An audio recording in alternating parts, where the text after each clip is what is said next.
Is it working? There we go.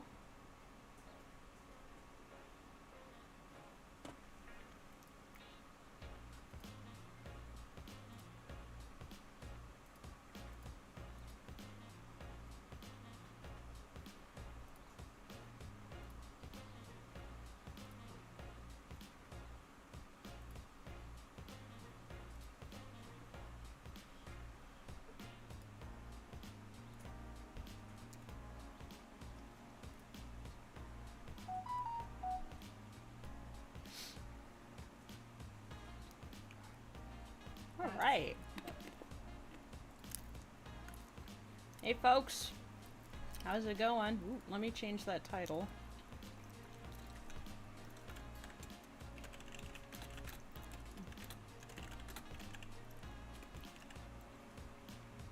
Here we go.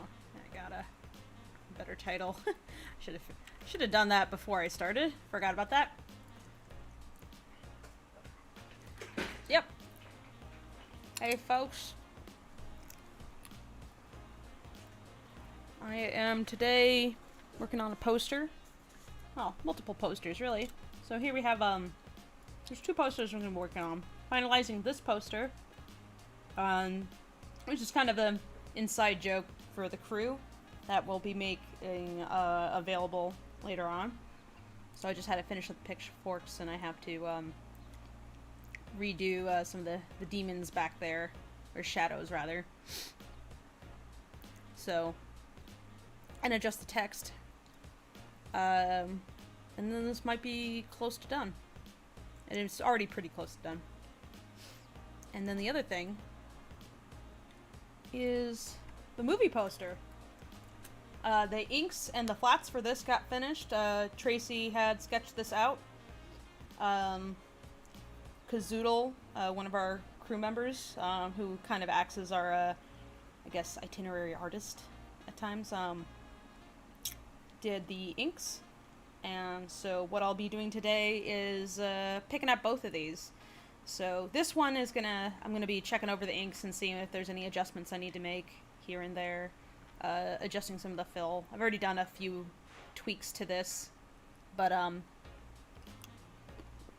getting it at least moderately lit, because right now it's entirely flats. But yeah. So, trying to get these done so that they can be made available to people. The goal is to get this done inside of May, which should be extremely doable. Knock on wood.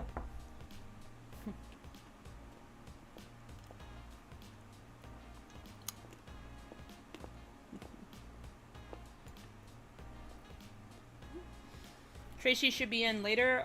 She had to go mow her lawn. This is getting kind of overgrown. So, she will be in later. For right now, it's just me and whoever else jumps in. Yeah. But yeah, we already did some test prints with a different print. And they came out pretty good. They shipped well. They shipped in like a triangular container instead of a tube. Which is great. And the quality was really, really good. So, quite happy with how it came out. And we're looking forward to having all 3 prints up and available on our Gumroad as soon as possible.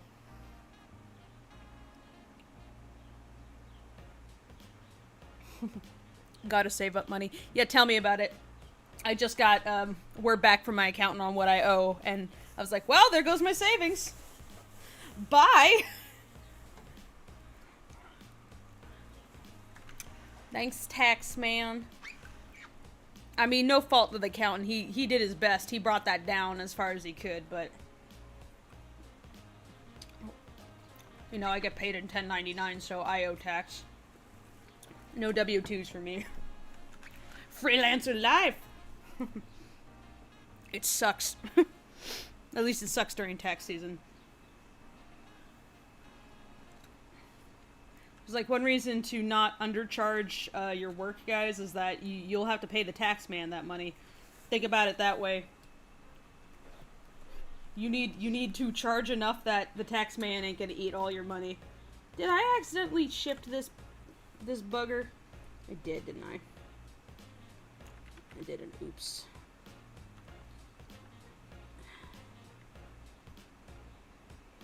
There we go. Alright, it's not so misaligned, I hope. Fucked it up. I did a stupid, and I fucked it up. There we go. Take that away.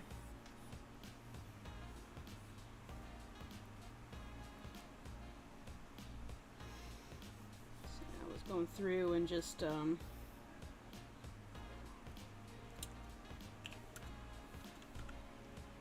adjusting various pieces. Let's kind of redraw this line. Cool. Can do that. Cool.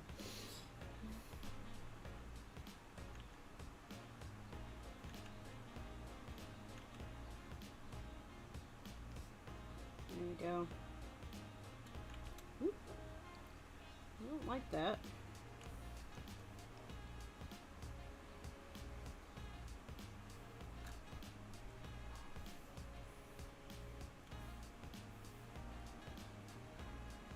Did I fuck it up again? I did.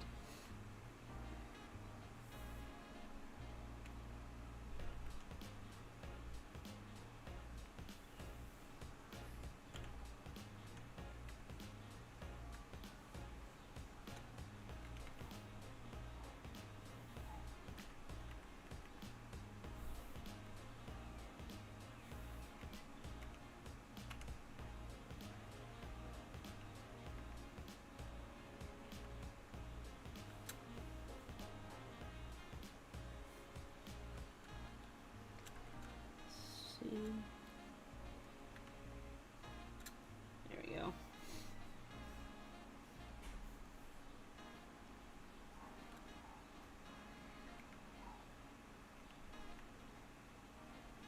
And popped that in. What the fuck? What the fudge did I do? Damn it. Okay, well, this is just gonna be one of those things, I guess. Ah! Jesus. No. Don't do that.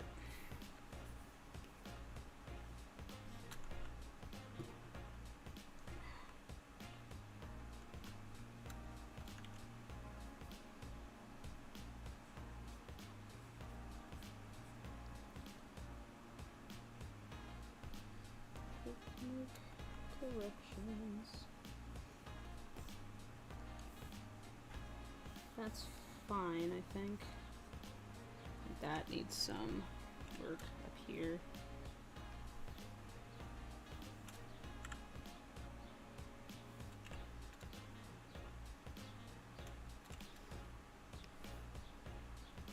Yeah.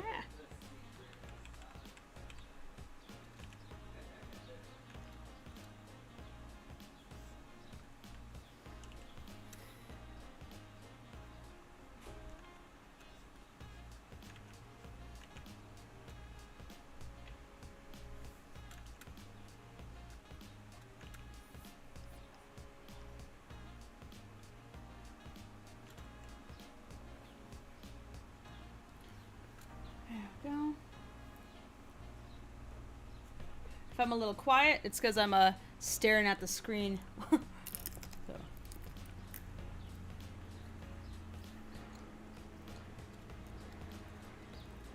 What's the tomboy's name? She is cool.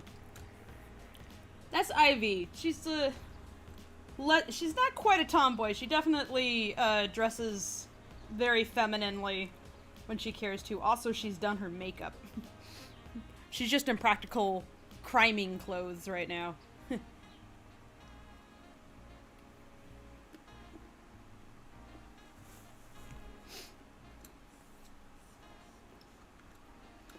Oh, I've been thinking of doing a stream for a bit, but I've been busy, or I didn't really have the energy to make a thumbnail. Thumbnails take effort.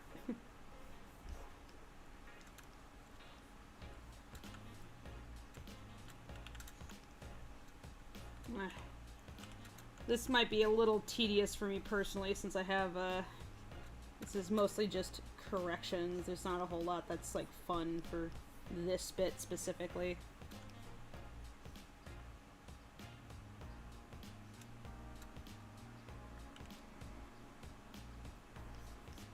But it's gotta get done. I feel like... just Rocky's tail.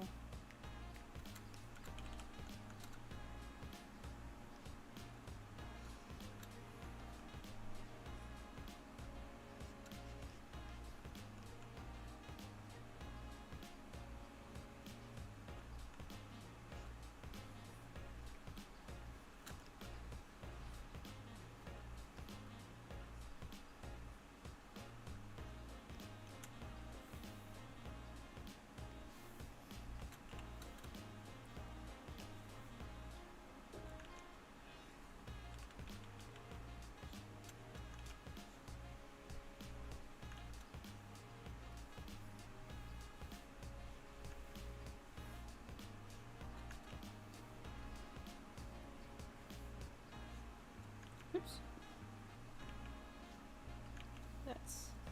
None of that's good.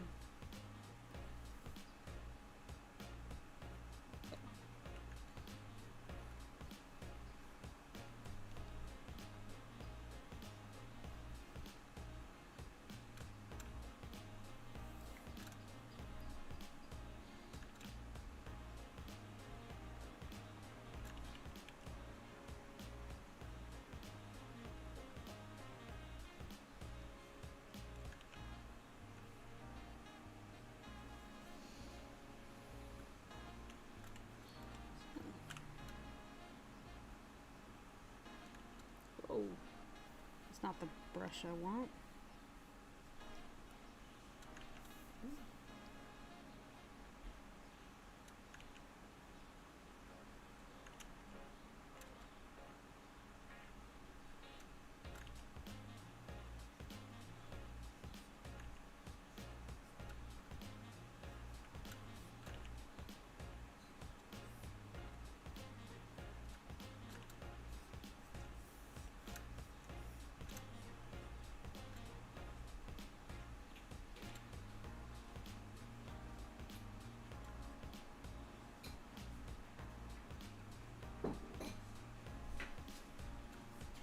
Let's see.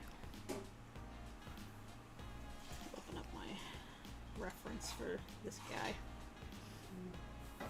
Oh, it's already here actually. I'm good.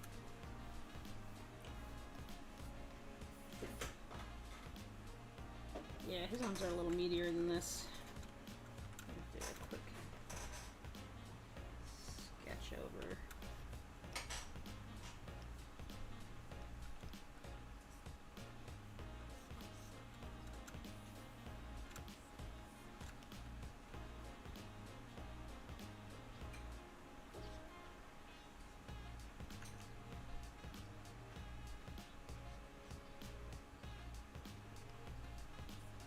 Oh, damn it.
Is there a full episode soon to come?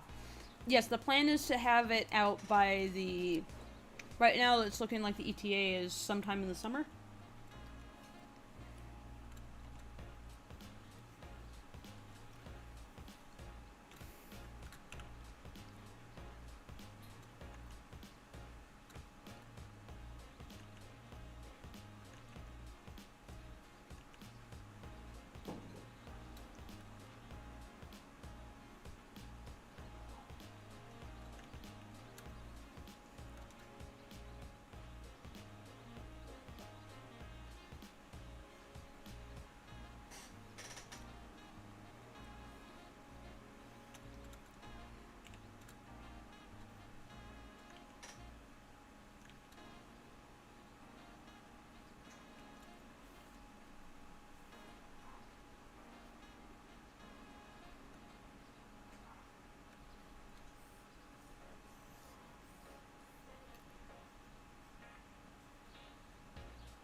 Yes, this is the Lackadaisy film poster.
Yeah, the comic will be continuing. It's just on a bit of a pause as Tracy's been hard at work getting Kickstarter backer art done and also putting together a new book. The Lackadaisy Essentials, which is going to be a mini comic collection.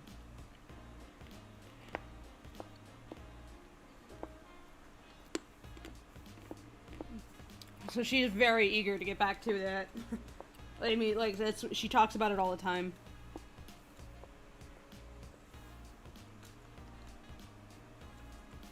There's this. Oh, that's why. Should not be way behind.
Creating creature sprites for an educational RPG game. No, I am very busy.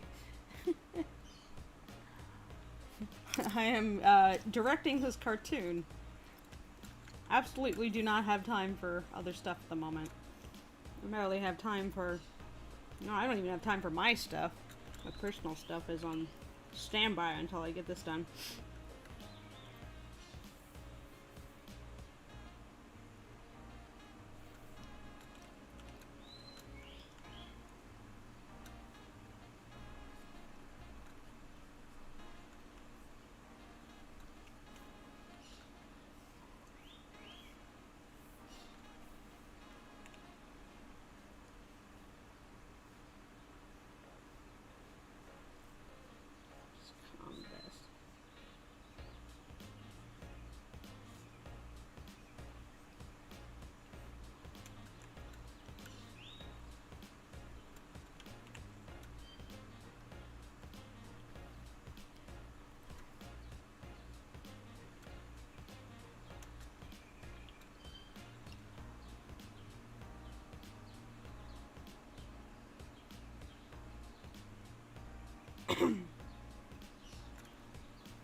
Damn it.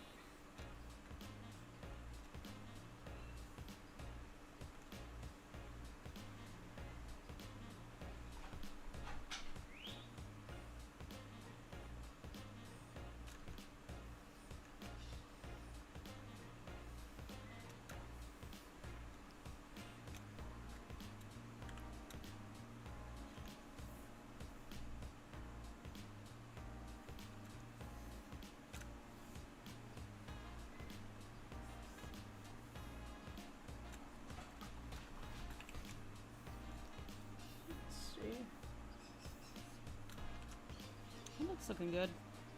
Oop, a couple spots on freckle I gotta fix.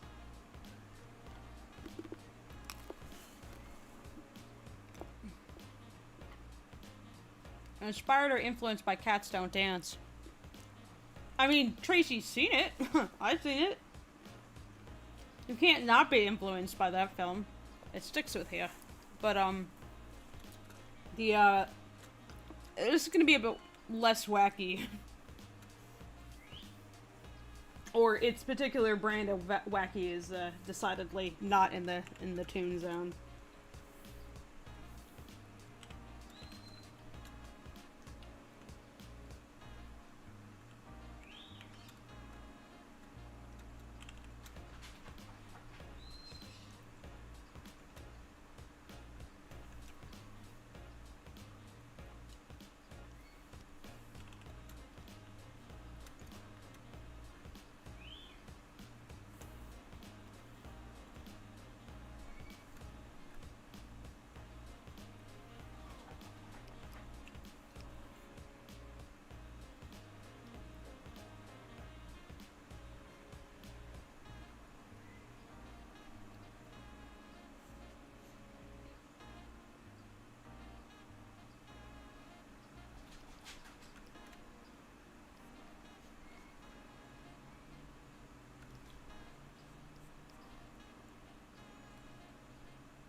TVMA? I mean, it would be the equivalent of like a PG-13, I think. Like there's violence. They don't wear seatbelts in the front seat. Oh no.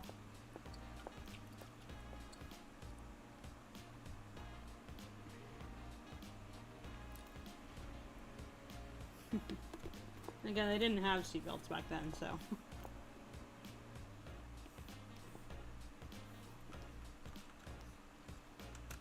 Okay, let's see here.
One second. This dog's scratching at the door.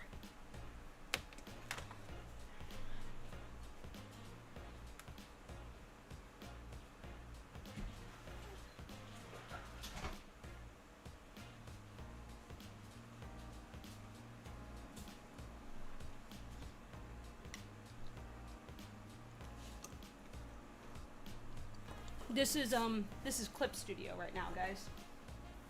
I'm not animating at the moment, so I'm using Clip.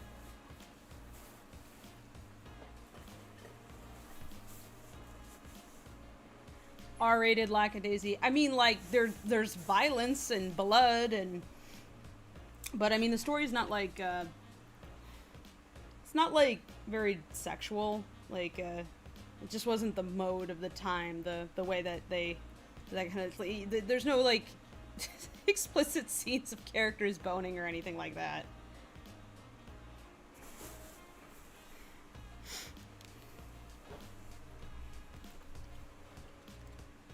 I've been saying that this is kind of like good for your mom who likes true crime and cats. You could show it to your mom who enjoys true crime. I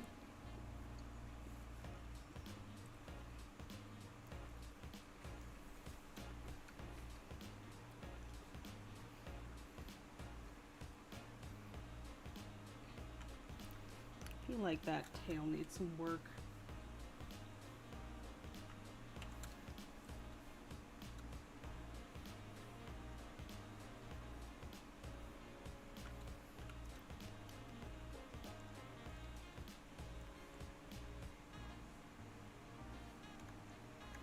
Hmm.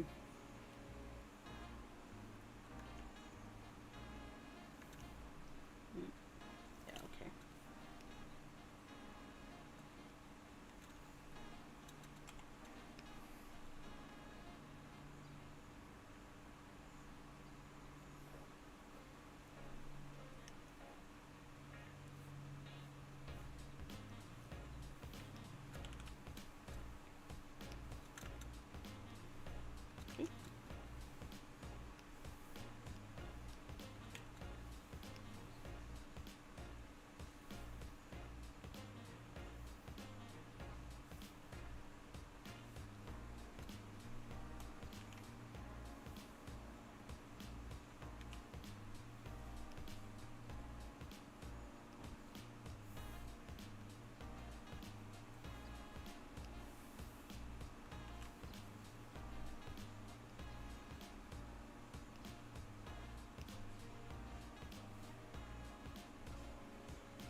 Sit there for now.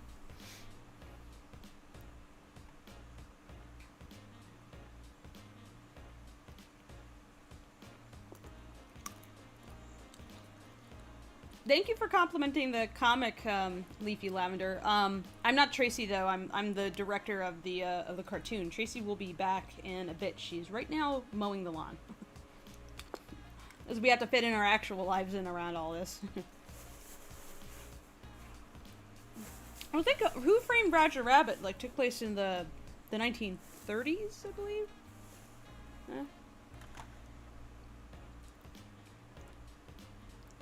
This is the 1920s.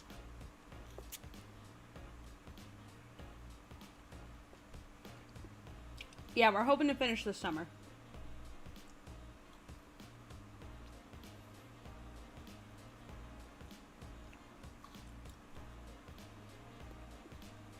Like Metropolis? Yeah, it's a movie that takes place then. No, we're not currently looking for more artists, Andrea, but thanks for offering.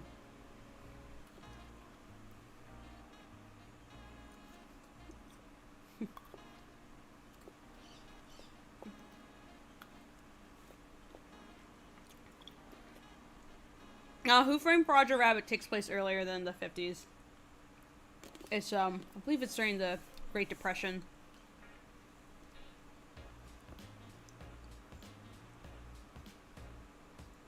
Rocky looks like he conquered the world. Well, he feels like that, at least, right now.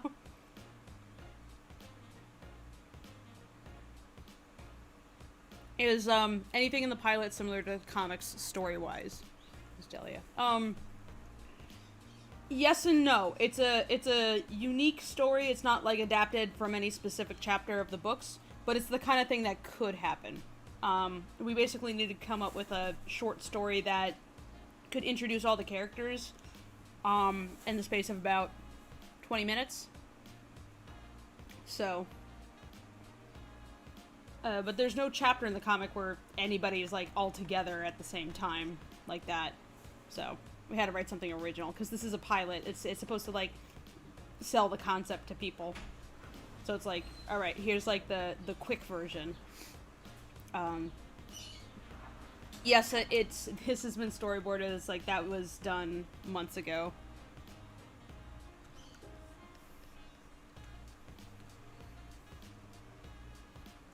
Is this artwork going to be uploaded? It will be available for sale in the near future.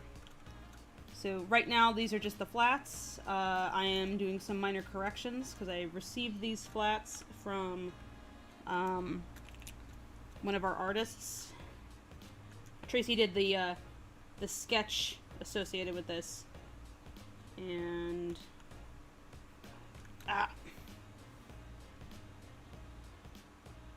target our colors. Jesus, why is this not working? Oh, because it's the cup. Okay. There we go. Trying to clean up some dirty edges here.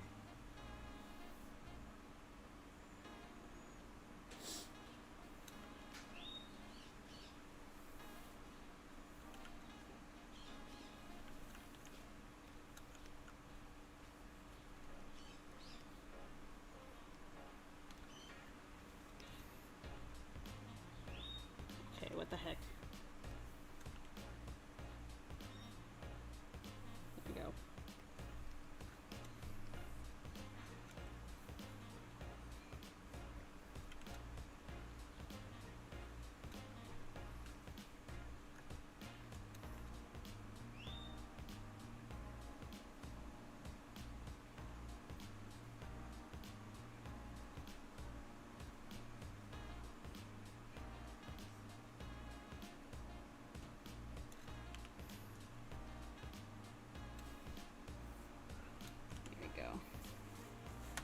Does Tracy take art commissions? If you're interested in that kind of thing, I would look into her Patreon. That's patreon.com/Lackadaisy.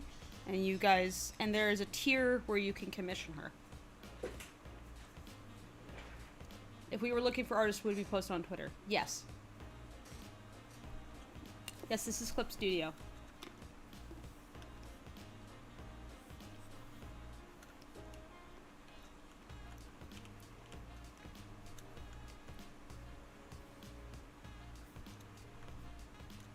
Damn it.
There you go. That was the problem.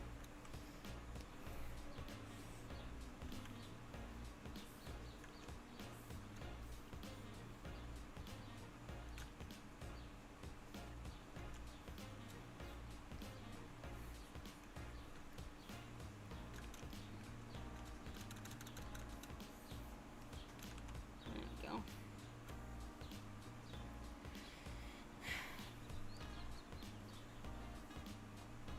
If this becomes super popular, how do you guys think you would compete with larger YouTube animators like Odd Ones Out with 16 million or Vivs with 5 million, who has some famous actors do lines? We're more concerned right now with just getting the short out, frankly.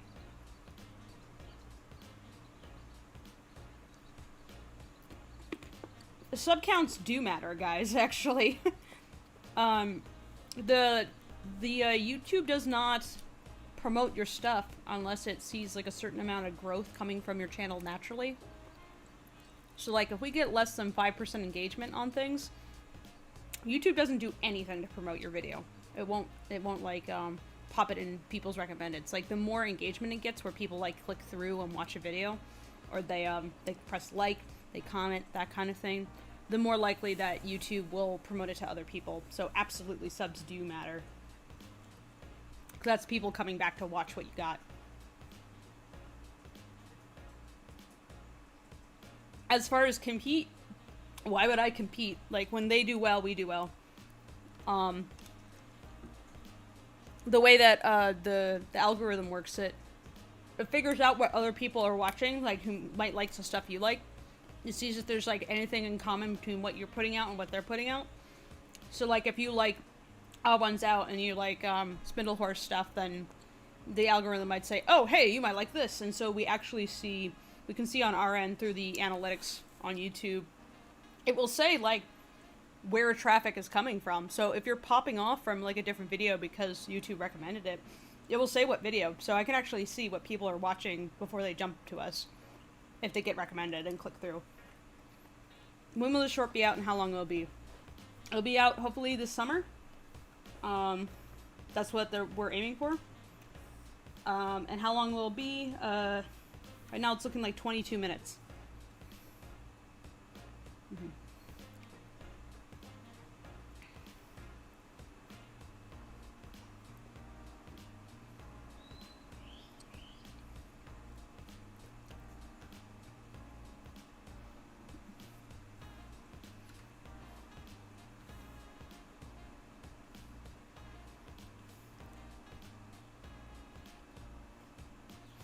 Okay, do a quick. Yeah, do a quick like hasty lighting pass on this.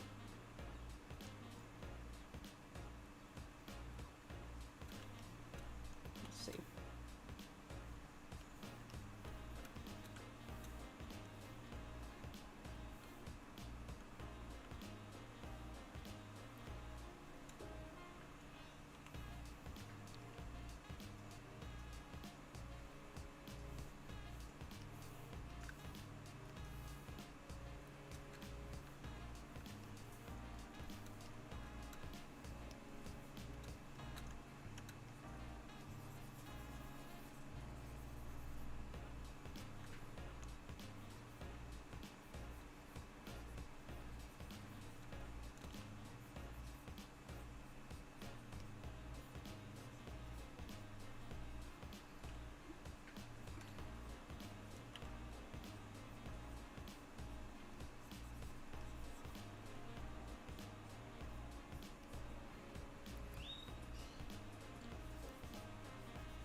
No shit. I'm gonna do that.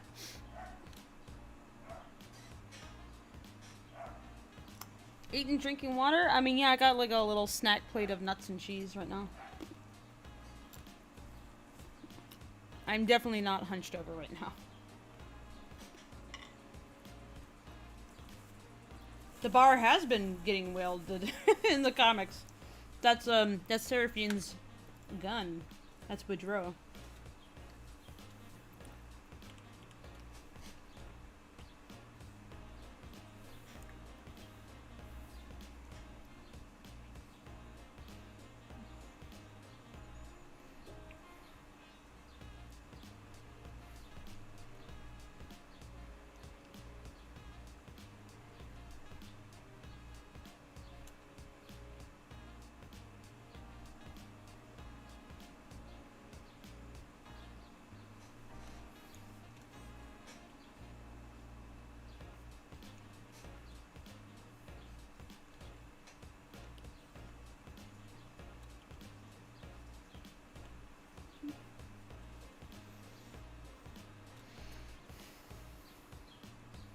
Webtoon is on the last episode. I don't know. I haven't checked the Webtoon. I'm not Tracy. I'm Fable. I'm the director. I think it might be on the most recent episode. You can go check the website though if you're curious to see if it's like as up to date as that one.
The post about sugar daddies on Lackadaisy. You mean the posts I made?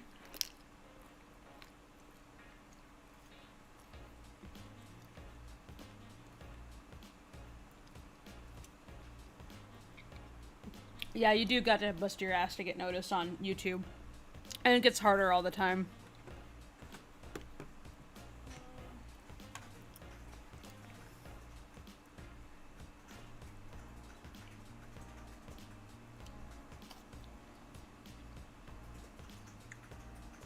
YouTube doesn't reward effort, unfortunately.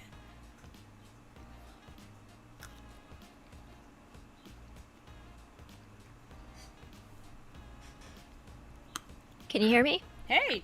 Yeah, I can hear you. Hey. Okay. I've been talking Hi. to the audience.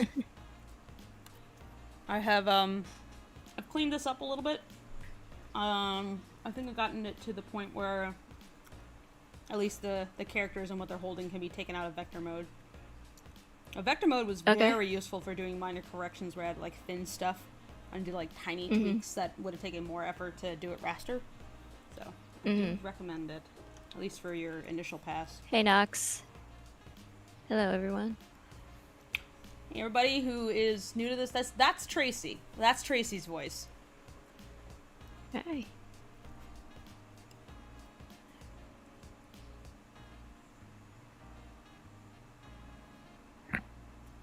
You may make a recipe for them now.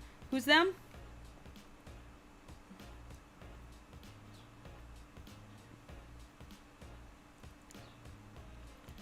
If your friend made like a 6-minute board and it got no attention on YouTube, they might want to post it around social media. Like, if the only way you're promoting your video on YouTube and it's like you're getting like no attention for it, you actually need to post that thing everywhere. You got to post it on all your social media, talk to people about working on it, like, just build up some hype about it, get people to go watch it. Like, whatever you can do. Because they don't just come. They don't. YouTube only starts really promoting your work once you get 5% engagement. If people are already on their own, clicking through to watch your video, at a rate of about 5% for however many, like, 1,000, 2,000, 10,000, etc. people, like, see your thumbnail, then YouTube will help you out, but not before. And we know what's the discussion? And what did I miss? Someone, they said their friend had posted, like, a 6-minute storyboard and had gotten barely any views. I was like, yeah. It's yeah, like I mean, if you just show up out of nowhere and do that without any build up or trying to, like, build an audience, you got to do the audience building part. Unfortunately, the internet is no longer like the art community and filmmaking community and things like that are no longer consolidated in, like, singular places where you could just, like, put your stuff there and expect to be noticed. Kind of used to be like that, where you could just, like, put quality work out there and people would take notice eventually because you're just in that sphere. But now everything is so quality work nowadays. Like, there's so much that there's such a torrent of stuff happening every day that people are putting out there. It's very hard to garner any interest. So you have to, like, put the footwork into the legwork into really, like, do some audience building beforehand. Like, make yourself a known entity. I hate to use the word brand because it sounds so corporate, but, like, your style, your manner of doing things and things like that. If it's an identifiable thing, it's kind of easier to find your place in the the multiple spheres of the social media world. Yeah, you gotta. I think the best way to start that is you start with, like, smaller communities. Though, if you engage with, like, tinier communities where it's easier to be noticed, for instance, like Discord communities, where there's, like, a fan group that you're a part of and you like doing artwork. Whenever you're posting your artwork for your, to a Discord you're a part of, like, post it also to Twitter and, like, link people to your Twitter. You can join different art games and that kind of thing, and none of these are surefire ways to get, like, stand out. Like, it honestly, like, I mean, you can kind of, like, exist in the fringes for a while, but at the minimum what you're really going for is making sure that the people who matter to you notice you. So it's like, who do you actually want to be noticed by? Because, like, personally, I don't really care if someone who's, like, a cow enthusiast is engaged with this project or not. I mean, maybe they would be. I mean, if you're, like, a cow researcher and, like, that's your only interest, I don't know how this is gonna be super interesting to you. There's nothing cow related, but people we better write in some more cow content. Fable. Yeah. This is a oversight of ours, I think. But yeah. Well, like, think about who your audience even is, and, like, where would you find them, and how would you engage with that? And it was just people who like your kind of thing, like, they just share your taste. Then the kind of media that you enjoyed that inspired you might be places to look. If it's the kind of stories you like, then the kind of people who, if there's like a book series you like, see if other people are there around. Yeah. I mean, keep making stuff though. You got to play the long game. You can't every now and then someone will come along and post something and it'll go viral for some reason. But that's like lightning striking. You can't count on that happening. You can't predict it happening. Honestly, and it's debatable. It often people, often it doesn't even help. Like someone will put something viral that goes viral out there, and then all of it, and you'll look at all their other content, and it has like 200 views or something. It's like not even remotely in the same ballpark, and it just fizzles out immediately because the internet has a short attention span. But so keep putting work out there, keep putting quality work out there, and keep doing the audience building, and not just audience building, but just like networking with other artists, get to know other people, make friends. Make friends. Do collaborations with people if there's something that interests you. Yeah, fan art is a fucking like brilliant way to start building an audience too. Restricting your audience to folks that like would be definitely interested in whatever you're drawing. Right.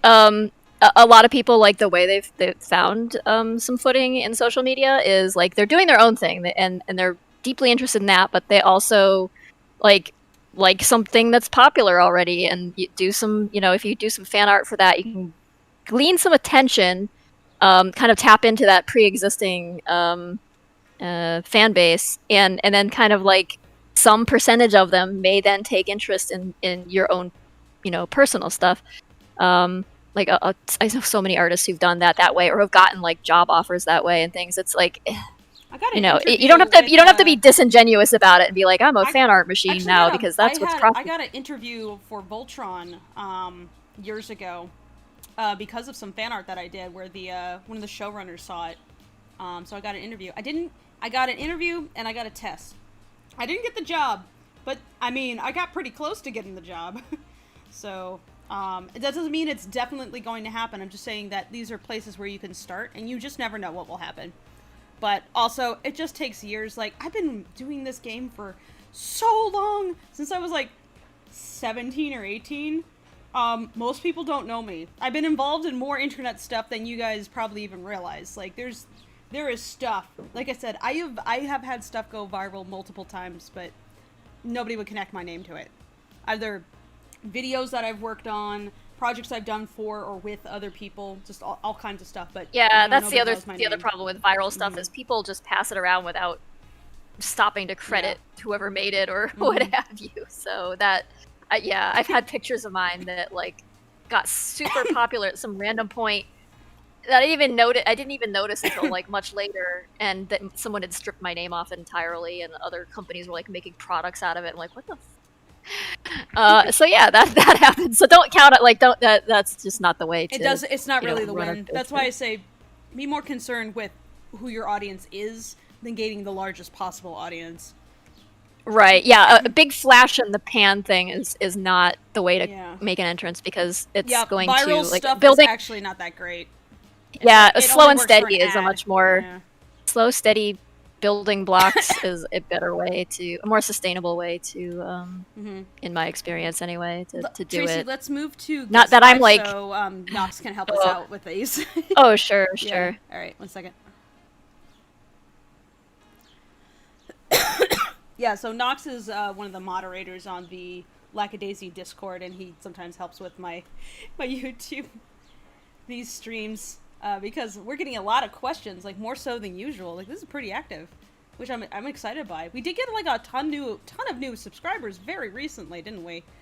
A lot of people liked that our latest roughs. Danielle Weller says, "How do you maintain their attention? I've gotten more popular on TikTok for doing TikTok animatics, but I'm nervous that once I do my original work, no one will notice." You probably will see if you're doing like popular stuff that's like, related to an already established fan base, and that's a lot of where your traffic's coming from. If you then post your personal stuff, don't be surprised or alarmed if it doesn't do as well in terms of like, engagement and things like that. It's normal for that to happen. You've got to build from like the people who are following you. Like some percentage will not be interested in your personal stuff. They're there for whatever fan thing you were doing. but some percentage will, and that's how but you have to like start there and build from there, so keep throwing your personal things in there, as often as you can.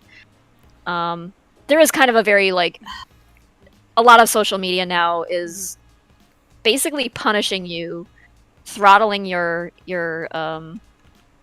traffic for not posting super frequently and using all of their different tools and things, and that's very like frustrating and damaging. And like, artists already kill themselves to get stuff out there, and it's like, oh well, now you've got to do it faster, and you've got to update like once a day at least, and post 2 or 3 videos a week, and use and interact with other posts, and post stories as well as regular gallery posts. And it's like, oh my god, it's very unfriendly to any kind of art form that can't be just churned out quickly. One reason why we do streams, besides the fact that like largely I just enjoy doing it, I like talking to people directly, like sharing what I'm doing. I like that kind of transparency. But the other reason is that it's some of the easier content you can make, because so long as you can stream your screen and you can show off what you're doing, I don't have to sit here and edit. The biggest aspect of the like how this can suck up energy is just having to watch myself. Like I can't make a petty joke or whatever. The kinds of things that you say in private to your friends are not necessarily what you want to say in public to YouTube. So so that's that can be exhausting for someone like me who doesn't really have much of a filter, if it can be called a filter. But yeah, I mean, it's easy to stream. Hard though to get attention when you're not doing video games and streaming, because these services are just not set up with artwork in mind. They're just not. Yeah, there really isn't a social media platform right now that's thriving, I would say, that's like really geared toward artists. Like you can post your work on Twitter and things like that, but it's just not. God, their thumbnails is the worst. But Commissar Twitter wrote just might have deleted the Twitter crop. Like I saw that they're getting rid of it. Oh really? Yeah. So on their phone app, there's no Twitter crop anymore. Interesting. I did not notice. Toxic Nugget says, I can relate. I made a crazy viral, the Doomer Boy thing, and literally no one knows me. Yeah. Commissar Roach says, it was honestly some of your other work that you did that led me to finding Lackadaisy. Oh, cool. Yeah, I've been around doing stuff for a while. Yeah, Lackadaisy's been around for over 10 years now, so... Tate Haberman says, I'm glad you're still working on Lackadaisy. When the webtoon stopped updating, I got worried. Yeah, I did mention on the webtoon stuff that I was working on the animated film, because I was talking about the Kickstarter there, but I had planned on continuing with the comic through the development of the film, but it's just, there are not enough hours in the day. This has been intense work. On top of that, I'm trying to do like art book Kickstarter backer rewards, Patreon obligations, and I don't have time for anything right now. But I will be back to the comic, so yeah, I apologize for just randomly. Believe me, Tracy always says to me, "Is like, I want to work on the comic. I want to work on the comic." It's like if she is like chomping at the bit to do that, and right now she's just getting through like the remaining Kickstarter backer art that we owe. And there's also the Lackadaisy Essentials book, which will be, which is like getting close to done, which is a mini comic collection. So all that time, like, work has been done. Massive amounts of work has been done to get you guys like more stuff, basically. So apologies on that. Like, yeah, if only I had unlimited time and resources. It'd be so much easier to like pump out all the content I really want to do. Yeah. But yeah, there's limits feel on. Like that all the time, though. Yeah, really. Yep. You seem like you constantly do the work of like a team of 5 people. Yeah, because that's all we can afford. It's like you can't afford to pay 5 people to do this stuff. It has to be done by the one. Heck, it would be hard. Like, we certainly couldn't do the short alone. That's for sure. And yeah, the comic is very labor intensive.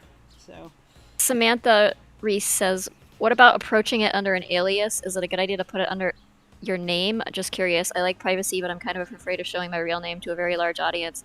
I think a lot of artists feel that way, and you can just use like they just brand themselves under their internet handle basically. Yeah. But just be consistent about it. If you're like, I also know artists who've like changed their name and their Twitter and their URLs and things like a dozen times, or they can't seem to ever make up their mind about it. It's like you're just making it hard for people to find you. Like if you settle on something, kind of like try and make it something you're gonna be pretty consistent about, so people don't have a hard time like identifying you and your work. I mean, unless you really want to be mysterious, that's cool too. But hey, that's up to you. That's your prerogative. Then go for it. Yeah. But like, I've had people like come to me and say, like, I can't seem to build an audience, and I'm like, you're on your like 13th username for the year. Like, the reason you can't build an audience is no one can find you, or no one can make the connection between like your one name that you're producing stuff under and the new name you're producing stuff under. It's just like, and it's just like they couldn't decide what they wanted to call themselves or something. No, I think the smartest thing I did earlier on was to decide what my handle was going to be consistently across the internet. Right. Because I was like, okay, I can't have like 3 different names anymore. That made sense back when all I was doing was bouncing between forums and it didn't really matter. I mean, if you're just doing private, you can absolutely, I totally understand and would be, if you want to keep like your private, like say you do RP stuff and you don't want that to be part of like your known, internet presence. Then if you're doing like artwork that you post publicly and stuff. For work stuff, you might want to have a separate account. You may want to have a separate account for that, especially if you want to be able to like point someone to one gallery for job applications that may not want to see any of your, not safe for work art. It definitely makes sense sometimes to have some secret identities or more than one identity, but just bear in mind the practicality of kind of like making yourself easy to find, easy to locate, a name that people can kind of like remember and say, oh, I recognize this or that artist by their name.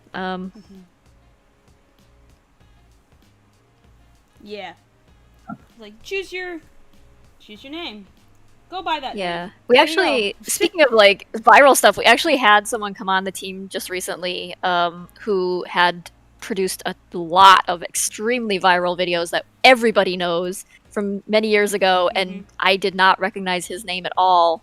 And that just like kind of speaks to like, it's hard to, when you've got that viral stuff, like the name just flutters off and only the content is the thing that gets passed around. So that's sorry, that's a little surprising to me, because if this is who you're talking about, I recognize him immediately. Oh, did you? Okay.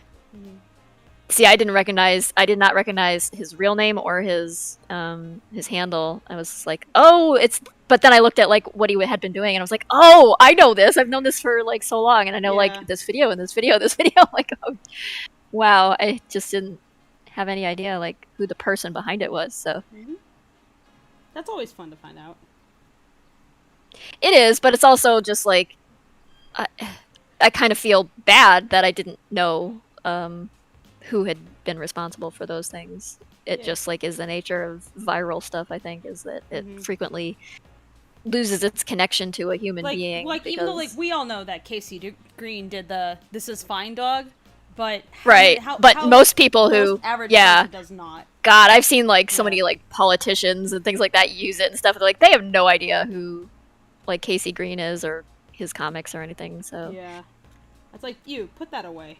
And we all know who so drew Pepe the Frog, but but everybody else who uses that is just like, it's kind of a shame.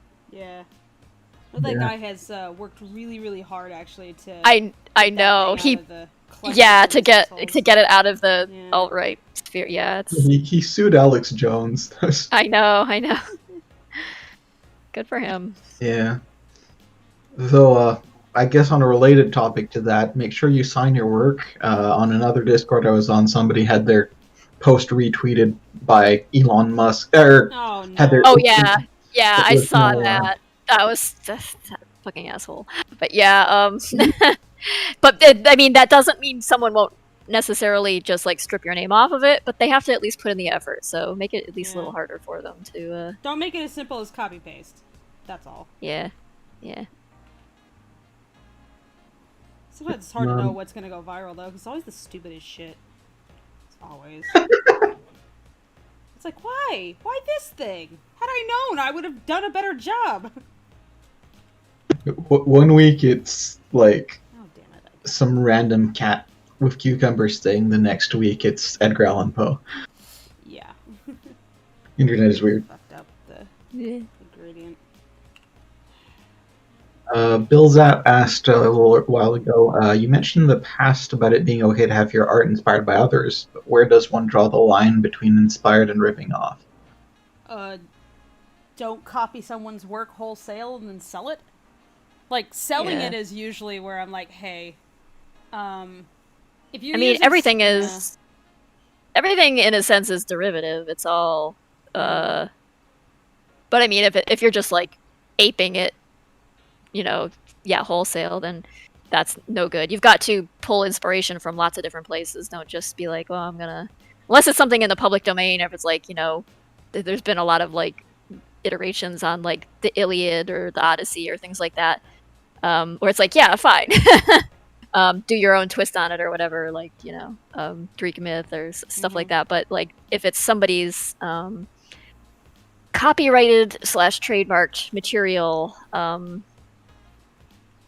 you may take inspiration from it, that's fine. It may influence you. That's totally normal. But, like, gather up influences into something. Don't just take one thing and kind of, like, make your facsimile version of it. Don't copy it. Like, reflect it. Like, reflect it with, like if there's a theme in it that you like, or there's a personality type of a character you like, or if there's, like, some motif that you could, but maybe you treat it in a slightly different way, but in your own work. But yeah, it's like, I don't know, there was, like, a long time ago, there was, like, this popular thing that went around, I guess you could say it went viral, I don't know, it was, like, called How to Steal Like an Artist or something like that, or Stealing Like an Artist. It's basically, like, about how no art is created in a vacuum. You're always being influenced by the things around you, consciously or unconsciously. You can't eliminate it, and frankly, you can't either. Yeah, you will have work for it. Yeah, you shouldn't try. You've got to you're going to be pulling things from the stuff that's influenced, like the media that's influenced you, and your own life and your own experiences, and you may be you may end up with characters in your work or something that are kind of like a little bit corollary to people you've actually known, or they may mix in historical figures or things like that, like or like other fictional characters that, like, there's, like, they're just kind of all conglomerations of things. You're always pulling from something, and I think, like, the key is, like, just, I think some self-awareness is important, but also like the older you get, the more influences and the more people and more places you've been and acquired and know, so it's easier to kind of, like, mix and match these things into something that, like, is more original, because it's kind of like, it's kind of like genetic recombination. It's like you're taking, like, 2 different strands of DNA and mix-matching them until you get something entirely new. And it's like you can see how it's related to the previous thing, but it's also something that is, like, neither of those things at the same time. So, art is just kind of the same. It's like you're just pulling from whatever's in your brain, you're just pulling from, and you're, like, mix-matching it into something unique. But yeah, I'd say that at least avoid tracing people's artwork and then selling it. Oh, yeah. It's like, you can trace artwork for learning purposes especially, but just don't sell it. Tracing can be very useful for learning, absolutely. But yeah, don't then turn around and be like, I made this. It's like, no. You made this? I made this. I mean, if you're going to share it in a public way, get permission from the artist first, and credit that artist for like it's the source material and stuff. Don't be an asshole. That's all. Yeah, it's like, what would you appreciate, basically? The do unto others rule, At minimum, you want to, like, do for someone else what you would appreciate. So, respect.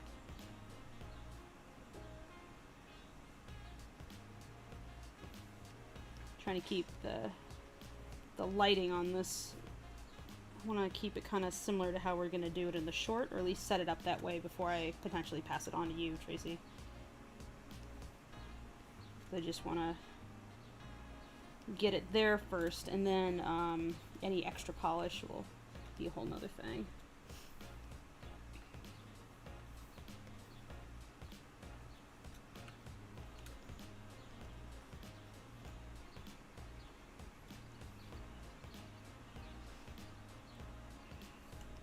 Sorry if I'm a little.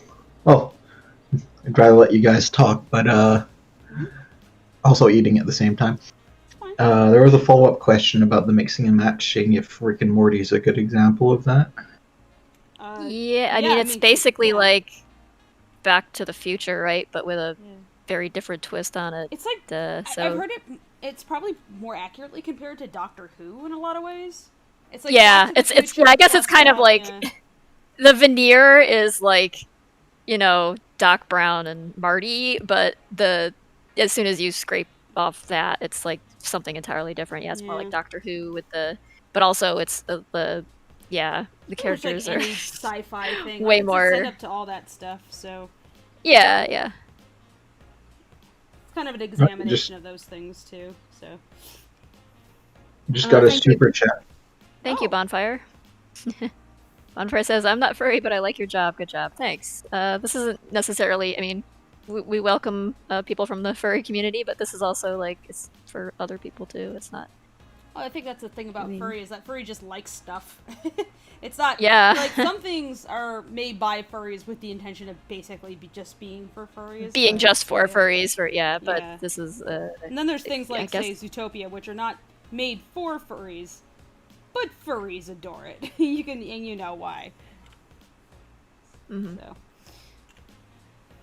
Bill Ho says Rick and Morty's theme song has Doctor Who overtones. Yeah, definitely. Yeah. Yeah, I don't think they're shy about those influences. It's funny because for all the talk of like, oh, you have to have such a high IQ to enjoy Rick and Morty. I think like it's hard to like Rick and Morty if you don't kind of know what it's referencing, because since it's so much of a commentary on those things, so you actually kind of have to be knowledgeable about media analysis basically, because I know that the form of it is very much part of like how that isn't just like a structure, but also kind of it tends to examine the cycle of sitcoms. So I don't know, there's a lot of interesting stuff about that show that's like more in a technical nature for me, the kind of thing that I like about it. But makes sense. Meme aside.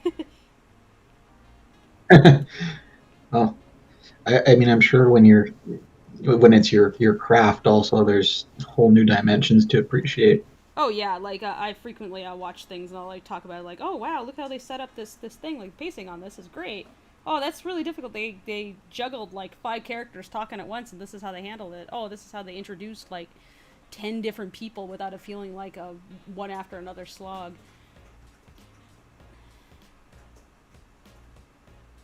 Yeah, that's cool. Will Victor versus Mordecai be a thing? Asks Courage. Hasn't it always been a thing? It always kind of was. I mean,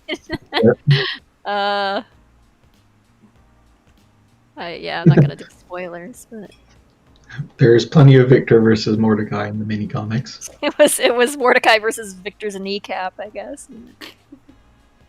That was the sound it made when it got shot. We do have some comic dubs coming out hopefully this month, featuring a lot of Victor and Mordecai. So you will get your fill. Nice. Yeah. Did you manage to get some lines out of Jason for these ones? Oh yeah, no, we recorded those lines a while ago. Yeah, Sungwon and Jason, both. I meant more because how quiet Victor tends to be. Oh, no, I don't think we needed more. We did on a pickup session with Sungwon get some stuff for a couple other comics, because we wanted to have a couple others like in the bank, since production has scooted forward by a couple months. Thanks, pandemic. Yeah, you can't, when people are juggling like college and a plague and this and sometimes other freelance all at once, because we have a fair number of animators who are currently in school. It has Kind of a it has lot. slowed everything down Yeah. from like Oh, it manufacturing has. things to like Oh my goodness. printing things Yeah. to I mean every factory was backed up with like There's nothing not orders affected. because they Absolutely nothing. Yeah. Even though like us in animation in some ways were less affected because we can do everything via computers and this was always going to be a virtual studio, it still means that there's a lot of folks on the team who've just dealt with a lot, and us personally, and sometimes it just gets to you and it can be very, very draining.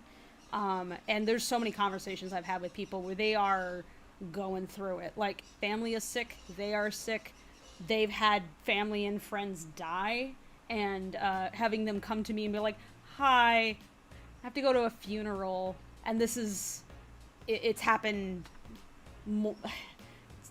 it's unfortunately happened a lot, and like, you can't like tell people, oh, forget about that, just work faster.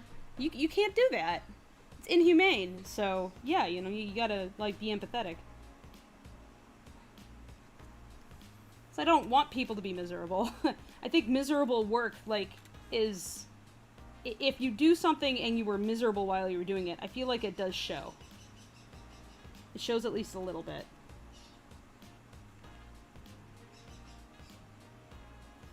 So Yeah, I agree. I'm glad you're taking good care of your people. Gotta. They're, you know, they're the ones making the short. Kind of important. Yeah. Yeah. Well, managers lose sight of that sometimes.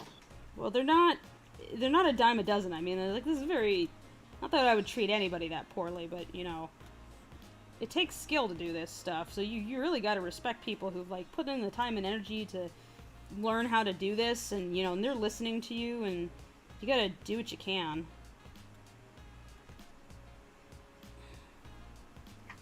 I mean, I'm asking so much of them. At the very least, I could give them back some respect. So. Absolutely. Yeah. By the way, for anybody whose question has not been answered, I am collecting them, so Yeah. I will make sure we get to them. But This just is to answer Knox a quick again, by the question. way. Oh, thanks, Yeah. Knox. Oh, sorry. People are being way too nice to us in the comments here. Thanks, guys. Yeah. I think our audience is, for the most part, pretty nice. I don't see nasty comments usually. Usually it's someone, like, saying something. Well, somebody disliked our. our stream already. Oh, There's like this yeah, they one said person that it who was just Darla like Dimple. comments all of our videos. Darla popped in stream and hit dislike. Oh, There's okay. always one. Yeah. Chambers of My Heart says, I'm a cat lady myself and I enjoy the artwork with the story. The artwork is simply breathtaking and worth the wait. That's incredibly kind. Thank you. Courage says, I've kept up with the comics since Volume 1. Loved your comics ever since. Ah, thanks. Ghosty says, just wanted to say you guys got me back into animation. Thank you for rekindling that media. Nice. I'm glad. There's two things that I'm hoping for if nothing else happens with this short coming out. There's a few things. I want the fans to have a good time. I want people to take what they've seen and be inspired and make some more awesome work. And I want Tracy to smile. I want her to go like, that's mine. That's my kitties. They're dancing. Look, he fell down. Ha ha. So those are my goals. It's like, I think if I can get those things at minimum, I'll be happy. I will be really, really happy if, like, my hopes and dreams come true, too. But, you know, just getting to do this was a dream, so... Yeah, this was a pipe dream already, so I'm just like, you know, oh man, if this, you know, goes well, then that'd be great. It's been an incredible opportunity so far, and I really hope there's more to it, but can't guarantee that and can't really foresee the future. It really depends on folks like you, honestly, like getting it known. Like, if you like a video here, share it with your friends.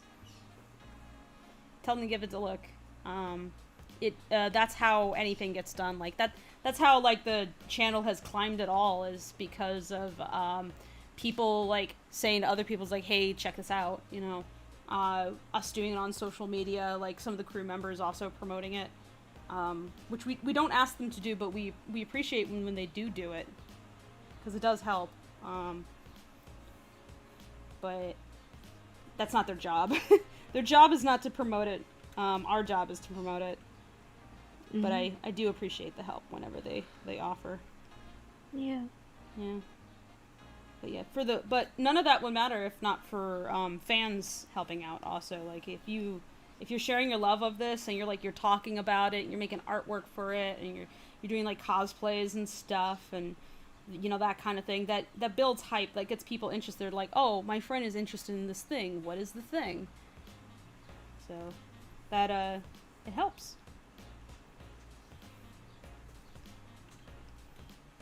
Especially like we're a tiny little indie thing. That's the only way anybody pays attention to us is through fan involvement. We don't have like a massive marketing budget like Disney, where like Disney could put out a golden turd and it would make like $200 million easily, because they would just do a shitload of marketing around it. So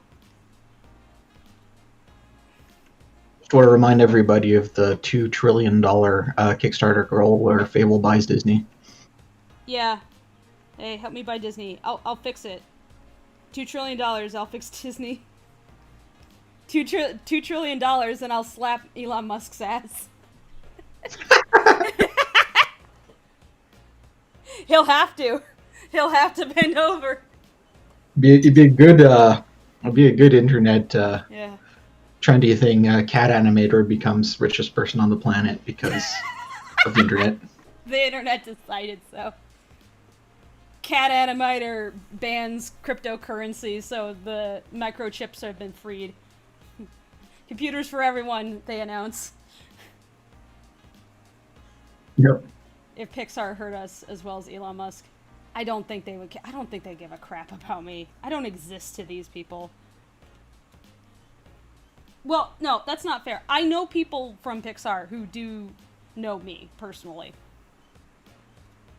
I've known a few folks. They've been some of the people I know have been very supportive of this project. So, but I very much doubt that the heads of Pixar, the folks like in charge of things, are even remotely aware of me or give two shits. AZ Sketches says, imagine sitting with Rocky, Freckle, and Ivy with a full bottle of syrup in the middle of the table, and you and Rocky have plates of waffles. A stare down begins. Who gets the syrup bottle first? Why is this a question? It's already empty by the time you glance at it. Yep. Who could it possibly have been? I can start going down my backlog of questions, if that's okay with you. Sure, go ahead. Sure. The first one was from Simon. Have y'all seen Invincible? Yes, I have. No, I have not watched it. I have not watched anything in a long time. I said to Tracy that I would play Mitchell's versus the Machines for her because she needs to see that. Yeah, so I do want to see it. It's not that there aren't things that I want to watch. I just I don't have no time or the bandwidth to like sit and like watch a TV screen.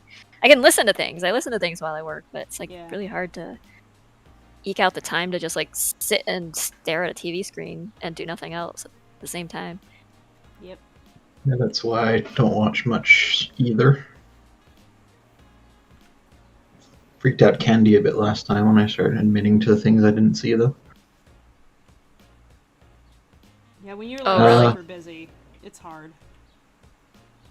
What, I mean, was she taken aback that you hadn't seen something? Yeah, there was a couple things, but I mean, there's a lot of things that people tell me I have to see that I just don't. And it's just because even if I do like technically have the time to do it, I'd rather draw or do something that I can do visually, right? Yeah. Only have so much energy, so it tends to be like I do have to make time to ingest things though, because I need to both I got to keep up with stuff. It's kind of part of my job. Part of the job, yeah. but also B, you can't make stuff with never like taking stuff in. Like you always have to make the time to take stuff Yeah, in. it's got to come from somewhere. Yeah. And either that's in, it doesn't necessarily have to be through consuming other people's art, but I feel like that is a big chunk living, of it.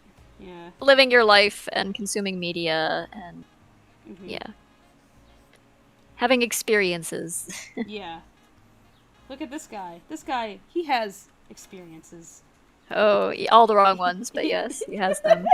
Somebody please take this impact font. I want experiences.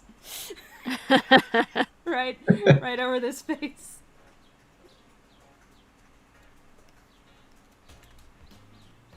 Rocky's had many experiences. There's a lot of inspiration in this boy. Yeah, that's the word. Inspiration. So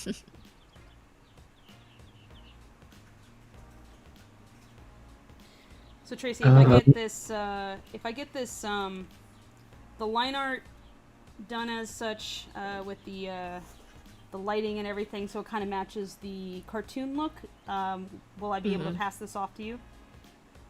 So yes, but I mean, okay, I so feedback from I you, thought I was done with Kickstarter backer art, but then I had a new pile of them appear in my inbox last night and the day before because I didn't check my email that day. But I think because Spike did the latest Kickstarter update, and a bunch of people were like, "Oh yeah." the thing. I was like, "Oh god, I thought I was done." And then I've got like I cannot not finish art book stuff in May, so I plus I've got a bunch of like from you for this then. Patreon stuff piling up, so I cannot leave it in your lap either though. Like I don't know how or when I'm gonna be able to do the final pass on this though. So well, just when I get to the point which I'm talking about, then take a look and some feedback. Like, is there anything regarding like the inks or anything that you want me to adjust before I go much further?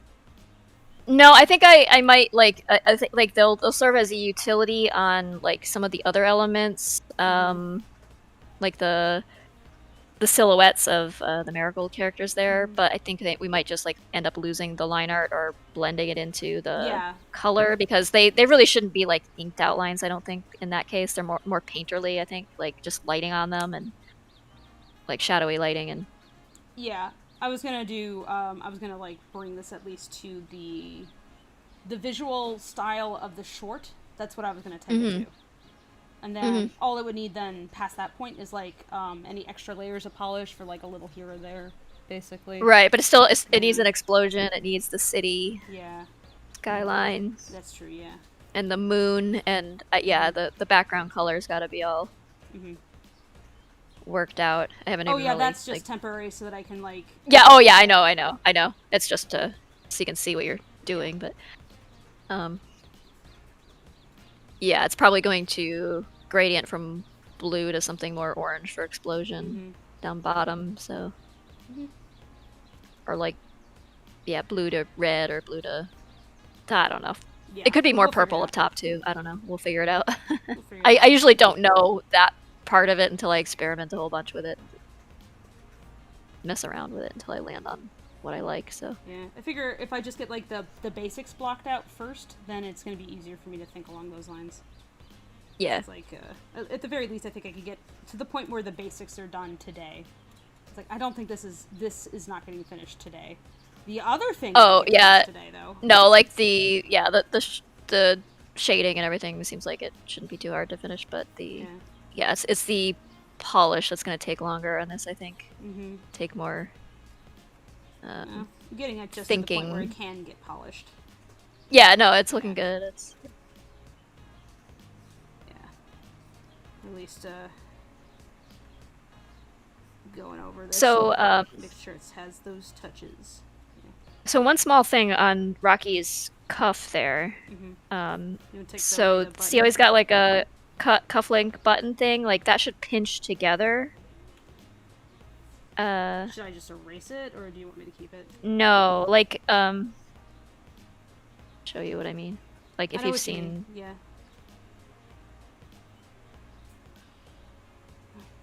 Um, Yeah, make sure this is on a fix it layer. yeah, it just kind of flies apart instead of like whether it's a button or a cuff link, it should pinch the cuff. Okay. And then like the rest of that shape can be his jacket. Yeah. Like what's that like purple, slightly purple shaded area can just be like the jacket, but like the cuff itself needs to come in a little closer to his hand and then down. Yeah. Like that? Yeah, more like that. Yeah. Yeah. Alright, got it. Thank Easy you. Fix. I am nothing if not a picky bitch, so. That's one reason why I wanted me to do it. Because I'm gonna be that picky bitch right now also, so it's like it's gotten to the point where it's like nobody else should touch us. We're gonna be insufferable now. Yeah.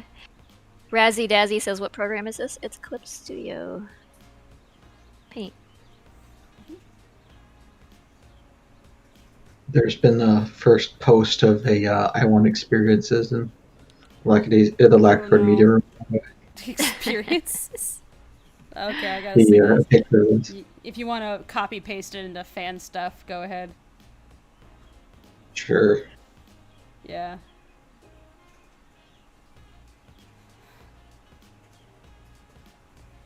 I think they hear your birds, Fable. I want experiences. Yes. Oh no. Yes, impact font. I love it. So who's trying to do the best version of experiences? I've definitely gotten myself into some weird places just for the sake of, well, that'll be interesting.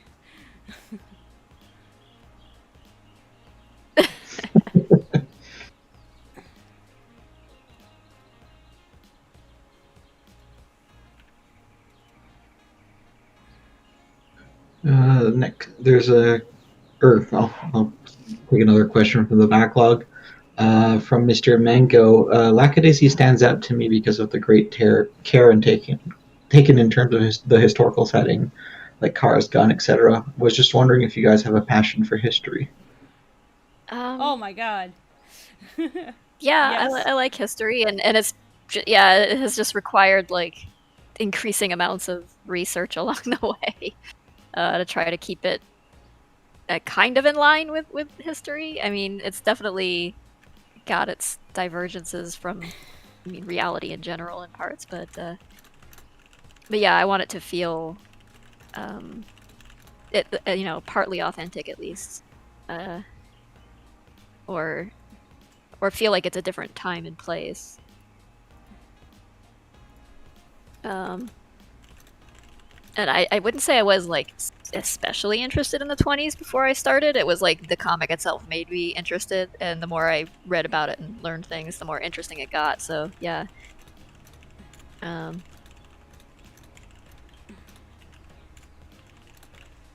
don't know, like certainly other people on the project have had to do some like catching up to learn things about, like Newt had to research cars pretty in depth to make sure that the models were correct and were rigged properly and things. And the animators have had to, like, we've pelted them with references for how to crank start an engine, for how the pedals work, because you have more than two pedals. Everything. The guns, yeah, everything. We've had to, like, all of the artists have had to do a little bit of like catching up and like finding not catching up, but just like like being like they've had to look at references like how these cars can move and how they can't, because they can't move like, they don't move like modern vehicles exactly. They can't drift like a and so yeah, it's been like just finding video footage and like reference like audio even as well. It's been like right back. a challenge. what size the buildings are in a city at this point in time, and like St. Louis, because you can't do like huge steel beam skyscrapers all over the place because those were very newly invented in the 20s. The Empire State Building had not been built yet. And so what a skyscraper was kind of like a whole different level. Yeah. Well, we would not be impressed by like 1920s version of skyscraper, but yeah, like everything is required. Handing out references and finding those materials to like some things we couldn't even find. They were just so obscure. like outdoor lighting for a industrial location. It's like not something someone would write a research paper about, or like things like cars and guns and radios and telephones and things like that. Like people collect and so you can find things easily about that information. But like the more mundane or like almost just minute details that you don't even really think about, that when you're visualizing something in a very literal way, you have to like know what you're doing or what you're drawing. You can't just like invent something out of the blue because you'll probably get it wrong. But it's just hard to find any kind of like resources sometimes, so you end up like just pouring through photos and things and looking for some indication of like this, particular lighting that we need in this area. We had to research. Oh god, yeah, there's just so many things we had to like dig into. And It's been really interesting though.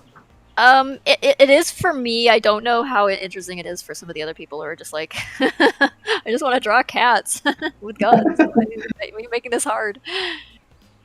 It's okay, when they do a spin off in the Warrior Cat style, they'll be good. There you go. Now, there was a follow-up question to that one, which was, what was your favorite history thing you found during your research? My favorite thing I found. Oh geez, it's hard to pinpoint one specific thing. It's such a broad topic, and I found like lots of little tidbits that I enjoyed from just like random turns of phrase and words and things that cropped up during that time period too. Like 1920s slang is a lot of fun, but it's very colorful. But I don't know. Yeah, my favorite thing. Sometimes the most satisfying thing is just like making a connection between something that happened in the past and how it affects something that we live with today or something like that. Like not always in a fun way, but just like, oh, this is where that came from, or this is why things are like this politically, or this is how this. Yeah, it's just like you kind of the way history is taught at least in public school in the United States is very like rote memorization based. It's like you remember the names of these people, the dates on which they did this or that thing, and like specific events, and it's kind of like what you get tested on. But history is much more fluid than that. It's much more. It's just like it's much more interesting when presented in a more organic way. And when you start like, reading it or looking at it from the point of view of like all things are connected. I guess that's been my favorite thing, is just like finding the connectedness of everything, and then like finding that connection to the past in that way. Oh, that's really cool. What's somebody? Wait for the crinkle guys. 1 second.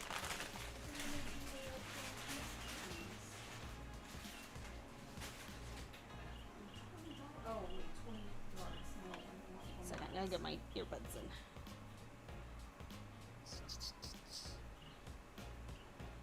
in. Finding out, I okay. suppose, that a lot of speakeasy culture was like way more progressive than It was very ahead of its own time. Polite. That was a fun discovery. It was like, like what you see in gangster movies is often very focused on like the machismo and everything, but it's like, nah, speakeasies were very gay. Like everything was very gay underground in the 20s. It is and it was weirder that they're so depicted as like being extremely straight. It's like, no, No, like Yeah. so much of queer culture started No. in the 20s. So much. Yeah.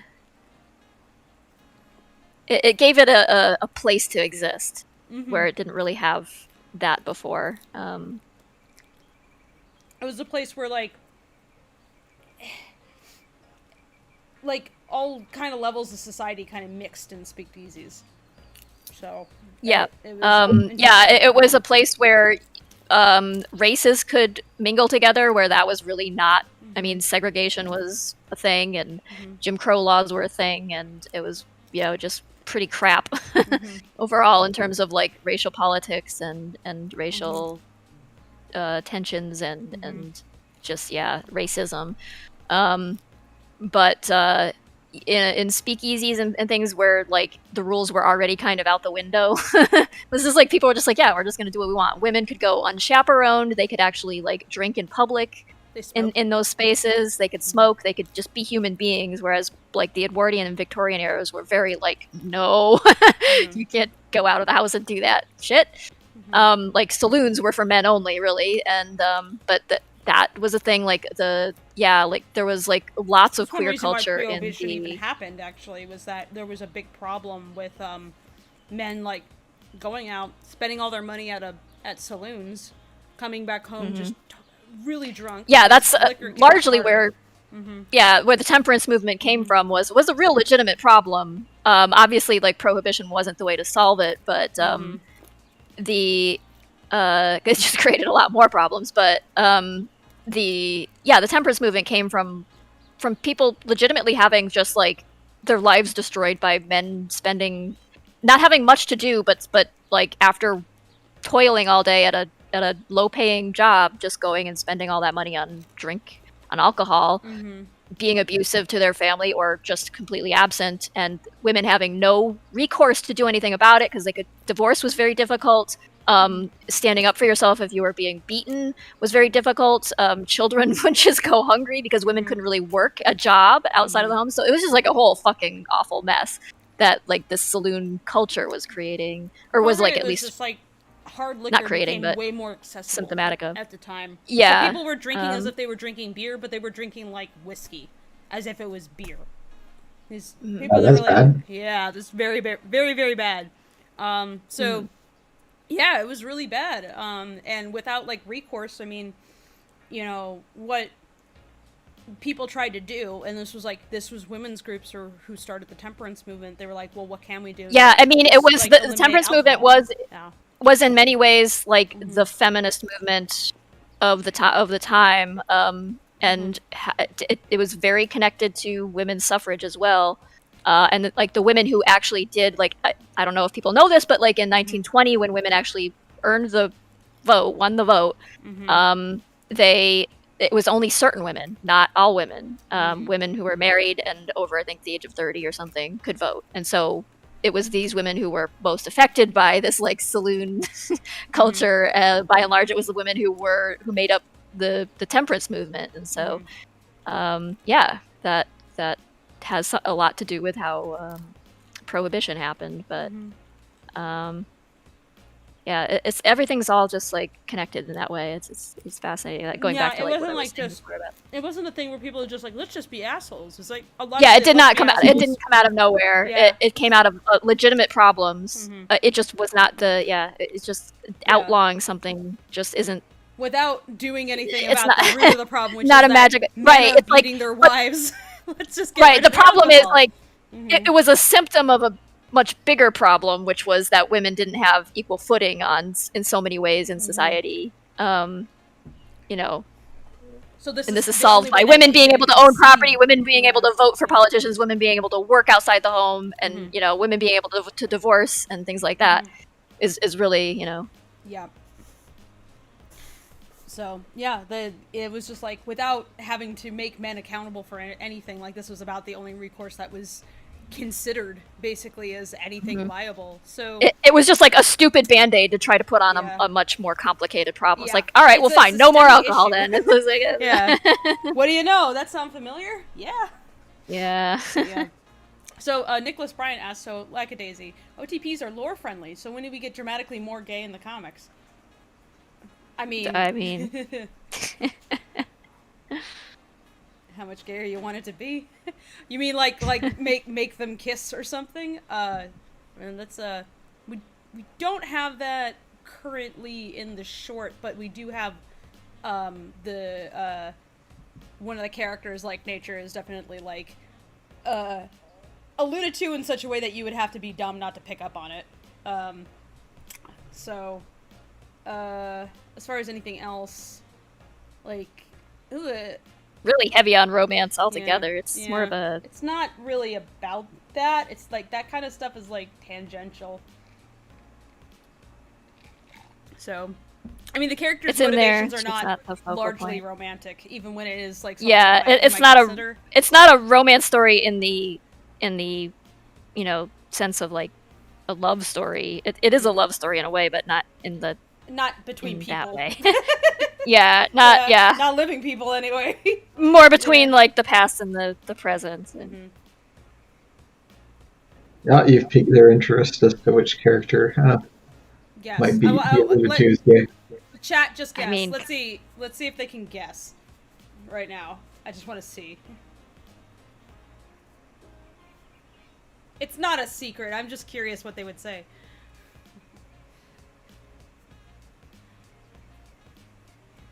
I mean, there's definitely been things that happen in the comic that should give the characters away. It's just less fun to just be like, to just explain it. It's just like, let characters like define themselves by their actions and things.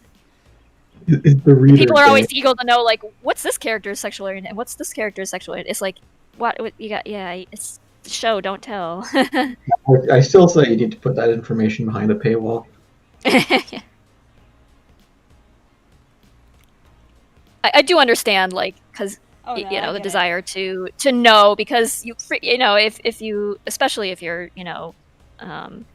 have not had like a lot of representation yourself in things, you're like kind of looking for that elsewhere and in media, and it's exciting when that you see some reflection of yourself somewhere, or what have you. But it's also like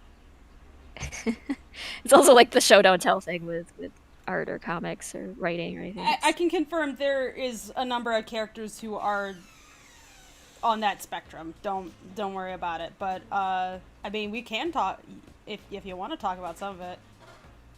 I have talked about it before, but if people have specific questions, go for it. It's not secret, no. It's not really hush-hush information. Yeah. I don't think anyone would be particularly surprised anyways. No. It's going to be printed on the eventual Lackadaisy trading cards.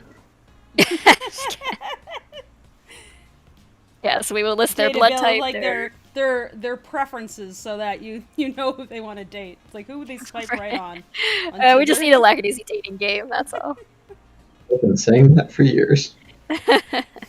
I see. So, I've seen enough guesses. People saying, is Mordecai Arrow Ace? Yeah, I think that's pretty apparent. Yes, yeah, Mordecai's not a secret. Pretty ace. Yeah. Could he make it more obvious? Type. I don't know. Very ace. Zib is decidedly pan. Kind of pegged at the opposite end of the spectrum with just... And he is he very much likes the booty, so he's not too concerned about the packaging. Nico is what do you say? It was like he's also leans that direction. Yeah, I think Seraphine maybe a bit more. I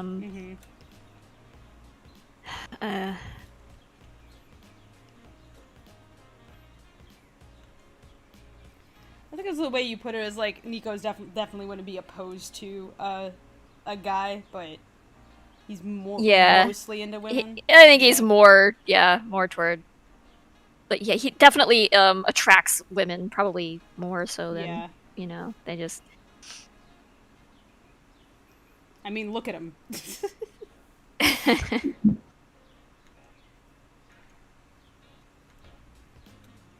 I think he likes the attention of like people being like, "Can I just hang off your arm?" Okay, a guy just hanging off his arm would be pretty funny. That would be cute too.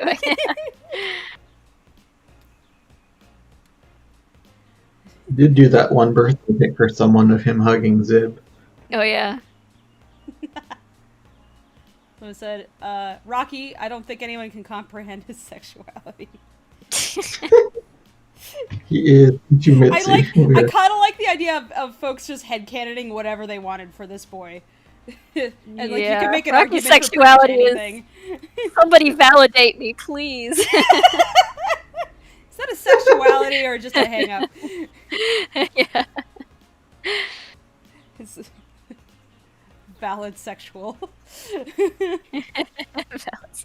Somebody pet me on the head and tell me I'm a good boy or I'll cry. Someone called him like glucosexual or something, or like glucose. I like that.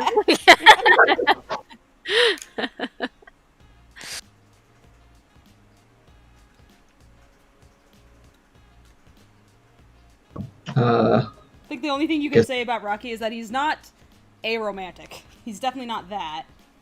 No. Maybe a little too romantic. He's extremely romantic. Yeah. To a fault. He's a Don Quixote romantic, sort of. Like. In the old sense of the word. Yeah. Old Man Joel says, one of the streams a while back you said that the background music was not released yet, and I've been hearing it on other channels a lot. Is it out yet? What, you mean on the stream? This? This is Ben sound. This is not our, Oh, our soundtrack is... You've heard it in some of the... If you've watched any of the animation preview short things, you've heard it in some of them. The most recent one has different music, but like, yeah, I've heard. We haven't released like the full song or anything though. Yeah, it's called Olive Branch. The... It's by Sepia Tonic. Yeah. But yeah, there's been no full version of it made available anywhere, so nobody would have it.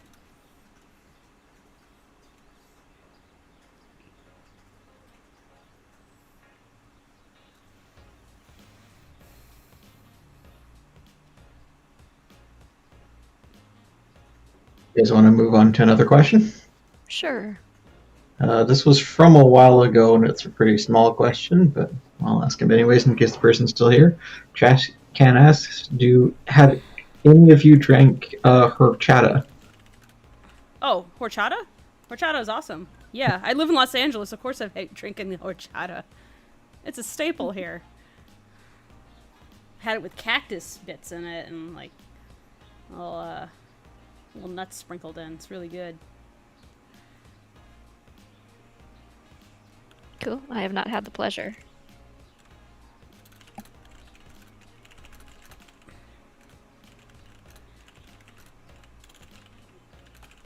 Yeah, I don't think I've ever seen it, or I'm not even sure what it is, so I guess it's not up here. This was a comment, but I put it in because it was nice. Ghosty said, just wanted to say you guys got me back into animation. Thank you for rekindling that media.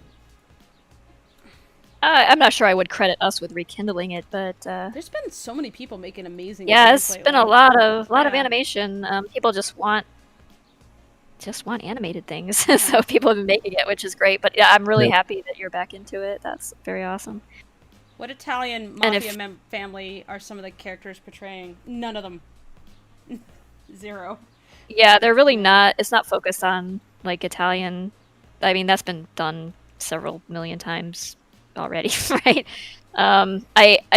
So the thing during Prohibition is like, I know people because of like media and things like that, people associate, and of course Cosa Nostra and things like that, people associate Italians and Sicilians and things with, you know, mob stuff and gangster stuff. But the truth is, especially during Prohibition, pretty much everyone was in on it. There were all kinds of different gangs, and some of them were not like.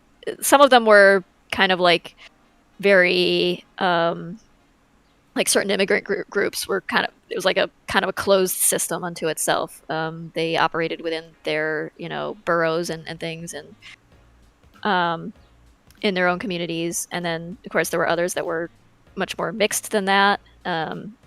Like but yeah, I mean, you had like Jewish gangs, you had Mm-hmm. the Italians, you had Polish, Russian. I mean, any group you can think of was I want to was know what the trafficking gay alcohol. mafia Chinese, was. Give me a gay the mafia. Chinese, the gay mafia. I want the gay mafia. um, yeah, I mean, like there's, and so I kind of felt like, well, why don't we just like do all of the people in this? And so, yeah, that's what Mitzi's not picky. Neither was Atlas. right.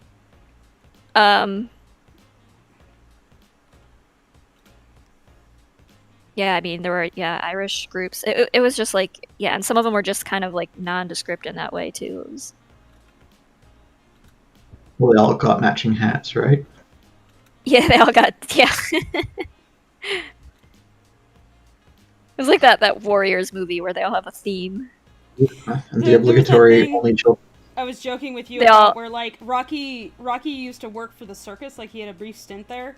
But there's also a gang that was known as this, the Well, the Circus Cafe was a notorious gangster hangout in Chicago. Yeah, I thought about like how funny it would be if Rocky mentioned that he used to work for the circus and someone assumed that he was talking about the Circus Cafe gang. They're like, oh, Yeah, oh, they those are were- scary guys. they were must known have to be, been like, badass. particularly brutal bunch. Rocky got hired. Complete miscommunication. Oh yeah, Rocky was in a different circus, but yeah. But the misunderstanding would be so funny. Like I was joking with Tracy about like imagining a conversation between Wes and Rocky where this is what Rocky said. Like Where Rocky actually like accidentally made himself intimidating for Yeah. once, like in... So Wes kind of like fanboys near him for a bit. So it'd be like the best day of Rocky's life until it all comes crashing down horribly and he nearly dies. For sure. I feel like Wes would not put up with it being revealed that he wasn't that. He would take personal offense.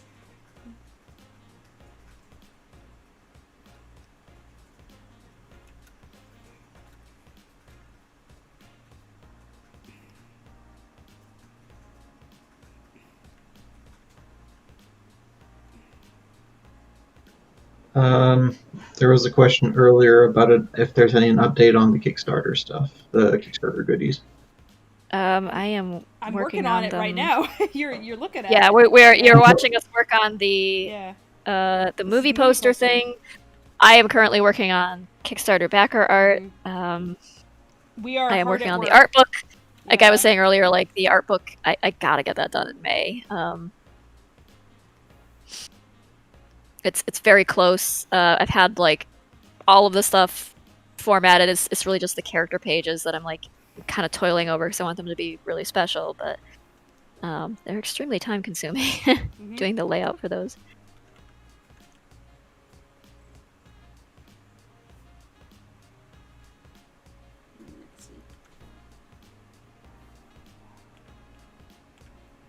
Nicholas Bryant says, accidentally intimidating? He's an occasional homicidal arsonist. I think the intimidation realistically is valid. I don't think he strikes fear, like, unless they, like, knew his MO or something beforehand. Or even then, even if they knew and just, like, saw him, they'd be like, that's that guy? He just doesn't... Yeah, he's just kind of this, like, gangly weirdo in a extremely blue suit. There are scarier people in this comic. Yeah, I mean, like, he's intimidation got level noodles. is accidental.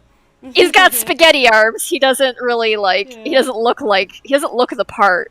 It's Whereas, hard, like, Victor you can't does. even aim it well, so it's like the intimidation factor is more like accidental line of fire, not really Yeah, I mean, you've got, like, characters like Mordecai and Victor who are much more representative of, like, you know, the toughs who occupy this place, like the very seriously, smartly dressed, put together one, and the, you know, the muscle, the enforcer, whatever. And then you've got like Rocky, who's just like, oh, I would play the violin.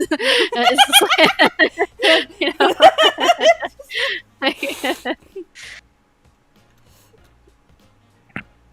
It's a very dangerous fiddler. I mean, to be Paying fair, to himself as much as other people, really. he might not be intimidating as a person, but if you analyze like the trail of destruction he leaves behind him, where he's basically a natural disaster, maybe that was kind of intimidating. Fair. If you knew him, you'd probably be like, back up. Don't spend a lot of time with people who are just a natural disaster. Reluctant Warrior says Rocky's more crouching moron, hidden badass. Yeah. I don't know if he qualifies as a badass, but maybe more like train wreck. Occasionally he does something kind of badass. Occasionally he accomplishes something. Yeah. I'm gonna say Rocky's can be crouching more on Freckles, more hidden badass. Yeah. The role is split between the two of them. They all do their dumbness.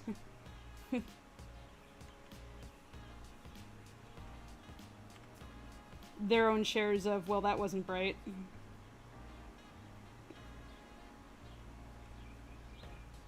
Yeah, chat pointed out that Victor did call Rocky dangerous. Yes, well, Victor can see the problem here. I'm talking about like superficial.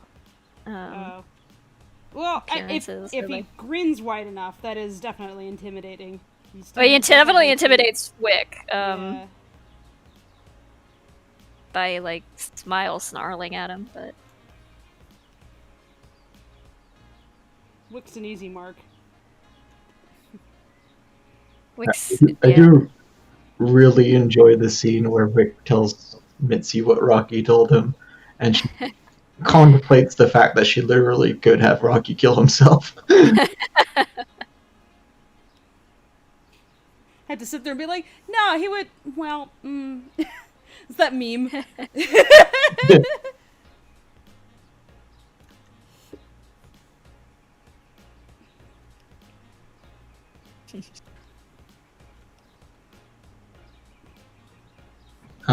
There was a question earlier from Lucifer Morningstar.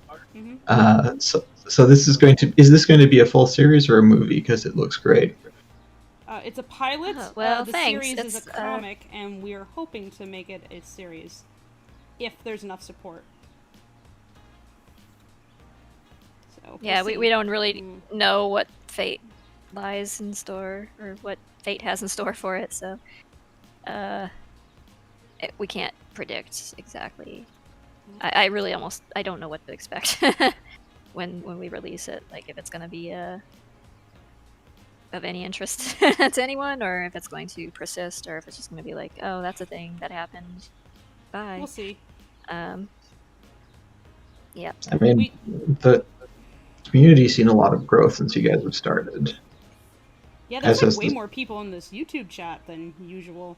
What's the number right now? 122. Really? That's a lot higher than usual. Yeah. It's been For a stream consistently- that I just kicked off, there was like no warning or anything. Nobody anticipated it. That's not bad. Guess most people did what I did and were just like, oh, notification, work day is done, going home. Mm-hmm. Watch the stream now.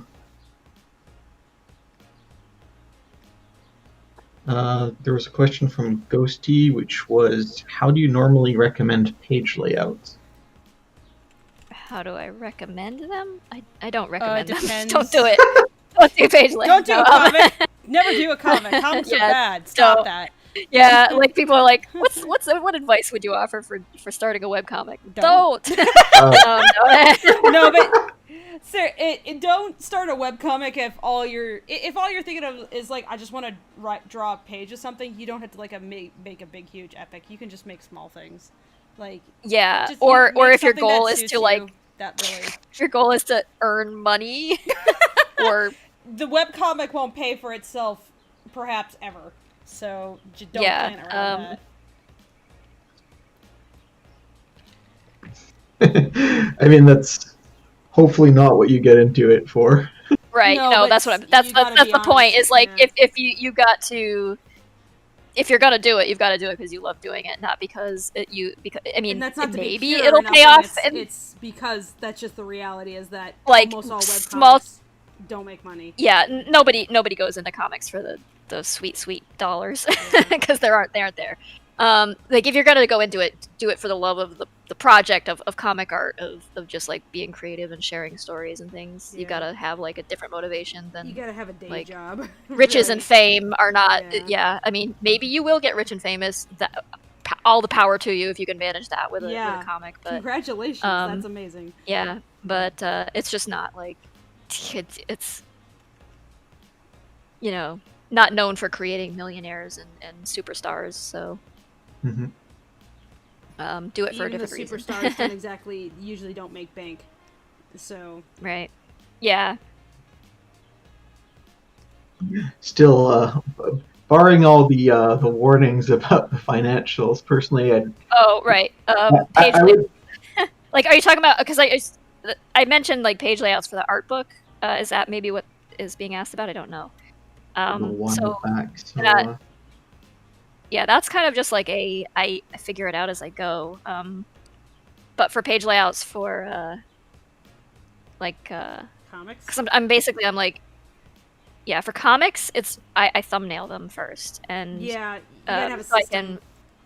Like write your script and then do like figure out what needs to be told on a given page, and then do a thumbnail based on that, and try to you've got to take into account not only each panel being something that's like compositionally sound, but you want the whole page to be compositionally sound as well. Generally, be easy to read. Yeah, So it's got to flow. It's got to be obvious. Like at the very least, you want to make sure it's clear which direction and which order to read panels in, which order to read speech bubbles in, which way the action is moving should carry you from beginning to end, and it shouldn't really like it might zigzag across the page, or it might go kind of just like flow left to right, or what have you, or top to bottom or something. But you don't want it to accidentally like confuse the reader. Communication is key, basically. So bear that in mind. Make sure you're communicating what you intend to have other people look at it. Because sometimes you know what the story is, you know how it's supposed to go and what order it's supposed to be read in, so it can be helpful to be like, hey, does this make sense to like a friend or something? Have them like reiterate what's being told there to you, so that it's clear if they get what's going on. That could take a lot of practice. It's not easy. It's not something that's like easy to explain how to do and like just verbally. You might look up like Scott McCloud's books, things like that. Understanding Comics. What's his name? Is a newer one better, Making Comics. Yeah. They all just like contain some like stuff that's looking back, it's like it's extremely obvious, but as you're getting into comics, it's like, oh, like it may not occur to you, right off the bat. Maybe unless you've been like totally into the comic scene since you're a kid or something. But if you're at all new to it, or new to just drawing them, or any kind of like visual communication, check those out. I think what's his name, Eisner, who did The Shadow, has some books out as well about making comics. The other thing is do what you're passionate about, because comics is like such a labor of love that there's no reason to work on something that just makes you miserable. So do something that you're like personally interested in. Yeah, it's gonna be a fuck ton of work. It's more than you can really wrap your head around when you're starting, which is for the best, because it would maybe intimidate you. I think if I knew how much work the comic would be, it would have intimidated me out of doing it when I started. You almost have to like jump in feet first. Gotta be a little stupid. Or dive in head first, more like, I guess. Yeah, be ignorance is your friend sometimes. Or the naivete is your friend.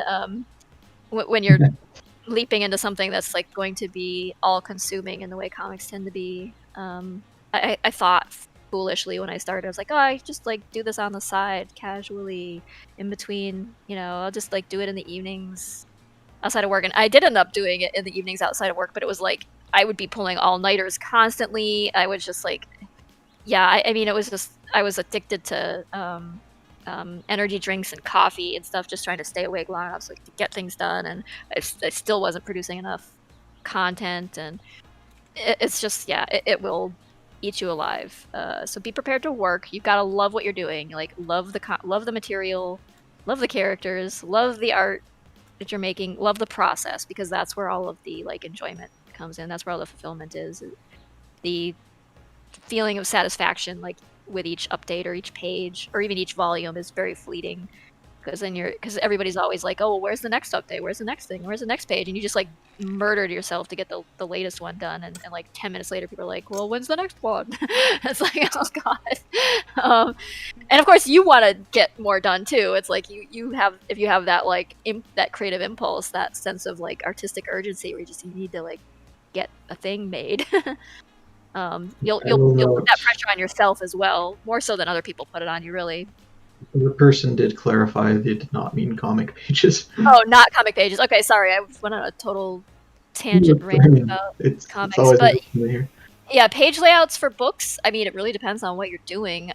For the character pages I'm doing, I'm taking some existing art, some new art, and lots of text about the characters, and trying to do, like, 2-page spreads that give an overview of the character, kind of like a little bit of their backstory, a little bit of their current story, a little bit of, like, some of their, like, interrelationships with other characters and things, and trying to kind of consolidate that into, like, a big collage and have it read coherently. It's a little bit like comic layouts, because it's got to be coherent and read in a certain order and stuff, but and be visually cohesive, but yeah. I can link you to what I'm doing if you haven't seen what I'm talking about. I can dig those out if you want. There are people who don't know the comic. Yeah, you can go to Little Daisy Cafe. Yeah. And see them in the previous update, not the current one. The previous. They're also in the on your gallery. Yeah, there's some in there too. Right. Do that. If you want to drop that link in there, that'd be cool. Thanks, Mox. Appreciate the help. No problem. I try to be useful. Okay, I've rasterized the inkworks so that I can go over it with color now. Spirit, not Shadow. Yeah, sorry about that. Got my S characters mixed up. I will say that Eisner's book was very useful for starting to really help grasp some of those concepts when I was starting messing with comics myself. Mm-hmm. But his main one, Comics and Sequential Art, is very dry, so I would start somebody with making comics if they're new. Yeah, Scott McCloud's stuff tends to be more approachable, I would think. It's very approachable. It's just like, yeah. Even if you're not an artist, you'll understand what he's. Yeah, because he presents it in comic form. So. Yeah, he presents it as a comic. So yeah, so it's like you're instructed and you're reading a comic. It's delightful. And he's demonstrating right then and there, like, what he's talking about. So yeah. Yeah.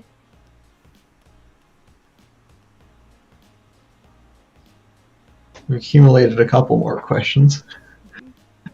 Nico Draws asks, I'm curious, what would be the elevator pitch for Lackadaisy? Jokingly said it's Boardwalk Empire meets Arrested Development. Meets Cats Don't Dance or something like that. Yeah, there were some people earlier asking if you were influenced by Cat Don't Dance before you came in, Tracy. I mean, not directly. I see why people ask me that all the time.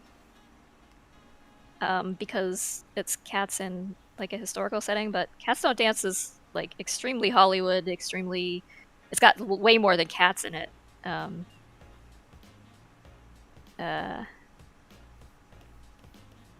And of course it's beautiful animation and everything, and so yeah, I saw it as a kid and loved it, but I saw, like, that it was just, like, one among many animated things I loved and watched over and over again, so I don't think it was like specifically the thing. It that wasn't made me do like you were this. like, I sure do want to make Cats Don't Dance. I know what I'll do. Speakeasy starring. Yeah, I mean, but people have said the same thing as like, well, is this inspired by Black Sad? Is this inspired by Fable Goes West? Is this inspired by? I'm like, no, not directly by any of those. It's just like, you know, It's really its own. Technically predate. I did not know Black Sad even existed when I started this. So, but yeah, I guess Chat is asking, or is commenting that Fable is a bit quiet. Oh, I am? Sorry, let me bring the mic a little bit closer. Is this better, guys? Sorry, I was turned away from the microphone. Let me make sure that my mic is turned all the way up on this. Yes, it is. Is that good? Should be better.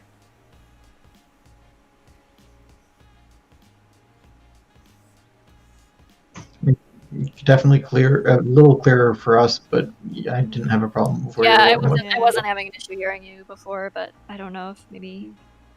Das chat. Is this better, chat? Like, the microphone is much closer to my face.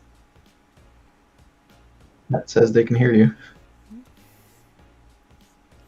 Alright, seems good. August Fush says, the general shape of your characters, let's say level simplicity in the contour silhouette is similar to the Cats Don't Dance design. Yeah, I mean, Cats Don't Dance is actually way more cartoony looking. Way more Lackadaisy pushed. is. Like, Cats Don't Dance is pulling from, like, a Warner cartoon tradition. This is still, like, a... This definitely has push shapes, but, like, I think maybe what you're thinking of is, like, the baggy pants, the way they sit on the characters. That was a 1920s I think you could, thing. yeah. You could definitely compare, say, Danny to Rocky. You could see some... Oxford bags. But, yeah. He is actually, I just Googled to remind myself, he is considerably more noodly than Rocky. So oh, yeah. amazingly. Yeah, he's thinner. Yeah, he's like... He's a toon. He's just a straight up He's like toon. a pixie. He's like a lollipop shape with feet on the bottom. Yeah.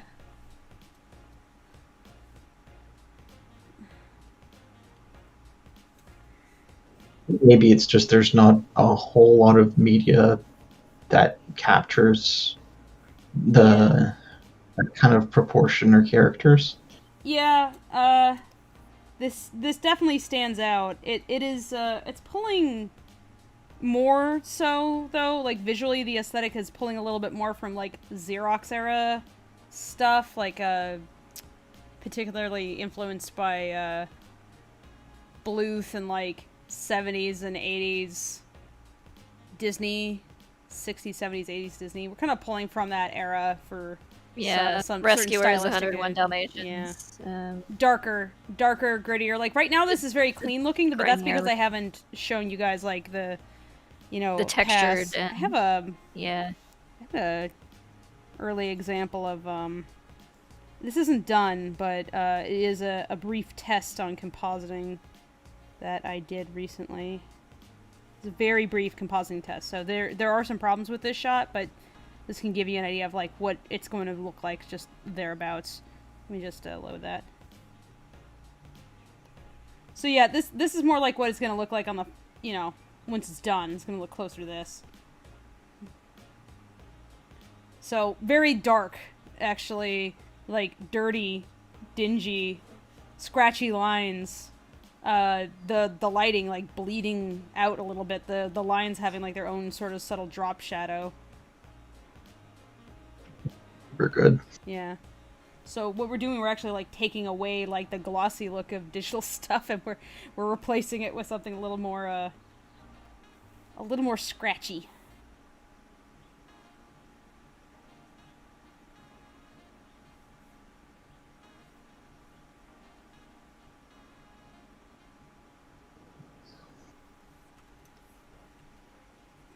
Chat is impressed.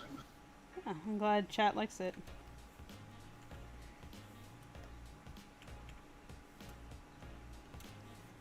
Oh, Oliver and Company? Oh yeah, we watched that. Oh hell yeah. I love that movie. Like...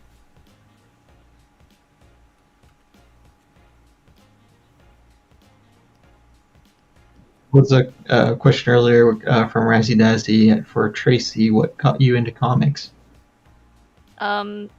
The desire to tell a story. I really wasn't like a kid who grew up reading a heck of a lot of comics. I read some, but I wasn't really into comics, especially not like Cape Comics did not appeal to me at all. I was just not interested in superhero stuff. But I kind of like I had kind of transitioned in my day job to something more of a like manager, where I was a 3D artist, animator, rigger, things, and doing things like that. And then like we hired a bunch of new artists, and I ended up kind of defaulting into art lead. And so I ended up doing lots of delegating tasks and making art Bibles and scheduling things and doing interviews and training people. And I was kind of going nuts because I wasn't really having my hands on the actual art like I wanted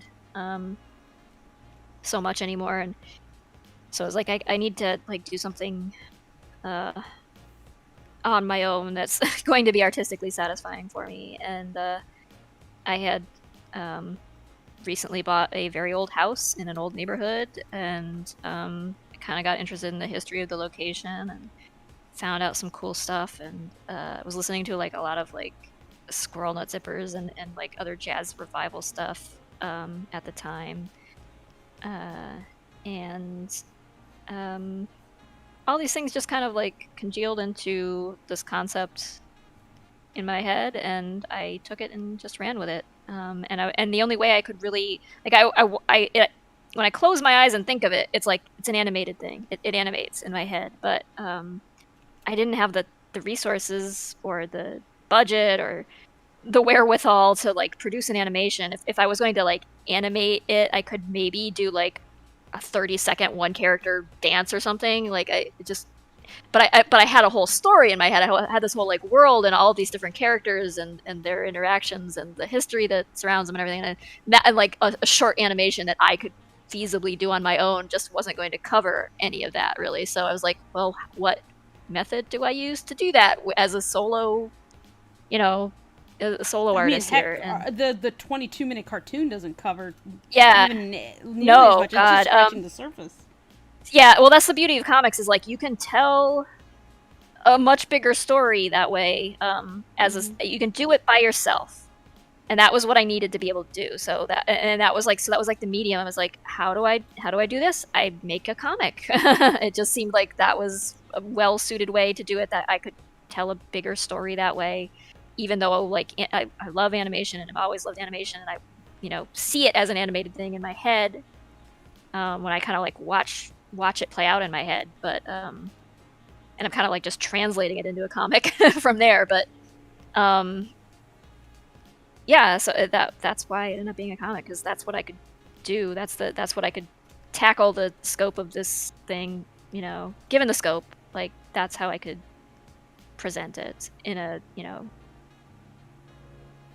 way that like just one person could do. So that was a very clumsy way of explaining myself. No, I get it. Like I have the skills to make shorts and stuff. And yet like when I was like, I want to make something, I went to comics because it's what can you do on your own, and it's like unless like the kind of story you're gonna tell is something that can be done like 1 minute at a time or something, and doing it on your own. Yeah, it's so like difficult. It's like, okay, I could spend a year or 2 years like making a short animation about it, and what's the most I could manage to do? Maybe 2-3 minutes. Kind of fumbling around and trying to figure out how to translate my animation, my game animation knowledge to like fully rendered film style animation, or I can do a comic and tell a much bigger, broader story with more, than just like what I can fit in like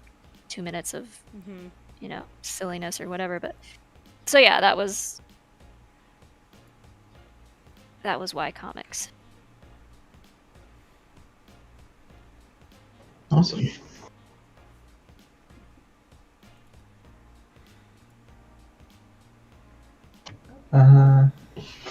I missed a question earlier from Toon Scribbler. which was so. I know we have joked about a cooking show of Mordecai, but if Nico is the better cook, he be there? Can he have the show or be correcting Mordecai? That would be amazing. Yeah, he came in and just like, Nico, no, you do it like Nico this. arguing with Mordecai about how to properly cook hot dogs.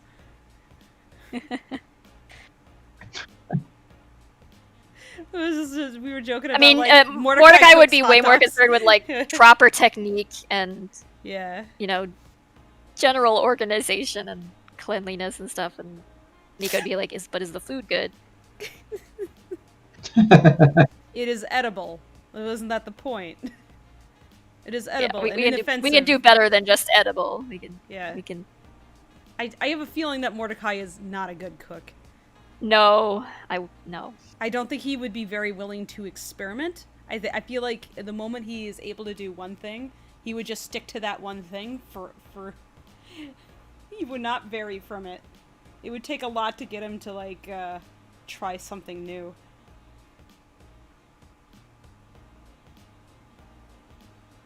It just doesn't seem like a man with an adventurous palate. He's not an adventurous foodie type. No. He sniffed out waffles, for God's sake. Who does that? Yeah, that's... Well, at least he has enough taste to seemingly enjoy French toast, but... Maybe, possibly. Maybe it's easier to cut through. It is just bread, after all. There's very little going on with French toast, if you think about it. Yeah, it's just bread and egg. Yeah. Egg bread. Fried. I suppose, like, waffles would appeal to him just because they're very standardized looking, if nothing else. But then, like, the pockets. Well, that was annoying. Certainly the argument he made for it. Yeah, but of course he was playing waffles advocate. So. Anything with syrup would be a little messy for him. Yeah. Because he says 10 out of 10, Nico would sabotage him. I do feel like he would try to get more dirty. Or mess up his stuff. Oh yeah, yes. Just him like swooping in and like throwing stuff and whatever he's making. I mean, you're supposed to get a little messy. If you're not making a mess, you're not doing it right. I think that would be Nico's philosophy about what would be funny is if Mordecai was trying to cook it, and while he was like constantly trying to like clean or like address and making things like absolutely perfect, like the food would take way too long to make and he would inadvertently burn stuff. And then he would get mad and, like, throw it out and, like, try all over again. Like, but he wouldn't change his approach. He would just constantly fuck up in the exact same way. This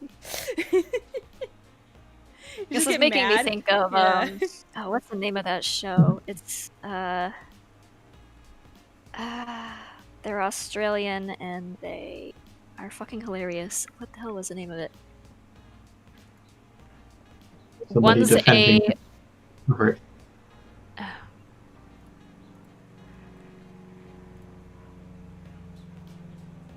To look it up, hold on. There's somebody in chat saying, "How dare you mock French toast?" That was a mockery. We're not mocking it. I could go for some right now, frankly. Oh, it's the catering show. Catering like with a K, because they're both named Kate. One is a. One has like a ton of dietary restrictions. Ooh. Because she's like I don't know, she has a gluten intolerance and she's like allergic to a bunch of things. And the other one is like this crazy foodie who loves to try everything. And they just got like this comedy routine where they cook things and like one of them's just like, I can't eat any of this, and the other one is just like rolling her eyes. They're hilarious. Please dump that for me. So I gotta see this. Okay, will do. Mordecai seems like the kind of person to cut an apple and get a fresh one if they mess up. Yeah. The apple wasn't perfect enough. Mordecai attempts an apple pie.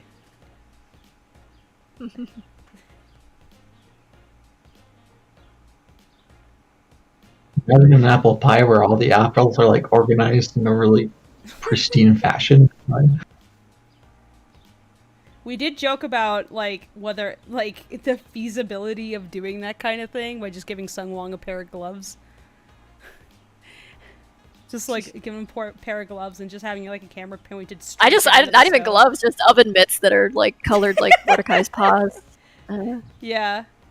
Well, that's what I meant, like kitty paws. Oh, okay. Mordecai paws. Yeah, okay. Yeah. Just give him a pair of paws. Yeah. The thing with Stug Long is that's kind of already his thing, right? That's why I mean it's like actually pretty feasible. I mean, it'd be easy to do, but yeah. Would he be down to do it? I think it'd be like I mean, I'd be down to do it, but I would have to sit there and like plan for it and that kind of thing. And right now my schedule's a little full up, but I would definitely love to do something like that. I think it'd be hilarious. Yeah. I'm looking at this.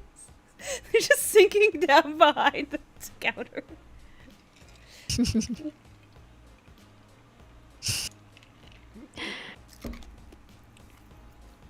Yeah, I need to rewatch this. I haven't watched it in a long time, but they've got like 2 seasons that they did, and they were both so goddamn funny.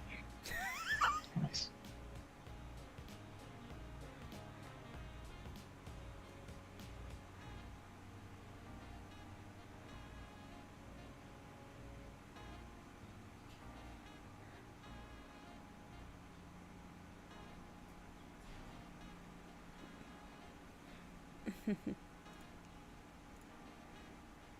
Let's just skip ahead so I can see a couple. A food intolerant and an intolerable foodie. Yeah.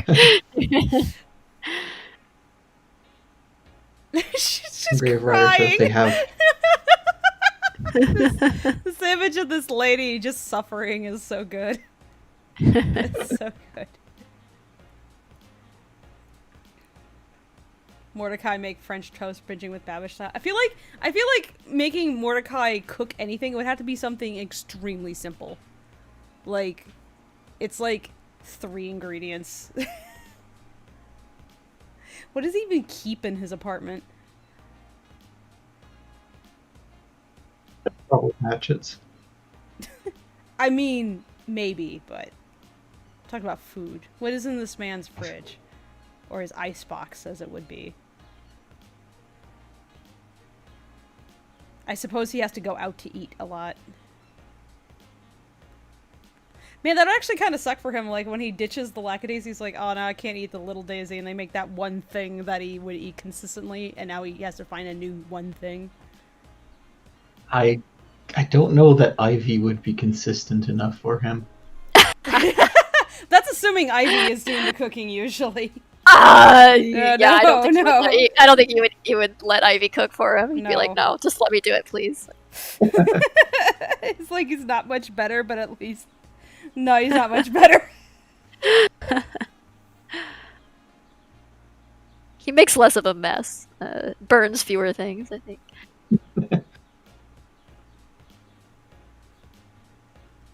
Done. Ivy would be so slapdash about cooking. She'd be like, yeah, Oh whatever. God. This is fine. It's in a race to the bottom. Ivy or Rocky worse? Who's worse?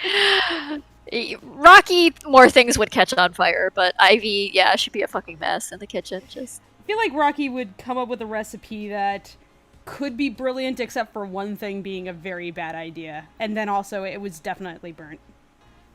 Yeah, I'm sure he could come up with creative things in the kitchen. Like, Yeah. it'd be interesting at least, but I mean, judging by your mini comics, he's come up with many interesting things. Interesting but deadly, yes.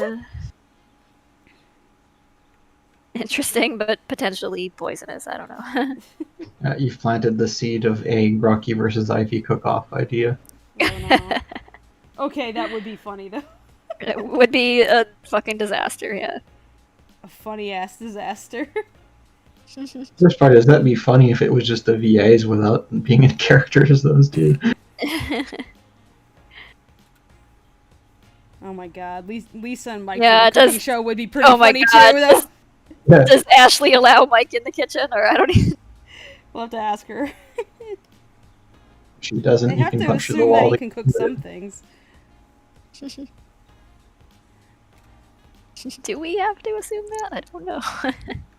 I don't know. I just know that. I have no idea. He Yeah, got a ghost pepper, and I was like, oh, And I was like, They know they've been grilling stuff, she said, so I guess they just got a barbecue. So a barbecue. Oh yeah, barbecue, yeah.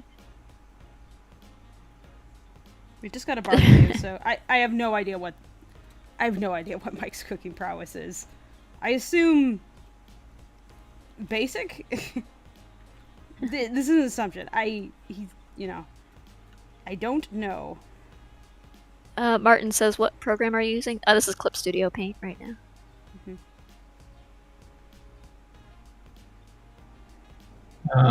There was a serious question earlier. How do you keep the motivation to do comics? It's a sickness. Yeah. It's just first, you catch the virus and then get the brain disease that you need in order to keep making comics for some reason. No, well, there's a number of different things that I would recommend doing. One of them is making sure you have a comfortable workspace that you enjoy going back to. While you're working, do things that you like listening to music you enjoy or podcasts you like. Be comfortable in your seat. Have enough light. Make sure your arms are comfortable so you're making yourself sore or achy as you work. Make sure that the material you're working with is of long-term interest to you, unless you're doing really short comics or something, which is totally fine too, or topical gag-a-day strips, or or you can do short vignettes or anthology things. So I would say as I've said before, actually construct your comic around your own personality, your own demeanor. Don't try to force yourself to be, if you're not the kind of person who can be interested in something for 5, 6, 7 years at a time, don't try to make a comic that's going to take you that long to do. Do something shorter. Do a smaller scope thing. You're going to make yourself miserable by placing those expectations on yourself right off the bat, where you suddenly have to become a different kind of person in order to achieve what you're trying to achieve. It's just going to feel like a chore. You're going to procrastinate and not want to do it. But also just the subject matter itself, make sure it's something you're very interested in, invested in, interested in learning about, interested in drawing. Just do the things you can do to make yourself enjoy the process, because the process is 99% of your time is spent doing is toiling over the art. Yeah, and if you're not enjoying that at all, is nice. Yeah, it's if you're not enjoying the process, then you're not enjoying yourself. Yeah, I said, sense of accomplishment upon completing a page or a volume or something or winning an award or having someone say, "Oh, I like your comic," is fleeting. It will your brain will just kind of eventually, you'll take it in and you'll be grateful for it, but you will your brain will kind of just toss it aside, and you'll go through those throes and that agony of just the creative process shit. The feeling of every triumph artist is just not something your brain can actually sustain. Yeah, so it doesn't last. Are you still elated by that one goal that you got? If you kicked a goal when you were 5 into the post and you got the soccer goal, you won a point. Wow, I feel great. Do you still feel that way today? So how long did that feel? Or even it even becomes a situation of amplifying expectations, where if you win an award or something, you can't just stop there and be oh, I'm just gonna ride on that laurel for the rest of my life. No, you then end up people are oh wow, I can't wait to see what you're gonna do next, and then you shift into, well, I gotta do the next big thing, I gotta win the next award, or I've gotta impress more people, or I've gotta make it even better next time, so you end up scaling up, and your expectations get higher and higher for yourself. At least a lot of people function this way, it seems. And so you're never going to be you're never going to be completely satisfied or totally happy with anything you produce. A lot of artists suffer with this. It's on the one hand keeps you motivated to trying harder and learning more, but on the other hand it can make you very unhappy too, because you always feel like you're failing somehow, Mm-hmm. But if you are just enjoying, if you can go and retreat into that art space and that headspace that you can be in while you're working, and be happy there and feel comfortable there, and just sit there and smile as you're drawing and you're listening to good music, and make sure that is there for you, because that's going to keep you coming back to it. And there are going to be times, even if you manage that, there's going to be times when you don't feel like doing it, you don't feel like working, Sometimes you just want to go outside and play. Sometimes it's not. Sometimes it's not going to be fun. You're not going to feel super inspired, but you've got to have some measure of self-discipline to be like, look, am I gonna go fuck around and play a video game, or am I gonna actually get some work done? And that's kind of like, it does take a certain measure of sacrifice too, in that like I don't really play video games much anymore. Yeah. Like if you're the kind of person who needs that consistently, then design your project to allow for enough free time so that you can do things like that. Right. If you need a certain amount of video game playing time, like do you can make your art as lightweight as you want. If the point is the joke and not so much the art, then you probably can do some produce comics faster. Lots of like amazing comics that like I highly recommend that are very simplistic. I mean, like there's Cyanide and Happiness. There's yes, you PhD can comics. make. There's Dinosaur you can comics successfully the same 5 frames over and over again. So you can successfully make stick figure comics, and if that's your thing, cool. Yeah, there's zero shame in that. That's another part of the art form. Yeah. XKCD is probably one of my favorite webcomics. PhD. I'm sorry, I'm brain fart. I was like, no, it's not called PhD comics, but in my head, it's called PhD comics. PhD comics. PhD comics is another comic. Oh, it's just. Okay, just different. Okay. Somebody else. I haven't heard of that one. Yeah. No, they're kind of in the same space. PhD is about graduate work. Uh-huh. Even though PhD stands for piled higher and deeper. Oh, that's who it is. Yeah, I think I've seen that. That's more. Oh wait, no, I'm thinking of something else. Never mind. Piled higher. God, there's so many freaking comics. It's like I'm thinking of something that's kind of like. There's like a very irreverent one where like the artwork is way more involved. Like there's XKCD is very, very basic art-wise. You might be referring to the one I read a lot is called SMBC. Yes, which that's is it. Saturday morning breakfast cereal. Yeah. Very irreverent. Yeah.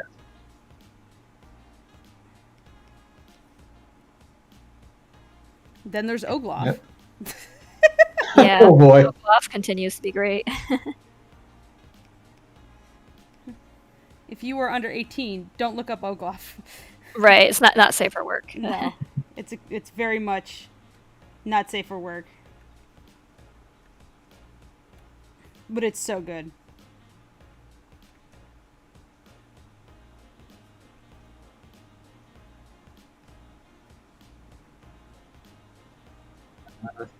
One other question was, is anyone else here a fan of Amigo the Devil? Apparently a musician. I've never heard of them. Not familiar with them.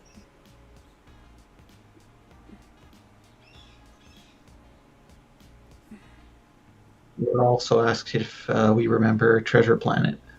Yeah, I've seen Treasure Planet. Yeah.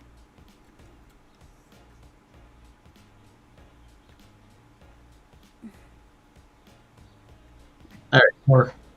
Got through the small ones. For Tracy, do you have a favorite character to write dialogue or just come up with scenes for? It kind of changes day to day. Like depends on how I'm feeling. Sometimes it's easier to write dialogue or to draw characters when I'm kind of resonating with them on a emotional level, or if I'm having if I'm feeling in a grouchy mood or something, Victor is a lot easier to write or draw. Rocky is often a lot of fun because, well, obviously he's a little bit unhinged, but it's also just so opposite my personality. It's a little bit, I don't know, it's cathartic or liberating or something to write or draw characters so unlike you. You just kind of explore different. I found it interesting how when we were working on the script, as we were casting people, because the script was still being noodled. We had most of it done, but we were getting a few. It was mostly bits of dialogue that we were figuring out, trying to nail and revise before we went and we did the brain. Before we recorded everybody. But it was interesting, once we cast people, how I personally found it a little bit easier to hear them in my head. Because, writing them was a bit easier when I had, when I had that voice more strongly in mind. And it's like I had like an understanding of their voices even beforehand, like that's how we casted people in the first place. But once we actually had, like, this is the voice, I found it interesting just how more easily it came to me to write certain things. Mm-hmm.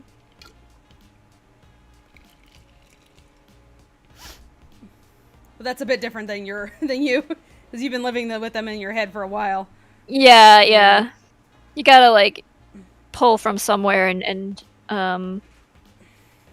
it's when you can kind of, like, find some common ground with them and just kind of relate to them a little bit. It's much easier to get in their head. It's very hard to write a character that you just have absolutely nothing in common with.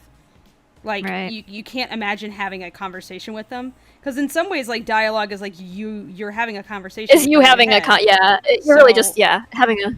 If there's nothing there talking back to you, it's very difficult. Yeah, at least it's insane to write characters. A little bit. I think there's maybe a reason why any given writer is a little bit nuts. Simon wants to know who the birds they keep hearing are. Those are my burbs. There are 3 caiques outside and 4 chickens, with one of them being a rooster, and then there's a pair of green-cheeked conures as well outside, so you might hear any one of those.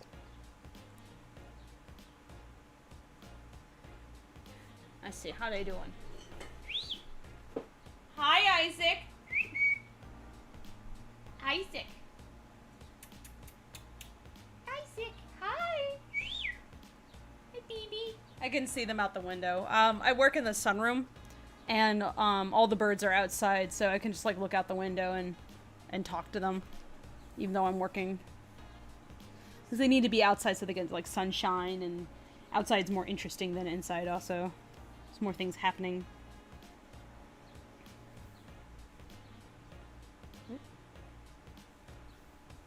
That's Mitzi. Okay, I'll be right back. I have to take care of some cat stuff. Okay. I guess Tracy can just describe basically everything she does as cat stuff. There's some cat stuff. Gotta manage cat stuff. Yeah. It's like executive time with Tracy. Yeah. I suppose.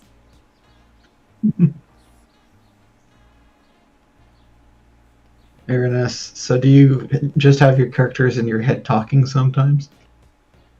I certainly have for my own characters, that's for sure. And like at this point, like I can visualize a conversation with many of these characters, but I'm always kind of like asking Tracy, like, does this sound alright? Because I'm trying to get it closer to whatever it is actually. Like, even on my little jokey comics, like I want to keep like somewhat close, because that's part of the challenge and it's part of the learning experience for me. Let's see, what am I doing? Oh, this is definitely a Fable question. Is anyone in the team a dog person? I love dogs. I like animals in general. I love dogs. I You have a dog. Animals? No. I love dogs. Dogs are good. Dogs are a basic good.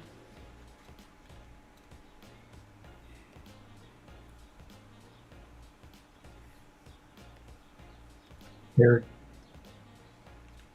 probably the animal the least likely to express actual malice towards you. Among my animals? Yeah. Yeah.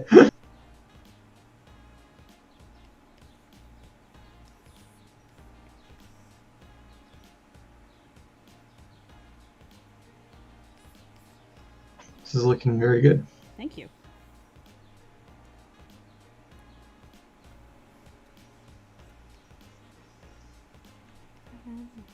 You had it coming.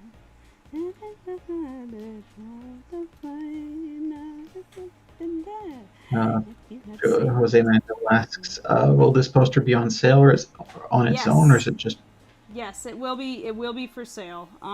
We intend to put it up in the print shop once it's ready. But it's also a reward for Kickstarter backers and anybody who donated after that.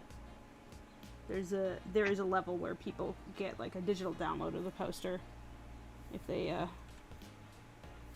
submitted a donation via the Iron Circus.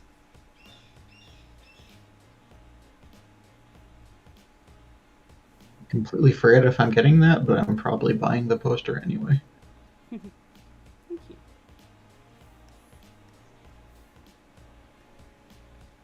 you. Chris, are you planning to make a show someday? I mean, we hope to, but it's going to depend on how other people respond.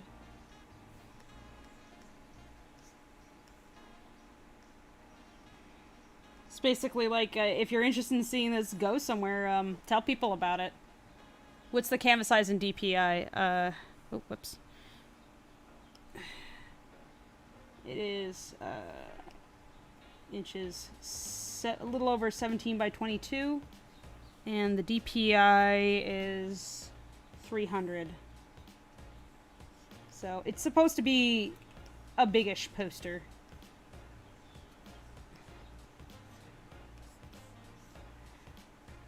I actually never learned this stuff. Is there any particular color considerations when you're drawing something for print? Yes. Yeah. You generally want to work, you have to, like, make sure that things don't go too dark. Red and green and teal can be kind of a challenge to print. Often you have to do test prints, just to make sure the colors are right. But yeah, it takes kind of like you have to get some experience with it before you, like, understand the common issues. But one of the biggest things is that whatever you're working at, understand that when it's going to print out darker, because I'm looking at a screen that's emanating light, but when it's printed, the paper doesn't emanate light, so it's going to be dimmer. It just will be. So you have to often brighten up the image quite a bit to account for that.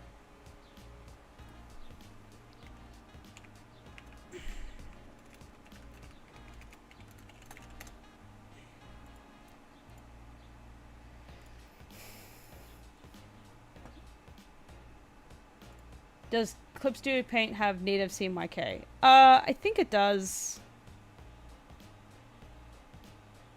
I thought it did, at least. But it's not as convenient as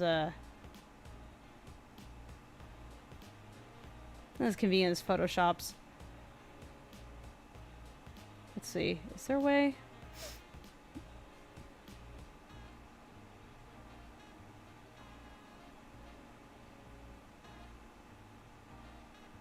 I don't know. I'm not going to look at this right now. It's fine. I did find there is a CMYK conversion thing in somewhere deep in the tools that I tried.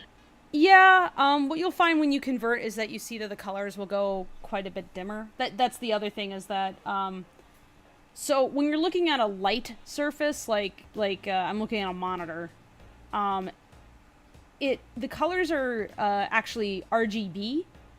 So that's red, green, and blue LEDs that are combining to, in very, very tiny spaces to make it look like it's like one color. So if you were able to you can see this easier on like really old monitors or like CRT screens where the resolution isn't good. If you put your eye up real close to the monitor, you can actually see that each color dot is actually 3 colors like right next to each other.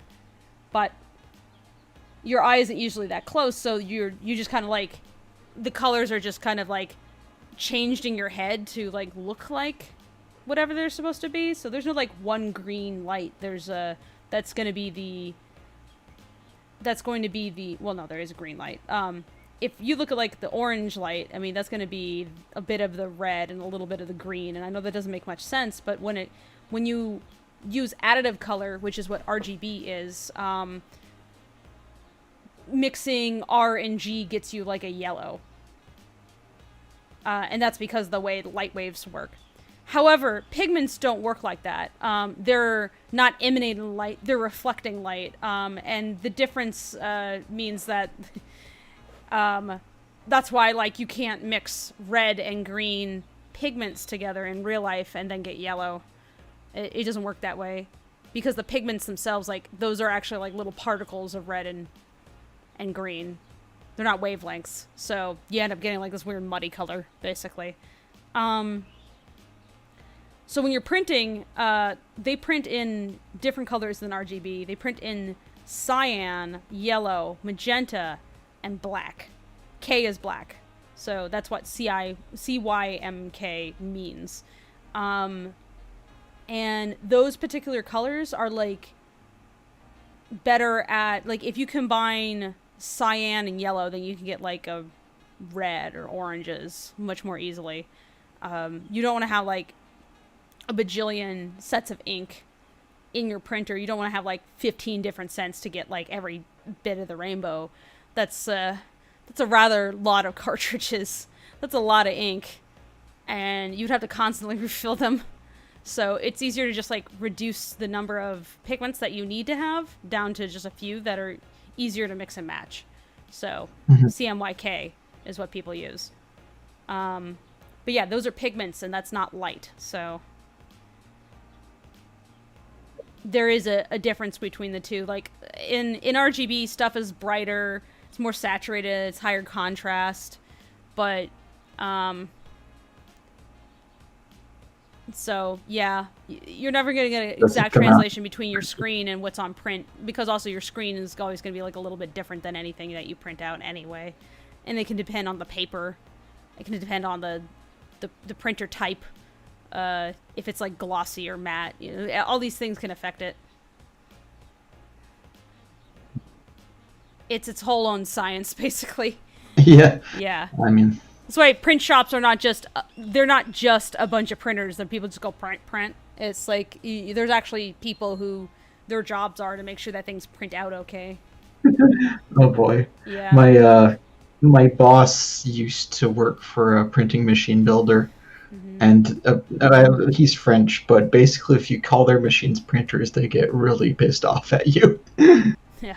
They call them impression machines, or impression is a French word for printing, but I mean, yeah, I think I still hear people calling them printers, but, you know, yeah, it's different than the thing that is currently broken down on my drawers. So I have no printers right now.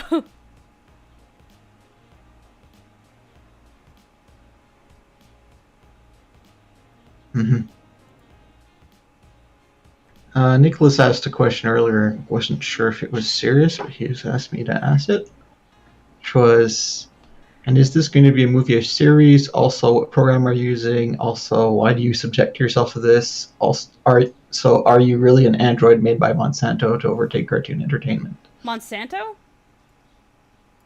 I mean, I'm not made of corn, if you mean that. I'm not sure Monsanto has very good I don't think they're good Android robots. technology. No. Maybe Boston Dynamics. Yeah.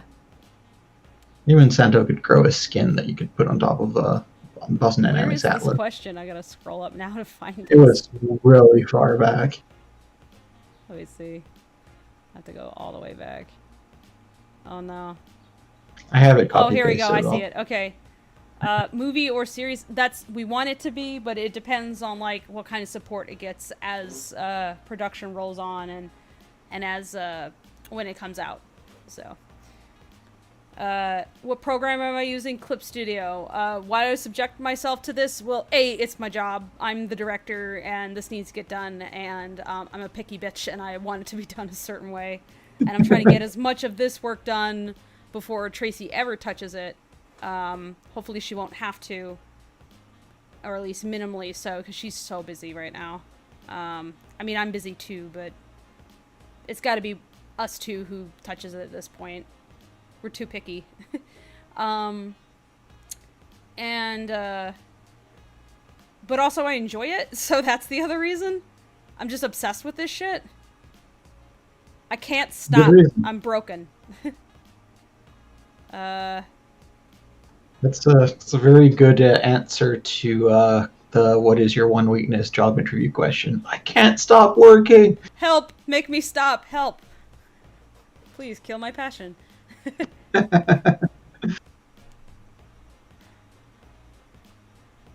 So someone also asked, how long does your average stream last? Uh, loaded I, question. The specialty streams that we have, which are like Lacka chats, where we like have take questions from the community. They're like more official things that we do each month. Those can last anywhere between 2 to 4 hours. Sometimes they've gone longer, but we're trying to cap them at around 3. Because it's just got a bit much. If I'm doing a workday stream, easily 8. This is a workday stream, so this is probably going to go on. It might go on 8 hours. usually does. Yeah. So yeah, it depends.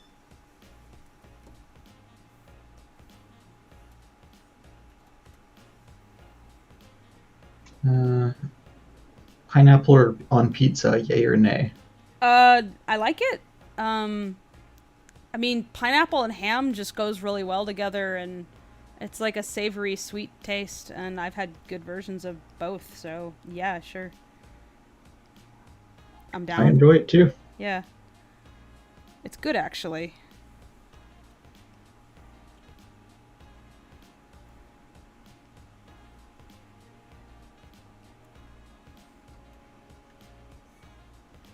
I guess it's like that with all things that people have made a meme to dislike. It's like, it's not that bad, guys. Yeah, you're allowed to not like something. Yeah. I think another example of that is Nickelback. Like, it's such a joke to hate on them here, but then anybody from Europe where they're also quite popular hears us, they're like, what? Or like the word moist. I don't think it's actually that disagreeable a word. It's like, it's just a word. Sometimes the meme, it's like, I get that it's a meme, but also the meme can really go too far when people like take it actually very, very seriously. Like, if you actually like pineapple on pizza, they're like, oh my god, what's wrong with you? And they'll make like such a huge deal about it that it's not really funny anymore. Yeah. So.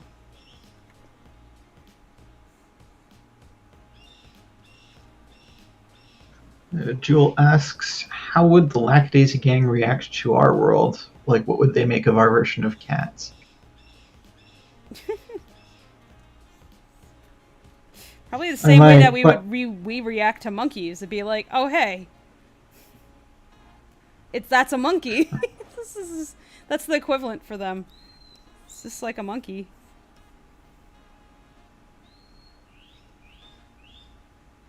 I always saw, or at least my understanding's always been that it is our world, just the catness is stylistic. Yeah, that's all it really is.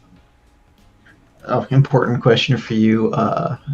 Shelly Belly says, I have a question for Fable. Why did Tracy make Rocky so attractive? How about first ask yourself why you feel that way, and then tell Tracy that to make her squirm.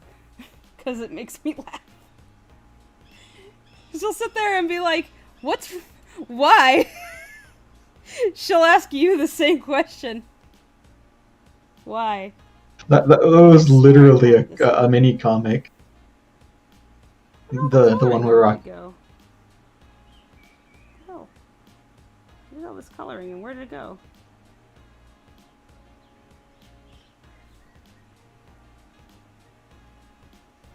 What the fuck happened? I went and I did spot colors on these characters on their lines, and it all is gone. What happened? Ugh, I must have accidentally deleted something. I can't think of another reason why this happened. Fuck it. Okay.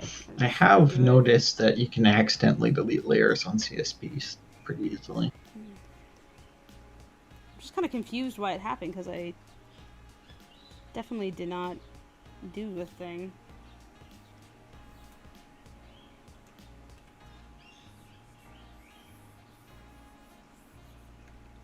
Okay, there's definitely something up, because The opacity is like kind of fucked too.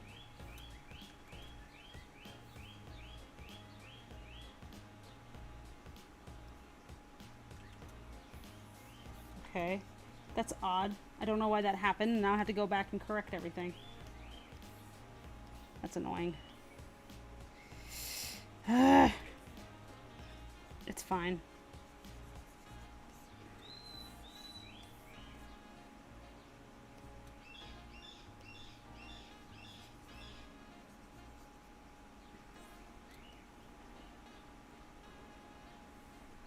There's a few people in chat asking about reimagining Lackadaisy AUs, but I'm gonna wait till Tracy's back for those.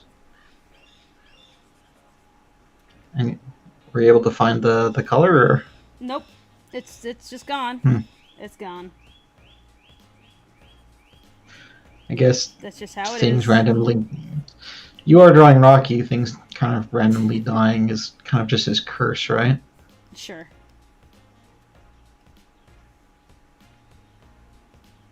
Gillis Bryant asks, question, is it fine?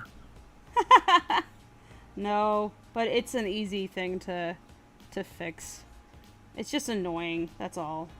It's annoying to have to go and, like, go back over all that stuff again. And you were hoping you didn't have to. You're like, oh, I'm done with this. And it's like, oops, no, I'm not. Because it deleted itself somehow.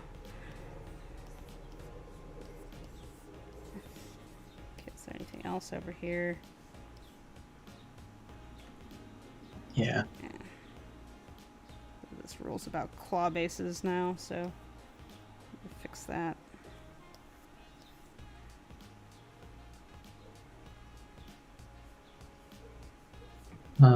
Someone's asking if I can link that mini comic I mentioned. Not currently, because honestly I have a lot of trouble finding specific mini comics. Which one? And I was referring to the one where specifically the question was, why is Rocky so attractive? Or it was, am I attracted to Rocky? Is this normal? And the comic was oh yeah, no, yeah, there's a comic for that. But yeah, if I went to dig it out, I would completely lose track of chat. So.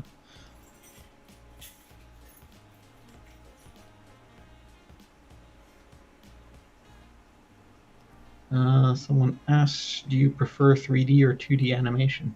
I personally prefer working in 2D. I like 2D hand-drawn frames. So I'm not a big fan of doing puppeted stuff myself.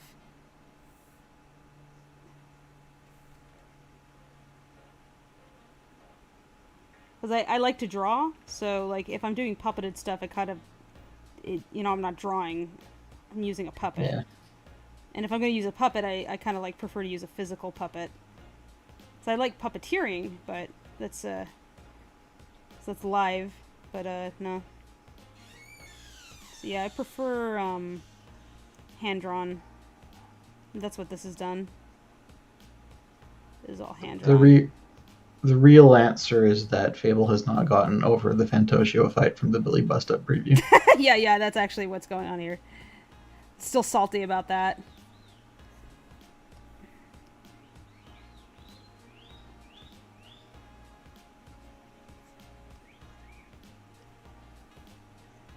Oh, sorry if I seem to just jump on questions. It's just because I'm trying to keep track of them all. It's fine. It's fine. I'm good. It means that I don't have to look up. It keeps my brain occupied. That's the goal. Yeah. AZ Sketches asks, were there any milkshakes in 1927? I must know the answer to this. Yeah, I mean there were soda shops. You know, I think that was a way that some places like converted post-prohibition. Like they went and they would serve like milkshakes and egg creams and that kind of thing. It was an alternative way to make money. Oh, no, that's not right. No. Yeah, okay.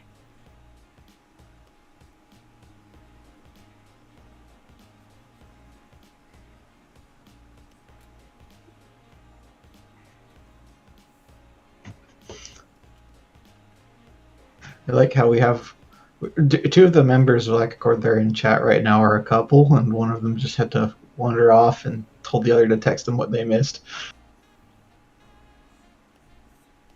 It's one way to watch a stream.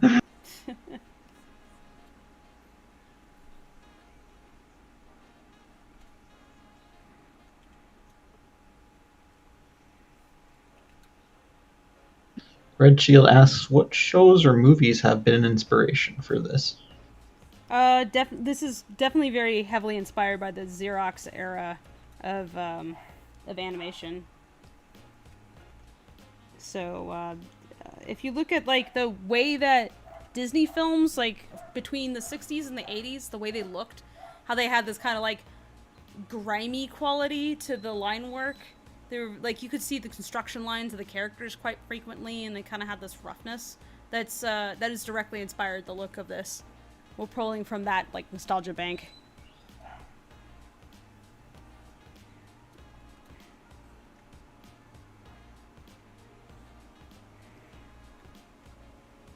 Someone just asked why you're tracing. I assume you were inking something? I'm not. Yeah, I'm inking stuff right now. Well, I'm like fixing inks here and there, like making adjustments to the inks that are already done, to either bring them more on model or to just like tweak something slightly so it's like a little bit more readable.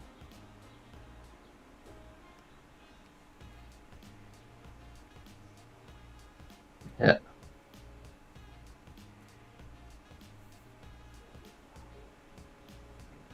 Moxie asked, I'm curious what program you use for 3D objects in CG and set design. Blender. We've been using Blender.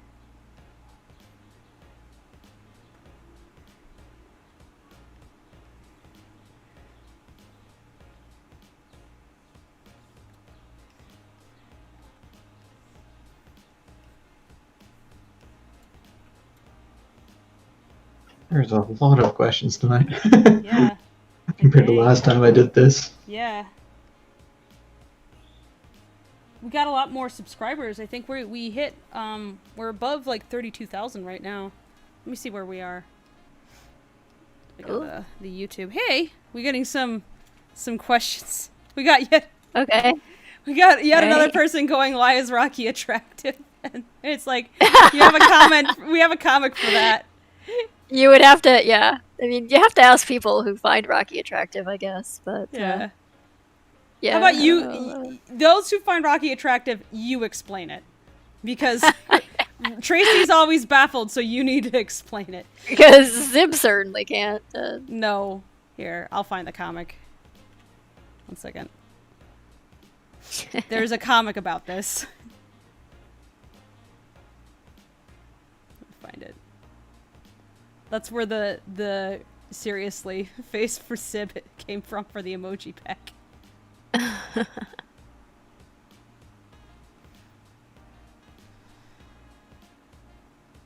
Wait, nope,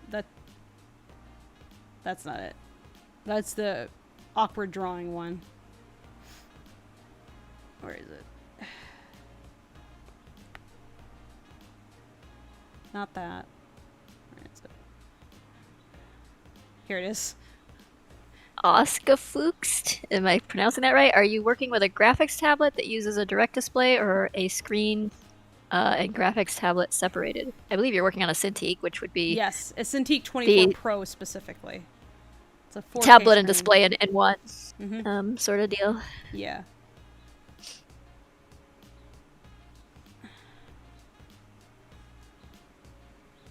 There was a question. There's the comic, guys. There's your answer. Nice. Aaron says, how bad does Freckle bomb when trying to take Ivy on a date? I mean, you'd have to be trying pretty hard. She kind of already decided. Just like... I feel like Freckle to be fair, he did. On a date. It's the other way around. Yeah. He did technically murder 3 people on their first date. That's great. That's correct. Yeah. True. She didn't happen to see it happen, which is she heard it happen. Yeah. Yeah. How badly did he bomb? He murdered 3 people.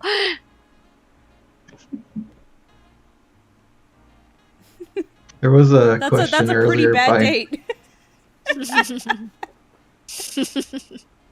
Nearly died yourself, killed 3 people, place shot up. It's a bad date, but your it's a wacky wedding. Your surrogate uncle dad losing so much blood he nearly died, having to call a horse doctor to patch him up.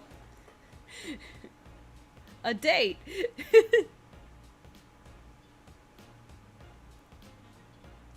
Simon Alpolik says, "Should I read Lackadaisy comics? I barely understand what you all are talking about." That's what this channel is about. So if you're interested in what we're doing, then yeah.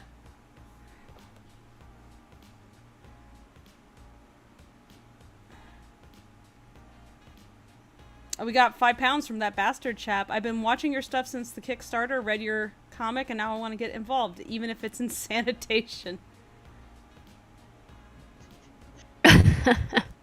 Thanks, bastard chap. Appreciate that. Thank you. Donations go towards keeping the crew in tuna.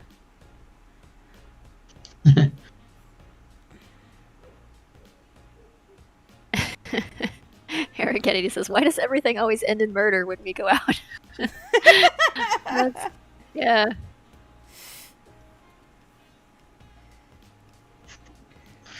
There was 2 variants of this question earlier while you were away, Tracy. I decided to wait till you were back. People were asking if you had to reimagine the characters in another era of history, which would be the most interesting to you? Oh, geez, I don't know. Very, very, very, very early on, I was like waffling back and forth between doing a 1940s thing and a 1920s thing. I went with the 1920s things for a whole host of reasons, but yeah, I guess I could kind of see them post World War II sort of thing as well. Like big band era, right before rock and roll took over everything. We do have the Lackadaisy 2020 joke, though. Yeah, we've often joked about them being in the 80s and like, yeah, the kind of like disco and cocaine insanity. Do not give Rocky cocaine. No, do not. Let's see. Yeah. I don't know. I've often thought they'd make good pirates too. So. Oh wait, that's right. That. Mermaid. We were discussing Mermaid earlier. Like, me and Steph. I was like, maybe I should do one thing for Mermaid. Maybe like a creepy mermaid. And she's like, what about a catfish? I'm like, true. Her argument was that Mitzi would make an excellent mermaid. Yeah, I think she would. Yeah. She may be more a siren and tracks you to crash your ship on the rocks. Shadow Reaper asks, how do you determine what stays a black line and what gets changed to be like the colors around it, like Rocky's tie and pants? Generally, if it's like some kind of interior line where the black is a distraction and I need the shape to like more blend into the rest of everything, then it will get a colored line. So it's like if the black line feels a bit too harsh and there's too many black lines in like a tight spot, then those interior shapes will be bordered by a colored line instead. So that's how I determine it.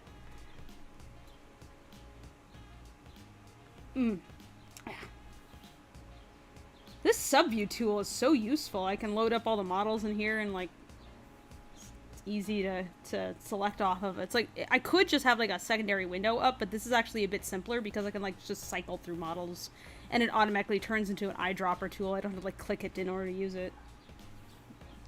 Very useful. Mm-hmm. It's like I've been using Clip Studio for a while, but I didn't know about this tool. What's it called?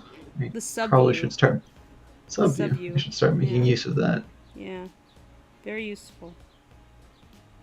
So I was drawing Chris's character from a reference yesterday with me. Things probably easier to have it on screen. Yeah, just the ability to quickly select colors off of it is very useful because I did for my comic, like I used to have like a model sheet that I would just constantly sample off of, but it was so annoying to constantly click away, switch tools and all that. Just annoy the heck out of me. This is much simpler.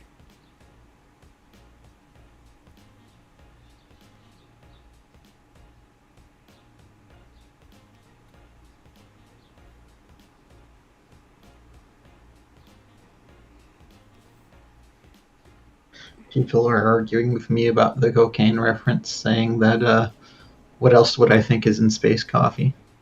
Some kind of old-timey cough syrup, I imagine. like it accidentally, he was looking for sugar and he accidentally had Zib's stash.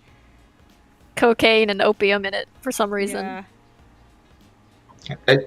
I think that space coffee, from the visions he saw, is probably what he would get if he just blended all of Nico and Seraphine's stash together. Or whatever they have back there. Including the incense.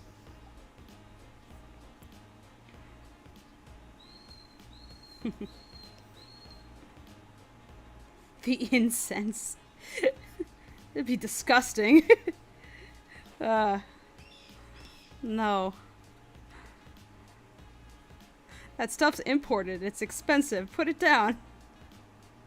I guess it wasn't cheaply available like it is nowadays.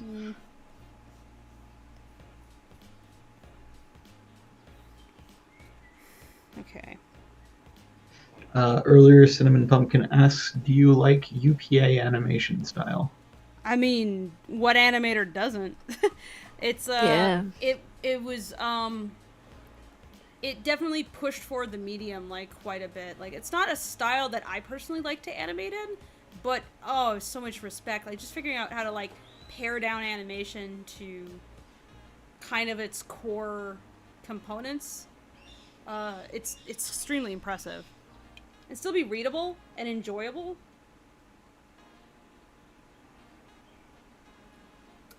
Will there be a printed version of the comic available for purchase in the future? Yes, there has been already. There already is. Yeah. You can get the Volume 1 and Volume 2 books through me on Patreon. And I probably will put the hardcover books. I'll probably put Volume 1 softcover books in the Gumroad store for a limited time at least. I've got a bunch of them. Yeah, I parted ways with my former publisher, so they're not currently in print right now, but I do have some. But we'll be reprinting them in the not too distant future with a different publisher. So. There are plans. Yeah. Can't speak for what it'll be like with the new publisher, but I will say that the hardcover books are super worth it. Thanks. Yeah, I worked real hard on them. So you did. I can tell. For many years. Years. Yeah, years. Yeah, echoing through the halls.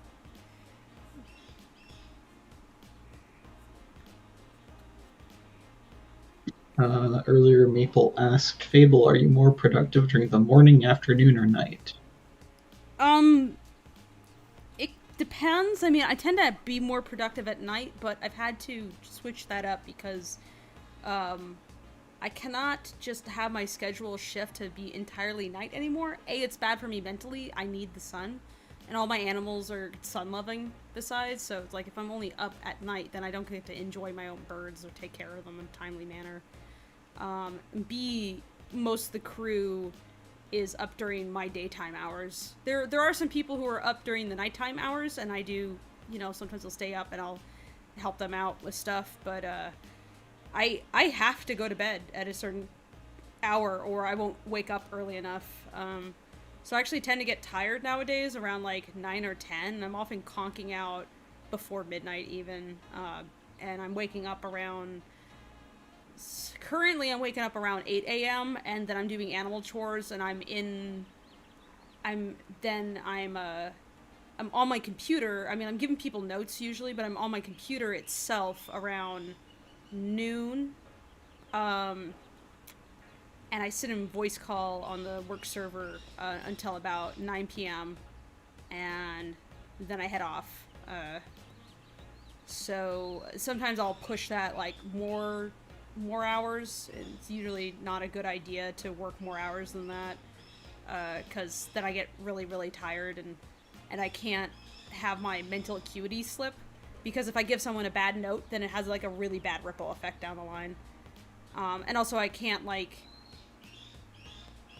get like grouchy at people. I can't be grouchy at people. I can't have like a bad day and then take that out on somebody. I can't I can't just go fuck it, because my job requires me to be like mentally there all the time, and that can be very exhausting. So I have to take care of myself so that I don't give someone the worst version of myself, or some version of myself that's like not appropriate for the situation.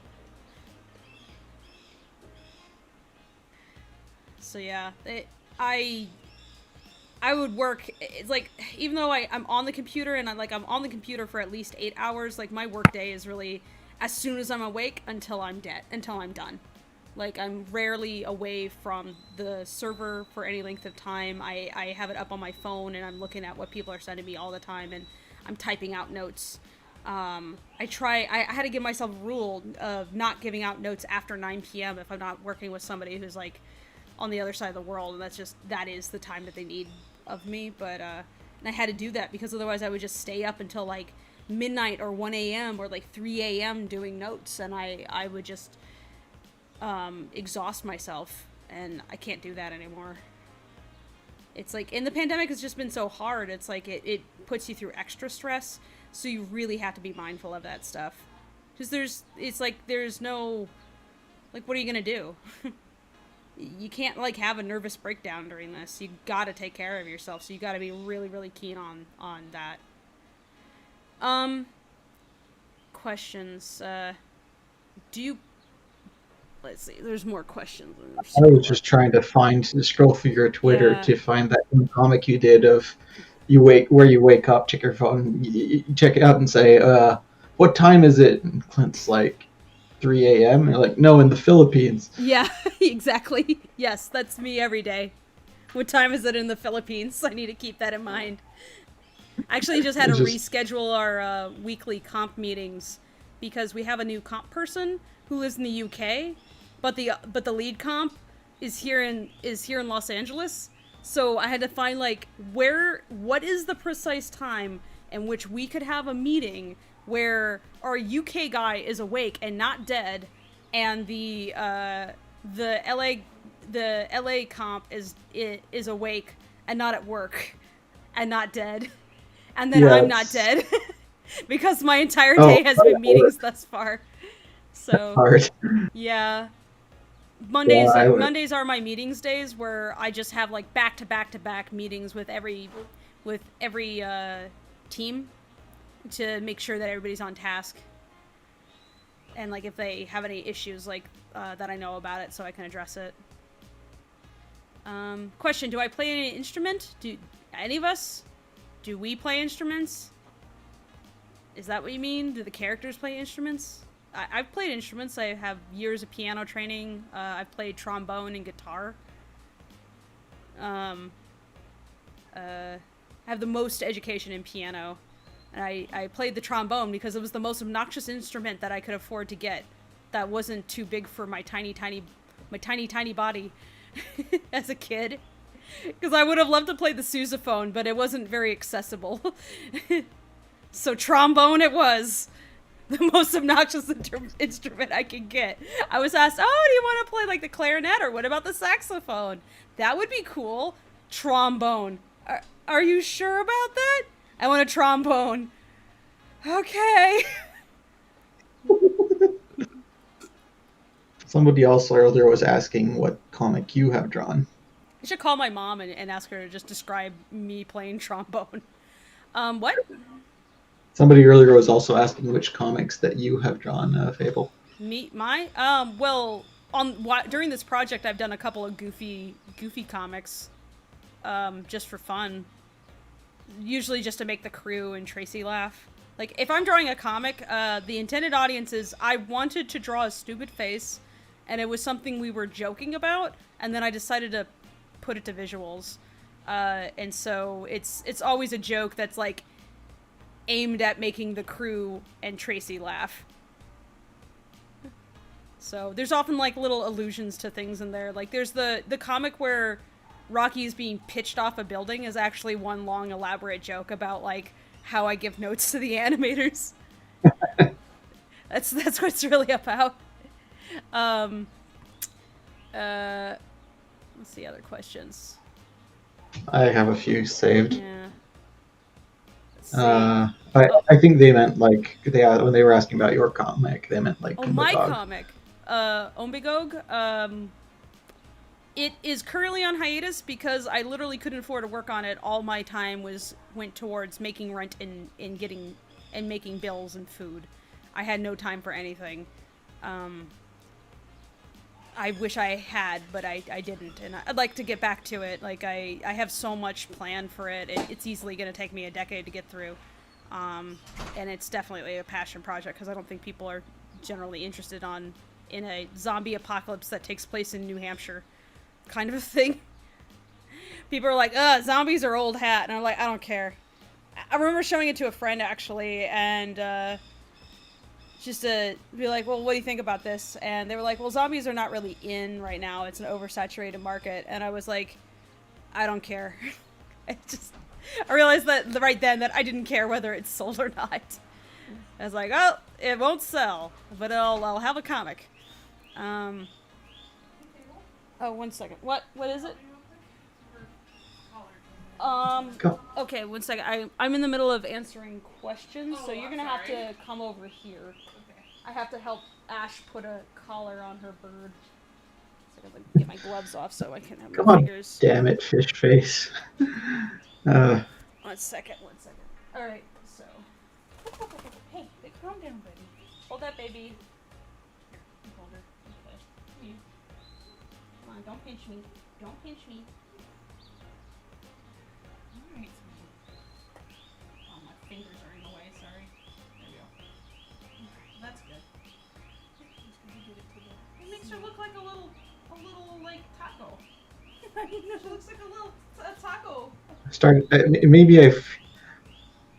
It's getting dangerous now when people are specifically asking questions to bug me in chat. Okay, hopefully this isn't too heavy for her. Well, it'll be a bit heavy and she'll be off balance, but she just has to kind of get used to it. Yeah, she might need to have like supervision. You still there, Tracy? Or? I'm gonna have her in my room with me. Oh, yeah, I was just typing a message to somebody. Oh, that's fine. What did I miss? I'm Sorry. back. I had to help Ash with a small bird thing. Her bird needs a little birdie collar because she's been picking at her tummy, so I gotta fix that. Aw. Yeah. I was just commenting it's getting dangerous now. People are coming in to bug me about things. Okay. The fish face is asking specifically about an in-joke based on a song she played repeatedly at me yesterday. Wait, people are drawing Johnny Two Tails? Oh no. What? It's just two kids in a trench coat. The ultimate mafioso. Gangster Prime, Johnny Two Tails.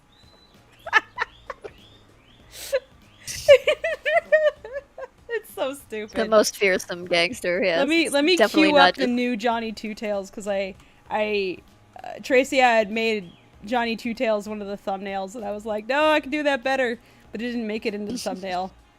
So let me get it back up. Where is it? Oh, it is in the thumbnail actually. It's No, the in new one? the last thumbnail. The new one, no. No, oh, the new one, no. The new one is way more action-packed. Yeah. Yeah, here's Johnny Two Tails. Gentle Shadow says, hi, this is just a drive-by, but y'all do fantastic work, and while my relationship with Lackadaisy has been me catching up in short spurts over the years, I just wanted to say you do a great job. Thank you so much. There you go, guys. There's the original Johnny Two Tails on the left, and then I was like, I could do better. on the right. That means a lot, Gentle Shadow, if you're still there.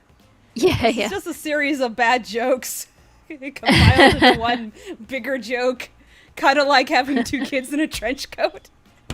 It was one of those late nights and we were just getting punchy. And Yeah. weird drawings Ivy's happened. great idea. That's not how true art happens. Yeah. She does the talking, Freckle does the shooting.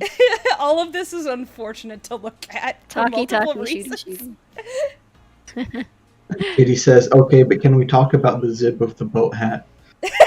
Well, look. Oh yeah, they took his hat. So. They took Victor's coat and Zib's hat because they had to look like an appropriate gangster.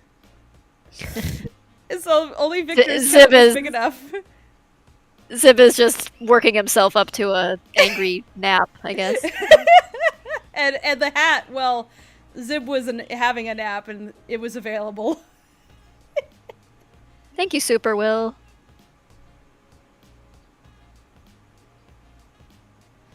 That's awfully kind. There was an earlier question from Reluctant Warrior, which was, would you ever do a Lackadaisy story set in the 30s? It'd be a far more depressing affair, I would think. I kind of picked the 20s because of the more hedonistic, loud character of it. But the 30s were, yeah, I mean, not that people didn't also celebrate and do fun things in the 30s, but it was the Great Depression. They didn't have the was money to. Bad. It sucked. Thank yeah, I you, mean, people were Super Will for the super chat and the emoji. Thank you. It'd be a very differently toned thing, I think. We'll see how many characters survive the main story enough to make a sequel. Yeah, in the who gets to enjoy the 30s? Yeah. Enjoying pretty heavy quotation Not enough marks. meme says, "What do you mean? I am Have but fun, a normal boy everyone." man, not two cats in a trench coat." Johnny Two Tails, Yeah. probably. Johnny Two Tails has to go to work at the business factory. Jared 1999 says, "I'll sell one of my kidneys to help the animation come sooner." Please don't sell a kidney. I don't have a good way to cook human kidney. If you want to donate to the project, then I would suggest donating via our PayPal link, which you can find in the description. Super chats are fine, but YouTube eats a third of any super chat. So if you want your money to just go to us, then donate via the PayPal. Donations above a certain amount come with certain digital rewards as well. So, and you can see a link to that via littledaisycafe.com is one of the easier ways to get to that. So I'll just link that.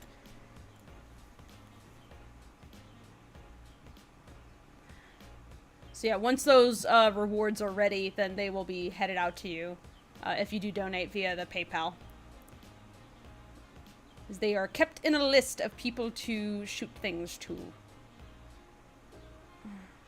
Also, you can see progress on the project this way.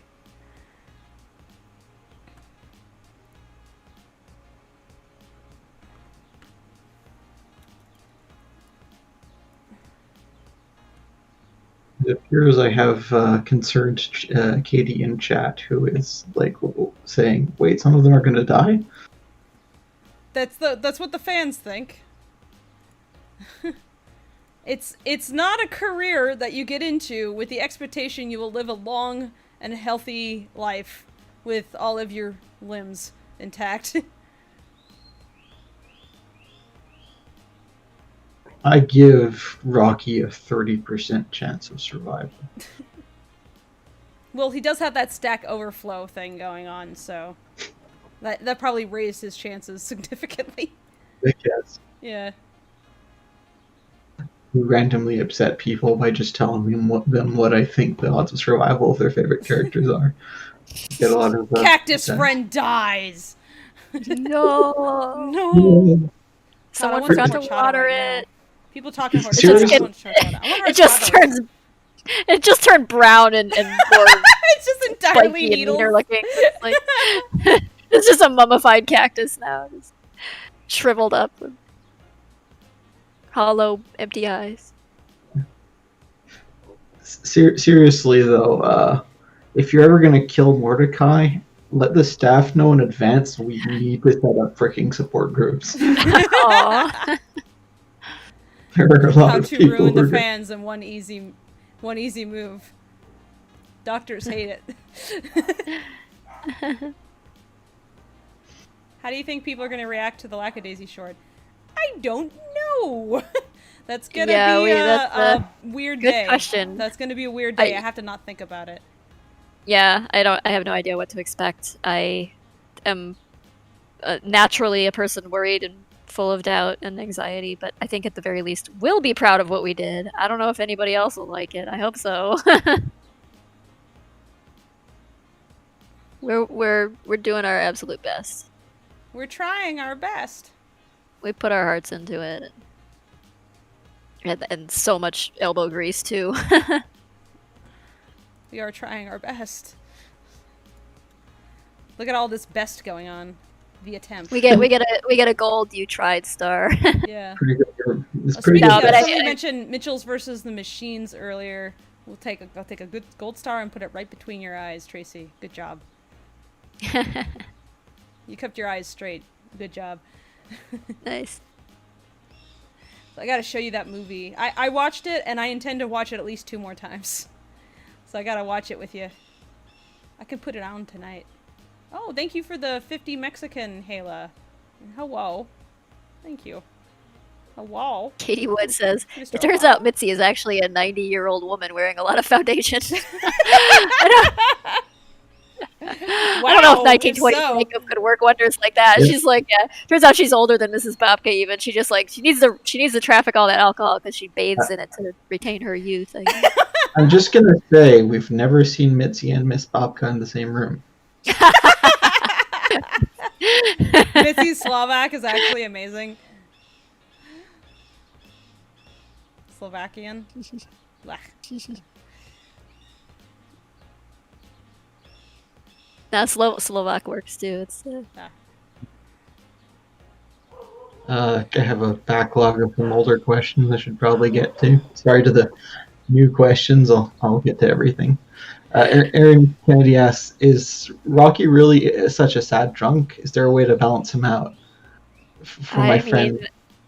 Yeah. I mean, I think in modern day Rocky would definitely be a medicated Rocky and would probably be a more even keeled person. I've said that. I feel like a modern day Rocky would probably benefit from a vape.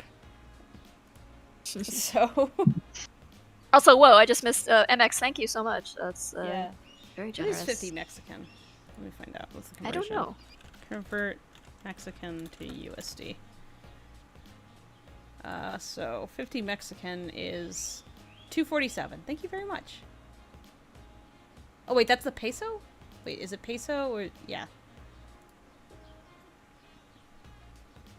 Making sure that's correct.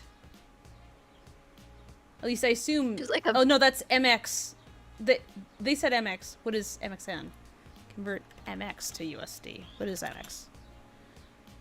Oh no, that's also the peso. Okay. We don't need to do that math now. It's No, fine. I'm sorry. I just got curious. I was like, what is the conversion rate for the peso? Oh, it's that much. Okay. That appreciates the modern day Rocky would benefit from a vape. Yeah. As someone with kind of a similar brain, I have benefited from a vape. We'll put it that way.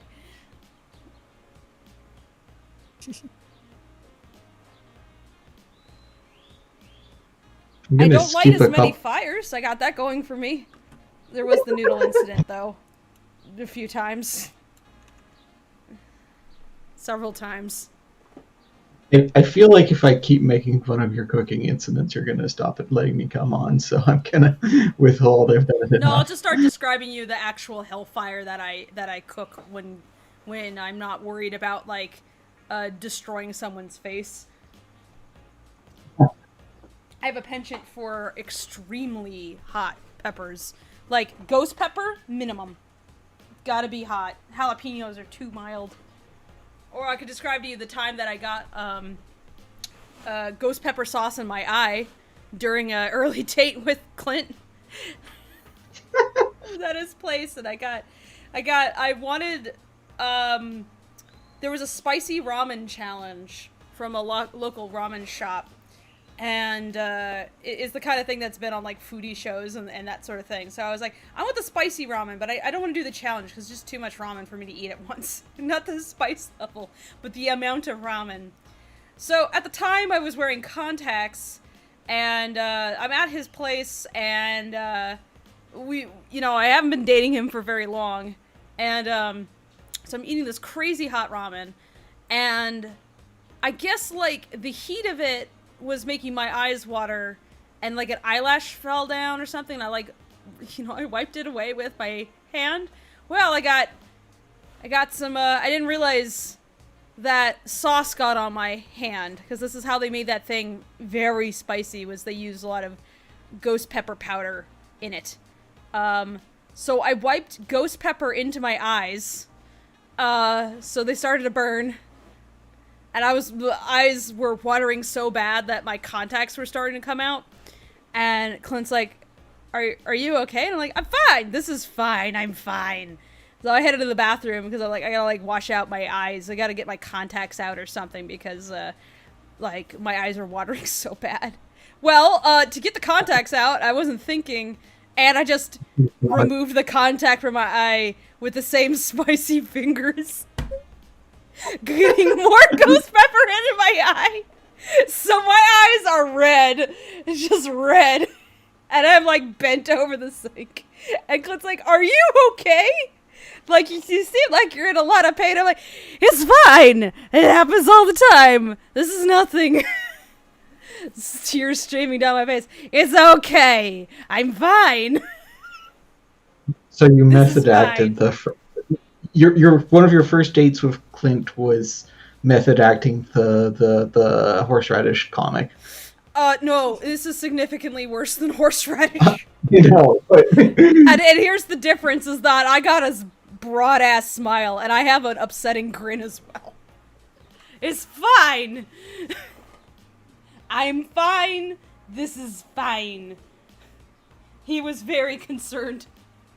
This is not the first time that I've ruined myself for hot peppers. Like, if anybody knows Tanglefoot, I could tell you about the story of how I destroyed Tanglefoot one day. When I was visiting them in New Orleans, we did Mardi Gras together, and we were very drunk. And I got them to try some hot sauce that you had to sign a waiver to ingest. You could not try it without signing a waiver, because somebody had apparently actually gone to the hospital after sampling it. And they're like, we don't think it actually put them in the hospital. However, it did open us up to a potential lawsuit, so now we have to put up paperwork anytime people want to try it. And if you ate it, you could understand why. But anyway. But yeah, I can make death chili. I love making death chili. I never get the opportunity to make it anymore, but I love to make death chili.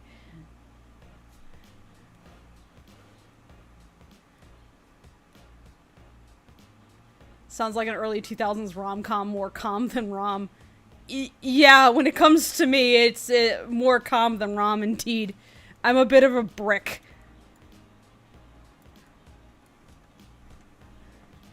Sure, I'm sure Clint was very much, that must be what Clint likes also at this point. Yeah, I ask him occasionally, I'm like, why? And he's like... I'm like, please explain. He can't quite.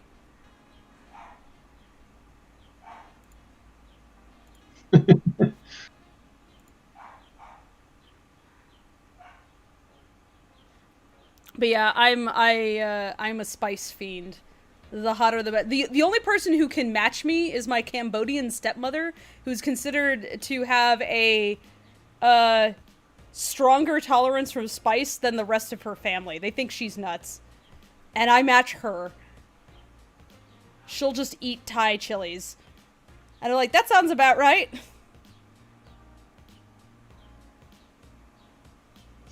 What am I doing other than animating live streaming? Right now I'm actually not animating. I'm well, right now I've just been staring at this poster, thinking about what I'm going to do next. I am currently working on posters that are going to be in the shop.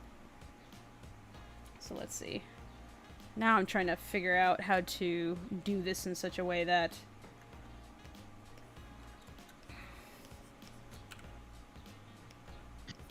Skip a few questions that were just about follow-ups to the Space Coffee contents. But Absinthe and I like Absinthe. 1800s cocks. Absinthe's great. I don't think Absinthe would get you there, though. That's definitely got to be some of that old-timey cough syrup. Yeah. And a lot of it. Like, mostly it. It's not really coffee at all. Alright, let's see here. Nicholas Bryant asks, but does Knox see why kids love Cinnamon Toast Crunch? Okay. I mean, I was a kid when those commercials were constantly airing, so I know what the response is, but I think it's just a higher than average amount of sugar per cereal bite, and you can barely taste the cinnamon, so. Oh, shoot. I forgot one thing. Hope that wasn't too controversial for the stream. No, that's it. Ah, Cancel Knox. Party's over. you're banned. Get out. Get out of here. Grave Rider Such a loose cannon, Knox. I can't believe you. Jeez. Yeah. Can you believe this guy? What a monster. No. He's out of control. Absinthe is great. I tell you about my adventure with the Absinthe Fairy. Yes, it was real. Grave Rider, you don't drink. I gotta take you to this this speakeasy style bar when you get here, Tracy. Maybe, I hope the Absinthe Fairy is there. She's so good. She gives out absinthe, and she's a fairy, and she's hot.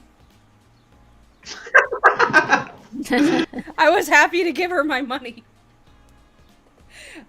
This is the, so I've done an animation for Has Been Hotel, and I was there at the premiere.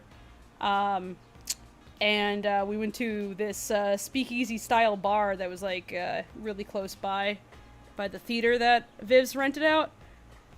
They had an absinthe fairy. There was this lady done up in like green glitter with wings and everything. Some real Tinkerbell shit, you know? She had a fairy chest full of absinthe. It was so good.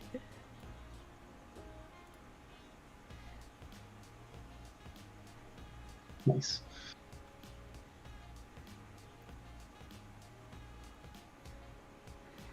That sounds like fun. Oh man, was it? Indulgent fun. I could go into even more detail. I have with you. Yeah.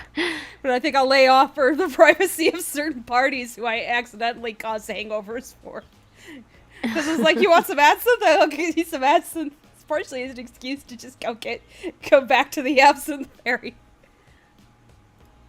Maple Paint Tube says, "Oh Tracy, have you ever entered the limestone caves in St. Louis?" In the capacity that I was able to. Most of the caves in St. Louis have been unfortunately destroyed by the building of Highway 55 and other interstate highways through here.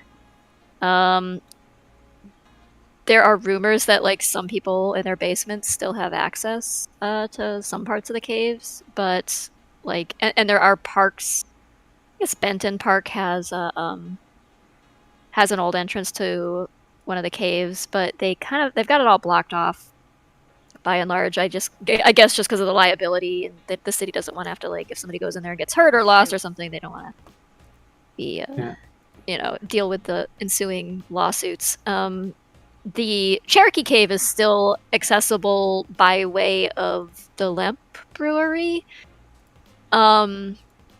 They used to do tours down there, but they seem to have stopped doing that right around the time I started the comic, actually, and I was very disappointed to find that. They still, however, do haunted houses down there. They do, like, around Halloween, they do, and they often will have, like, a gangster theme to them because Ah. they did use those caves. But yeah, so that's fun, and you can go down there in that capacity. But it's almost like it ruined by all of the for me.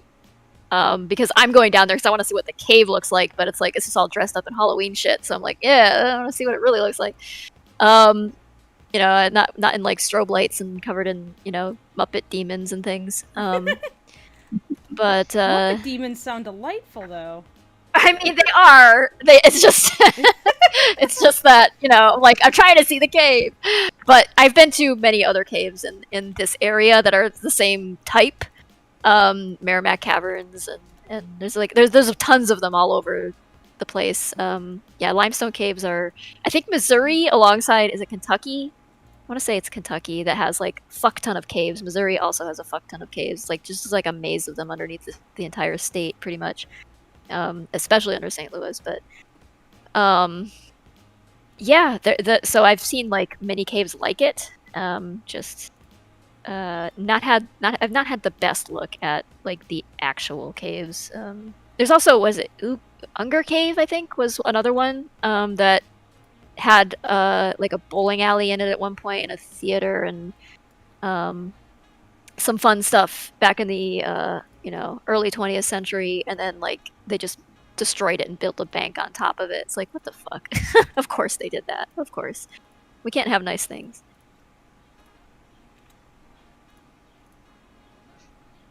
Yeah, well, I mean, spelunking is such a dangerous sport. I can understand from a city standpoint why they would do stuff like that. Yeah. Foxby earlier asked, how much time has passed in the story of Lackadaisy? Has it only been a day? No, it's been a few days. So I think it started on a Thursday. They're on. They're in the weekend now. Memorial Day weekend, which would have more often been called Remembrance Day back then, but that's what we call it here, but yeah. Yeah. Fishface asked, which character would you like to see more fan art of? I mean, I'm generally thrilled anytime anyone draws one of my characters. I don't feel like I should be dictating or putting in requests or anything. I'm like, who do you get the least fan art from? Jeez, I don't know. Virgil. Virgil doesn't get a lot of fan art. Mrs. Babka has actually had a fair amount of fan art. I don't get a lot of Horatio. Oh man, you don't get a lot of Horatio? No, I don't get a lot of Mitzi either. I guess I get a fair amount of Mitzi, but compared to the Mordecais and the Rockies and Freckles, it's yeah.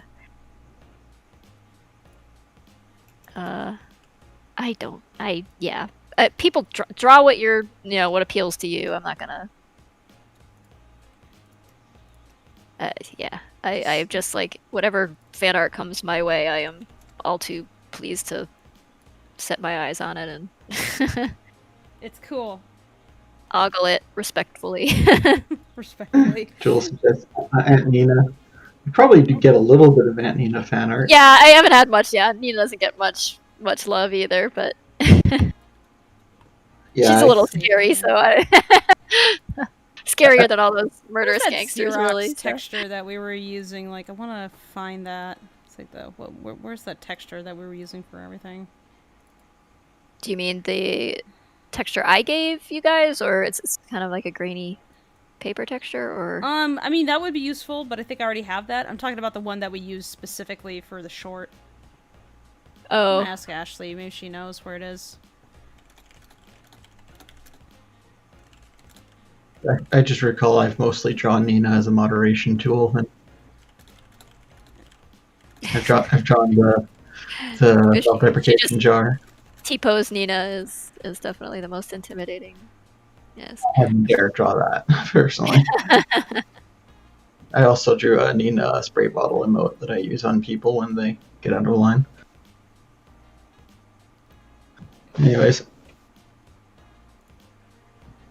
Trash can had a weird. I said I have a weird question. If the Lackadaisy characters were in the modern era, who would most likely be a VTuber? VTuber?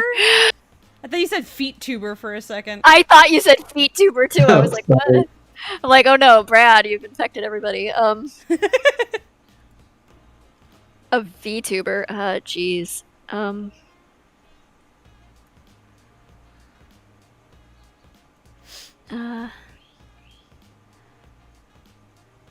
Good question. Ivy? Maybe? I don't know. Ivy, yeah. It's like depends if she wants to show her face or not. I suppose. Just making Ivy an actual anime. I mean, yeah, she's already kind of anime, so I guess she'd just go full anime. Never yeah, go full Ivy, anime. Never go full anime. Yeah, Ivy seems like the likely answer there. Yeah. I can see Ivy being kind of a weeb. Yeah. I'm gonna answer Victor. We did have this funny idea about Victor plays Minecraft, and Jason was actually game. Funny, because Jason also doesn't really do video games, so. Oh yeah, no, like. Well, didn't he like kind of half agreed to that, like while he was going through the throes of the What should I ask him Dose again? 2. Yeah, we should probably. That'd be a really funny session. Before we accidentally commit him to something, we should maybe. I never while committed he's, him to like... anything, but I could ask him if he puts I know. Yeah. It's just like Dig up the all he needs is Minecraft and a screen recorder. That's it. Oh, I did give him a skin for Victor. He was delighted. Pretty sure he wasn't sick when he was game for that. What would we do after Lackadaisy shirt comes out? We're gonna go into the woods, and we're gonna go into the woods, and we're gonna rent a cabin, and then we're gonna scream real loud at the trees. And never come back. This is only sort of a joke. We literally do have plans for a cabin in the woods, so. That or New Orleans, I don't know. Oh God, what if both? Well, like we could rent a cabin. Be like, Tanglefoot, you still in New Orleans? I guess we could do a cabin in the swamp instead. Cabin in the swamp. Cabin in the swamp would be great. Let's go to the bayou. Yeah. We gotta find Boudreaux. We gotta find LeBlanc. What was it? You said the Boudreaux. There's like, look, it's Boudreaux. Oh, and there, that is Boudreaux. Oh, there he is, Boudreaux. Oh yeah, I had Boudreaux. Yeah, the guy who toured us through the Cypress bayous and stuff was just like he called all the gators Boudreaux. So he just talked to them and that was just all of their nicknames. I don't know. Everybody Boudreaux. He would feed them marshmallows and raw chicken. Yeah, I remember that the time that I did the same thing. I got family down there, so I've been down there several times. I think I only did a gator tour once. That was fun. But yeah, you get to chuck marshmallows at gators, and they'll have like a baby gator, and you can like hold it. Yeah, they would let us hold the baby gator. Yeah. That was pretty chill. Cool. Yeah. Yeah. They like run a gator farm also, so they breed gators for consumption and leather, and then they also like kind of take care of the bayou gators. Yeah. Gators tasty. It's kind of like half conservation area. Yeah. Half. Because they used to be rather endangered, but then they well, yeah, I think those cypress trees are those cypress trees are kind of endangered in some areas, so they are. Largely, it's the trees too, like just the bayou itself. Cinnamon Pumpkin says, "Yeah, if you know New Orleans French history, do you know us in Quebec?" Yes, I'm from New Hampshire. Yeah. New Hampshire is very French Canadian. Say Quebecois is their family is half my family is Canadian French, and then Knox here is Quebecois. Yeah, I mean I'm from Montreal, but I'll put it to you this way, Cinnamon. Once somebody else asked a Quebec question, and Fable was able to speak about it for something like 20 minutes without me having to correct them a single time. Oh wow, really? Yeah. Awesome. You definitely know the Canadians quite well. I try. I mean, I try. It's between it being like where I'm from. It's like why are folks in New Hampshire so grumpy? Quebec. I just point up. Just go point north. That's why. And then you point to Boston and go, that's why. Was surrounded by grumpy. I like to think we have a few reasons to be grumpy up here. There's some legitimate reasons to be grumpy. I grew up in New England, and I would have to say, yeah, the cold weather definitely makes people, like the long winter, just definitely like pisses people, and all the potholes that result. People are a little pissed off. Everybody, they have no time for your shit. Yeah, everybody's very grouchy and in a big rush. They're blunt. Like most depictions of New Englanders are like anything from Boston, you know. It's like people know Connecticut, Massachusetts, and Rhode Island. People know Maine because of Stephen King, I guess. Yeah, but they don't really know Maine at the same time. It's like you sort of know some Maine. Like that's like Maine gets. I mean, there's very different. There's the touristy parts of Maine, and then there's like the very rural parts of Maine that are like. Yeah, a lot of rural Maine, inland Maine is very much like New Hampshire and Vermont. They're the grouchy states. Yeah. It's cold. It's fucking cold. Yeah. I don't got much time for this. I gotta scrape the ice off my car for the third time today. You go to the beach on a nice warm summer day, and the ocean water is fucking freezing. There's no swimming in New England water. It's like, what, are you insane? It's cold. What you do is you stand on the beach and you look at it. You look at the misery, and you think about the misery that is the water. It's cold. And then you go eat a lobster somewhere. Yeah, make yourself feel better. Have some saltwater taffy and grouse about how cold it is. You stare at the Black Rock jetties. You go, I want to climb on that. It's like, you'll die. You'll be cold and you'll die. Then they taught us about riptides. So that when you take us out to like a beach trip, we didn't go and die. Pick through the seaweed, kids. Oh, beautiful beach. Look at all that seaweed. The ocean is too salty and too cold. Put your morning dress on, and then you all in black, and then you go march around on the Widow's Walk and look out at the ocean and brood. Yep. Yeah. You bitch to the sea. Give me back my husband! God damn it! And God help you if you have to drive in Boston. People complain about driving Los Angeles like, it's a grid. It's fine. No, like, it's nothing like Boston. Last time I drove in Boston, I stopped at an intersection waiting for a light to change, and Jay was with me, and we were just like sitting there minding our own business, and the people in front, I have no idea what even happened. Like somebody just like hesitated slightly or something, and or like didn't turn right on red, or I don't know, but like the person in front of them got out of the car, and like at the previous light or something, they had done something wrong, and so the person in front of them got out of their car, went over to them, and like got up in their windshield and just like started screaming at them. And we were in the car behind that, and like they saw us just like staring at them because like what else are you gonna do? And they like came over and screamed at us too. It was like, oh my god, what the hell? And then like it's just like all cement, and you're driving underneath buildings, and like it's not laid out in a very sensible grid like a lot of cities are because it's so old. They just kind of like put the streets in around things that already existed for designed for that weren't. It wasn't really designed with cars in mind, by and large. So getting around there is very confusing, and then like the signage is lacking, to say the least. It's just you just have to like know your way around. So if you are a tourist going in there, you're gonna have a time. And like satellite reception isn't the greatest because like GPS isn't the greatest there because of all the all the tall buildings and the driving underneath things and shit. And so yeah, you're gonna get yelled at. People are gonna honk at you and scream at you and flip you off, and you have no idea where you're going.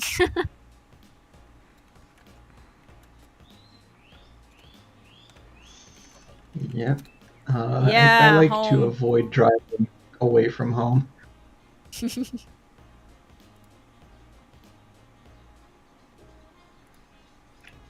Yeah. Nicholas Bryant. Oh, this is a very painful pun. Are you prepared? Go for it. If you only occasionally draw stills as an animator, would you say you're inanimating right now? Boo. Sorry, Nicholas. Someone asks, will Lackadaisy ever go to the 1940s? Oh, sorry. It doesn't extend out that long, no. Not the canon comic anyway. That was actually my last question. Cool. Chat's calmed down. There's still 100 people. Wow. Oh, AZ said they finished their Johnny Two Tails drawing. Sweet. I'm just creating some tiled textures.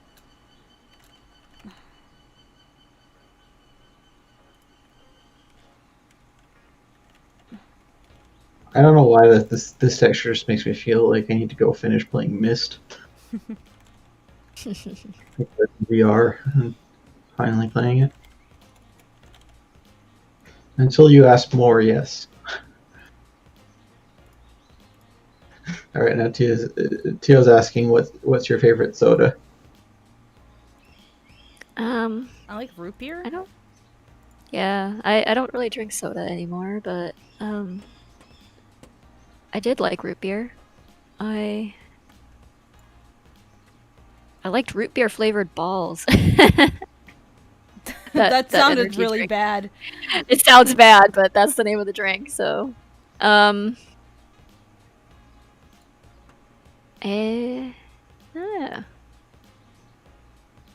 Surge.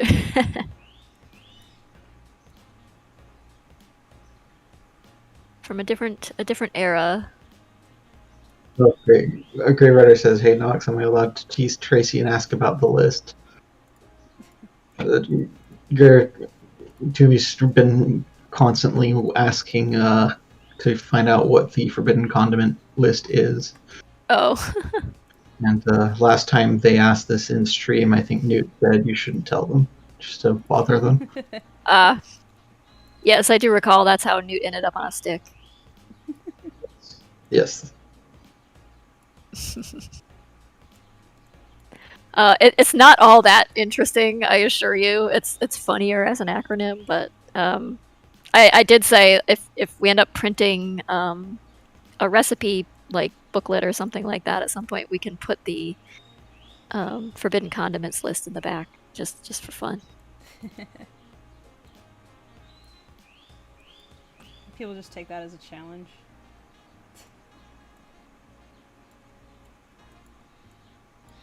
I'm just trying to throw some texture on these guys. It's not the correct one, but I don't know where the...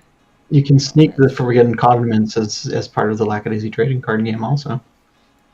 There's a Lackadaisy trading card game? There will be. Oh, okay. I have decided. Oh, alright. You sound like Ivy. You're so decisive. Been joking about that. You know my humor by now. You can have them battle each other like Pokemon. Just... I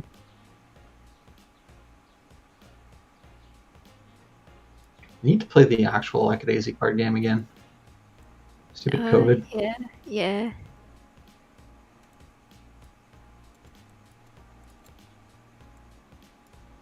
Alright. Yeah, I don't want to merchandise it to death. I like unique, high quality things. I don't want to produce a bunch of just random stuff.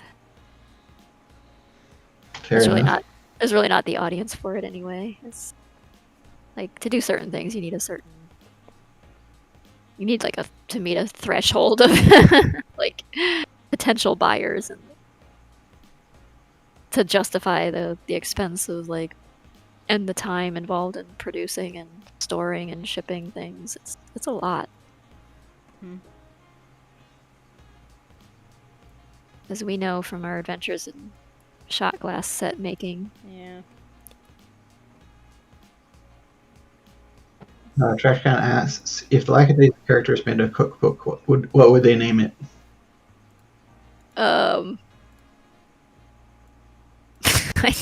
Booze, actually? I don't know. Nice. Gotta booze them all. Lack 'em on. Yeah, I don't know. What would they call it? Depends which characters, I suppose. Yeah, really. Or guys would just be called No. Unlawful cuisine.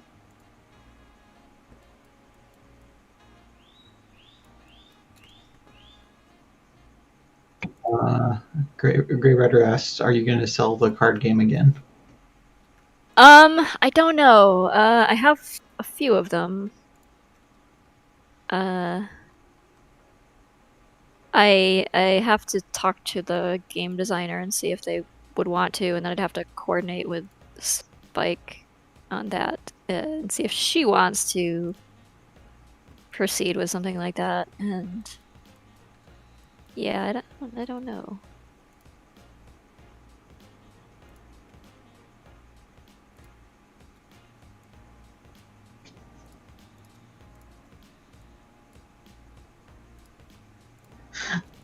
I'll ask that after. Cinnamon Pumpkin asks, what type of video games would each character play?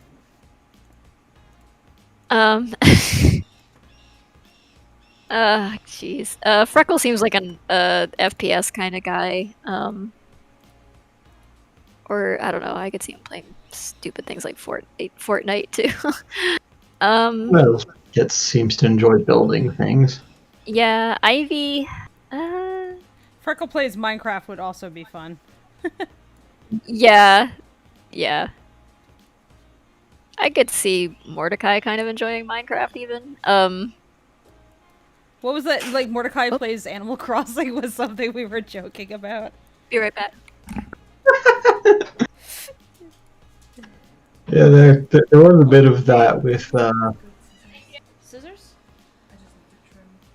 was the Team 4-Star bridging series where they just had Vegeta play things from Dragon Ball. The least appropriate character to do it.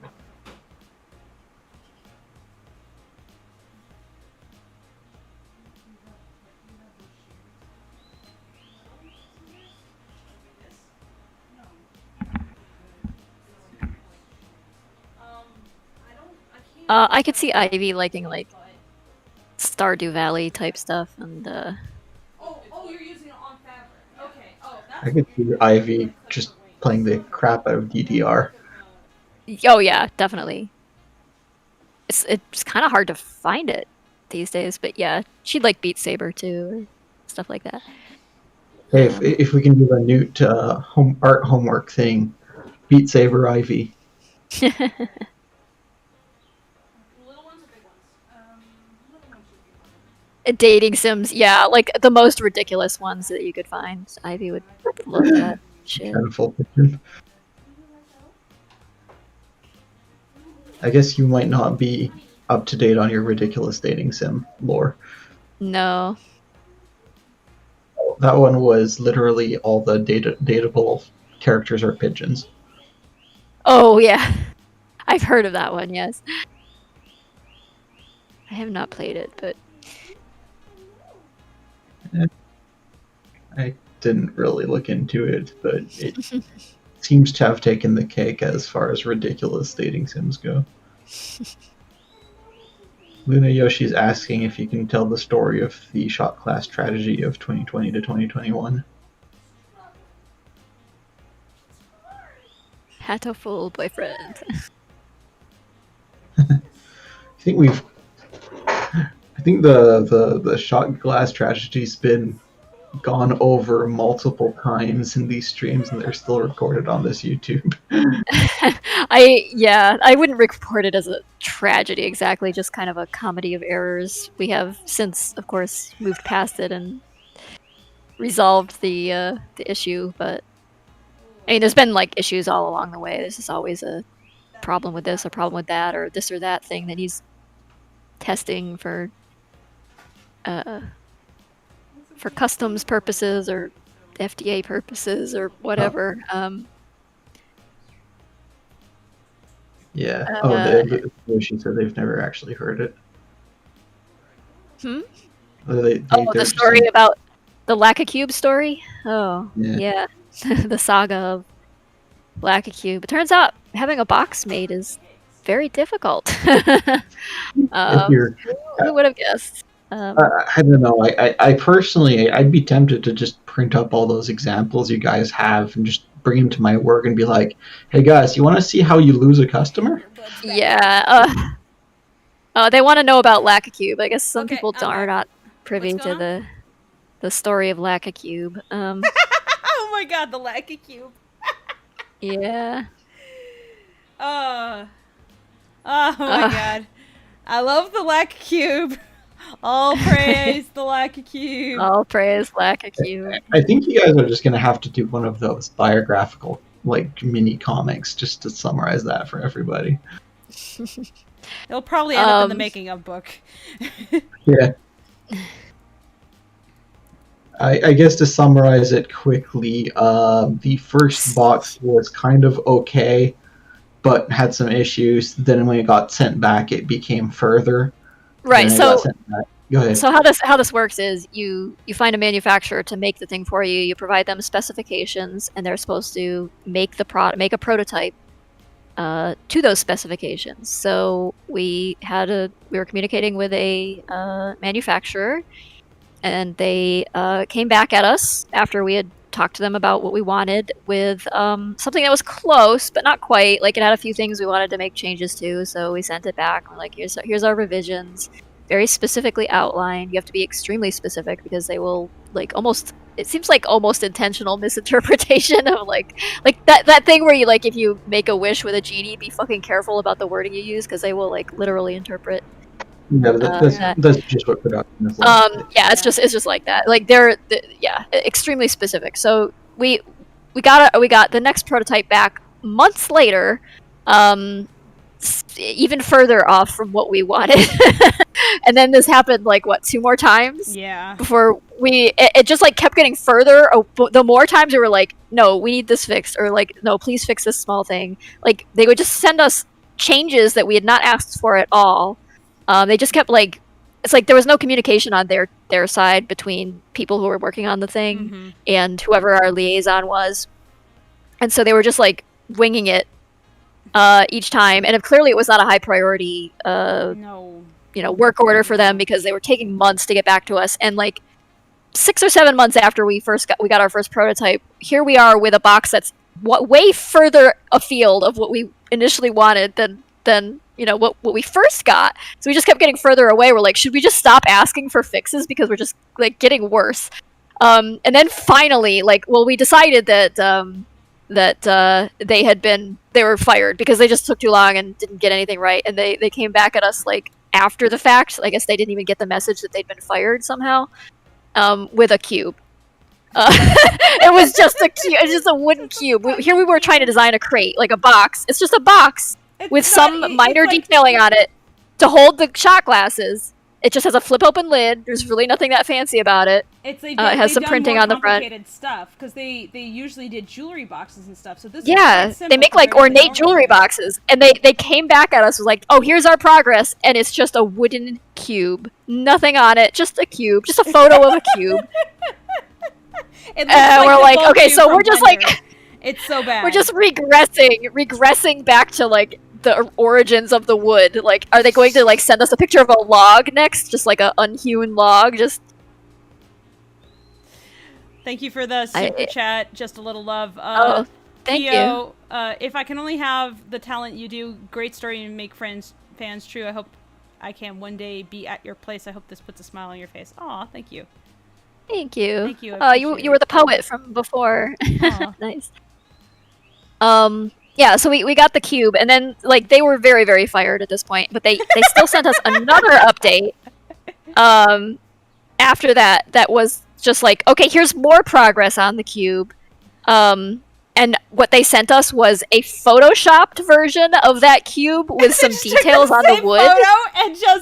And they just like put and we're like, Photoshop what? images onto the cube, and the funny thing is even the Photoshop version of it was still not what we had asked for. It wasn't even. And the photoshopping was bad. It was like it was like all pixelated on one side, and it didn't quite line up to the perspective of the cube. We were like just squinting, going, "What the fuck is It was happening?" quite literally the same photo too, and like we were just like, was this like they're concepting it out or something? Like, what is this? And Nick, our merch guy who runs Phantomoid, who we've been working with on this, he said no. They literally stated that this was the update, that this was a new prototype. So all I can imagine was that whoever was working on the box had photoshopped something together, maybe to like get approval from someone else, and then they went, okay, that's the prototype, shoot it out. And it's like, what? Like, how stupid do you think we are? So I'll show you guys a picture of the cube. So this is what, like, they were already pretty fired, but then they became extremely fired when they sent us this. This is the cube. The Lacka cube. I've told this story so many times, but it's still just, wow. Yeah, we're baffled. Yeah. Are you showing something? I have it on screen, yeah. I was looking at the YouTube, which is lagging behind. So. Yep, that was the cube we got. And in case you wanted to know what the box is actually supposed to look like, let's find a good picture of it.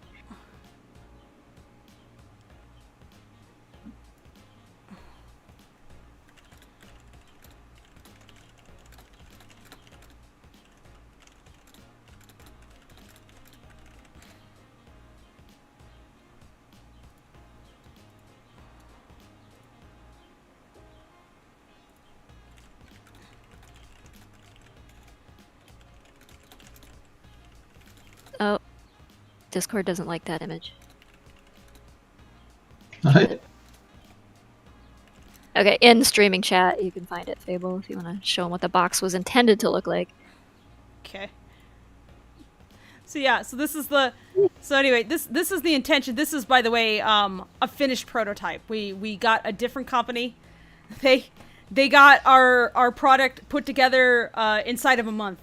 It took them like. Yeah, this place, like, after a week, what was they it? were like, here you go, here's what we're expecting, and we were like, cool, a couple changes, they're like, awesome. And within a week or two, it was there. It was done. Yeah, I mean, already mailed off to Tracy. That was after we wasted like 6 to 7 months with this other place, just like trying to make a box. Oh, we really wanted to have it in time for the Christmas season, but whatever. Yeah. Whatever. Mailing stuff turned out to be a clusterfuck anyway. Last Christmas, so whatever. But yeah, the Lacka cube. This is what we were going for. This is what they gave us. That's how bad. I can't even tell if this thing has a lid or a hinge or anything, because it's not clear to me that this is anything other than 6 pieces of wood glued together. Actually, I'm not even sure if it is 6 pieces of wood. It could be 5. I don't know if it's open or closed at the bottom. Are there seams? To me, it looks like 1. It's just so bad. Lacka cube.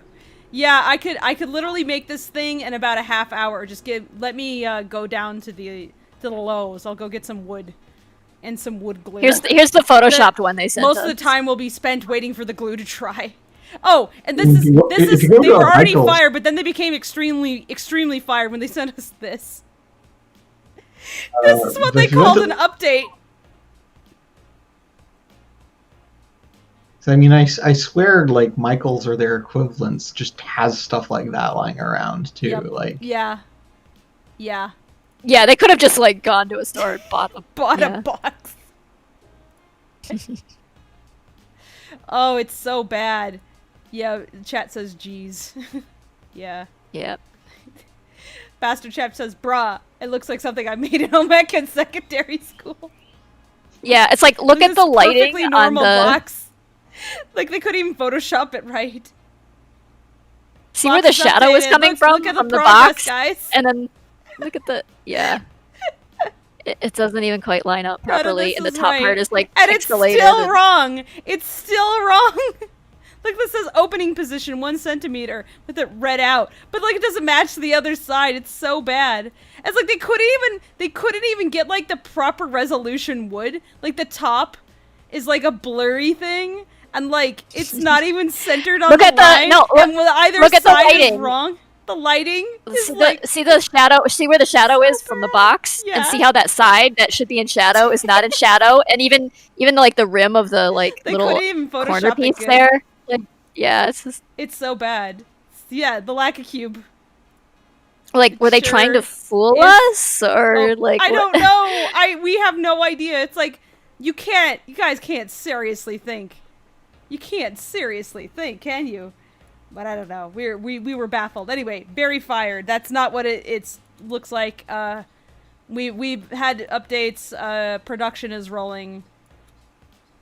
It should knock on wood, but production looks like we'll have stuff done. It's by the end of the month. underway. I think we were It's on supposed to its get way. a prototype of the package printing like today-ish. Something. I haven't heard anything from Nick, but Oh, what happened? he did say Wednesday. It might be more like tonight though, Guess we'll see. because of the Why is time this difference. Trash. Why is this trash? Yeah.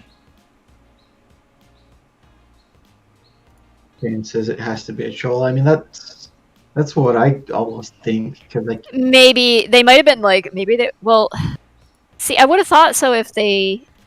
It was almost like they were scrambling to. They kept us just like dangling there as like their lowest priority job or something for the longest time, and then we were like, oh yeah, we're out of here, and then it seemed like they like maybe scrambled to try to keep us, even though they hadn't done any work. They just didn't want us to like cancel the job or something. I don't know.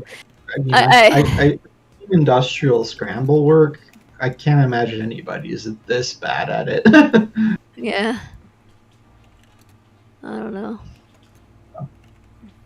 I guess we'll never know. Shadow Yeah, Reaper says, no. "Where can I throw my money at such a wondrous product? You mean the cube?" I mean, I don't know that. Yeah, we haven't found a way to market Lackacube yet, but I mean, if you do actually want a shot glass set, go to IronCircus.com. We actually only have a few left. We're almost down to the last 100. If we're not already there at the down. We only produced 1,000 of them, and they sold pretty quickly. So, yeah, they're gonna run out in short order. Surprised it's not gone already on. But yeah, if you do want one, it's listed in the store at Iron Circus. Let me see if I can pick that up.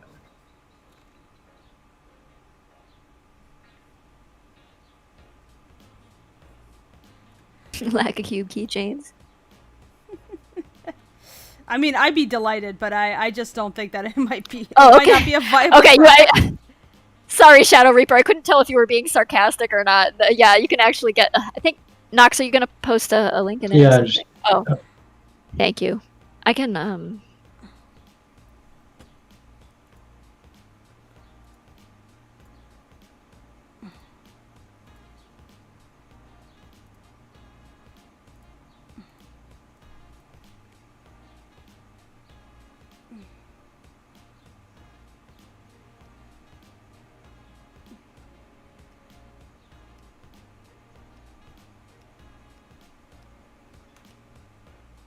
Okay, here's a direct link to the actual product listing. You do it. Oh, sorry. Okay.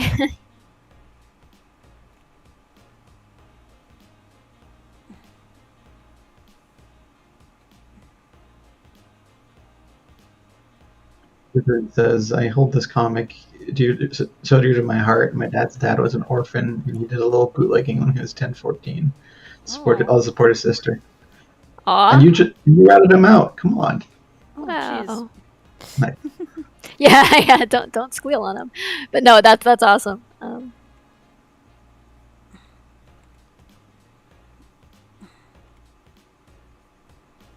Yeah, not everybody who was bootlegging alcohol then was like gangster villain. Yeah, everybody was in on it. It's like you said. Yeah. No, a lot of people were just trying to survive. That's the case with a lot of crime, like always, right? It's, Yeah, largely, yeah. You just pass laws that make criminals out of ordinary people who are, Mm-hmm. they're just it's not sometimes, helpful. Nope. sometimes shit happens, right? And Yep. if there's Yeah. no resources for people, sometimes they just do what they can to survive, Yeah. and that, yeah.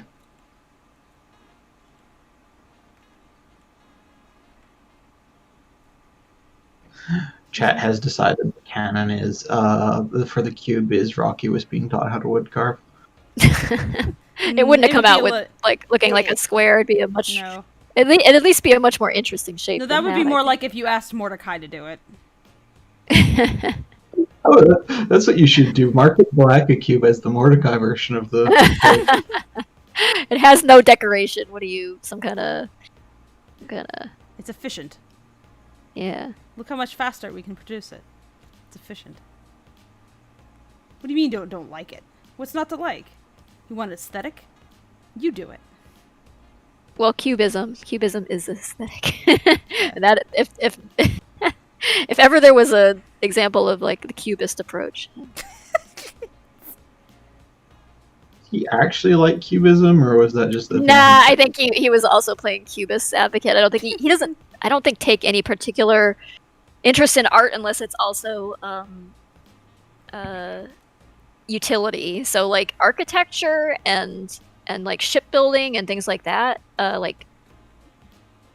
kind of thing he would find interesting as like an art Give form him one of because those big it's Titanic books that folks got as kids.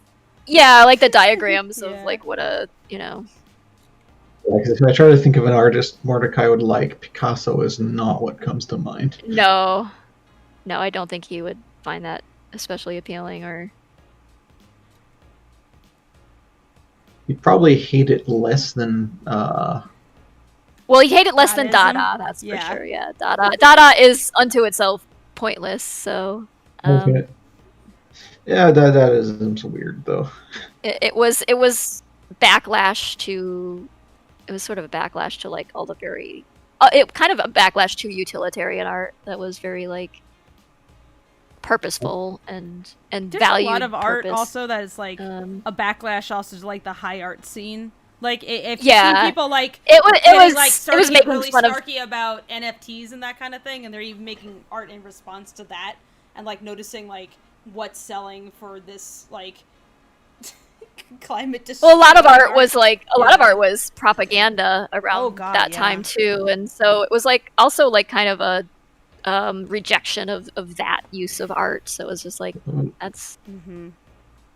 The way I heard it described, and I don't know if this is accurate, is actually as a response to World War One, as a commentary that civilization that created a war like that couldn't create anything of value. yeah. It was absurdism at its purest, I suppose. It was kind of amazing. I guess people are pointing out minimalism, maybe some of the more modern minimalist stuff. Yeah, I think he'd kind of like IKEA. I don't know. Mordecai goes to IKEA would be an adventure. Well, I think he would. He would feel about IKEA the same way I do, which is I'm fine with the furniture. I hate going in that store. Yeah, I don't think he'd enjoy being at the store with like screaming children and carts and things, but all of the things to organize with. Oh my god, it's so. All the cube-shaped Can't be shelving. Yeah. There's a question from Shadow Reaper. Are the shot glasses being sent via USPS or FedEx or UPS? Probably USPS, I think. They're saying the mail is backed up in the southeast portion of the U.S. for about 2 weeks. We're still waiting for our shipment to come in from overseas, so it's not happening yet. It's not immediate. If you're buying them, it's a order for. Yeah, It's a pre-order, right? We are hoping to be shipping them in June, but we're kind of like at the mercy of the manufacturing scene overseas and just waiting for them to They also had to do a bunch of testing last minute on like the glue in the wood to make sure it didn't have, ironically, formaldehyde in it. Even though the box says like embalming fluid on it. But yeah, we had to make sure like the glasses didn't have lead in them so that you can safely drink out of them and all of that. And then of course, once shipping happens, hopefully nothing gets hung up in customs. It's kind of I don't know if Spike has a way of dealing with that. I imagine so because she has books printed all the time, and that's like a constant issue. She may have like she has customs broker who can, I believe. Yeah, like well, you need like a customs broker to like basically show up at the docks and be like, yeah, this goes through I right thought you were now. talking about books. I'm sorry, my brain was. No, well, I mean, with books, you would be doing the same thing because it's coming from overseas, so it has to go. It's coming from out of the country, so it has to go through customs. And it's just whether or not customs just sits on it, and takes its sweet time and decides, oh, at random it's gonna search through your stuff, or if you know, if they think it's suspicious or something. I don't know. It's it's fairly opaque, but it seems like kind of an extortion game that you need to have a broker to guarantee that you get your stuff through customs in a timely fashion. I mean, that's kind of what import fees are in a way. Yeah, I mean, it is basically, yeah, it's extortion. It's like, yeah, nice shipment you have here. It'd be a shame if something were to happen to it, which is that it just sits here for a month until we decide to let it through. Shadow Reaper asks why they would have lead in them. Shit happens when you order from... Yeah, I mean, it's like the production process. I can't imagine there's any lead actually involved in that, but I like you never know, I guess, what they're, you know. Oh yeah, how we how had to things have are, the box labeled formaldehyde had to be tested for formaldehyde. Yeah. Yeah. It was, the irony is, I don't know, is that irony or synchrony more? But like, yeah, it's just one of those things, like you test anything that you consume food out of is supposed to be tested for lead, food or beverage. So it just is. Like, I don't imagine there's any reason why they would employ lead in producing it or storing it or cleaning it or whatever. It's just, you gotta, because I can think of would be the paint. Yeah. There's no paint on the glasses. Oh, but, yeah, the cold etching is not. Yeah. Okay.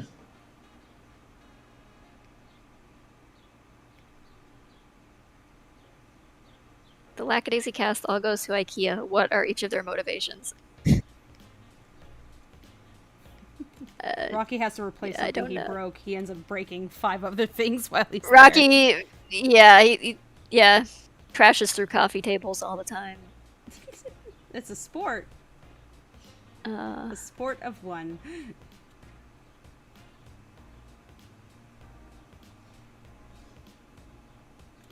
I just decided my new headcanon is Rocky survives and becomes the Kool-Aid Man. He's got a viable career as a stuntman, I suppose. Rocky as like a sports game mascot or something. I could see him doing that as like career. Wait, no, we decided that the ideal career was a photo player.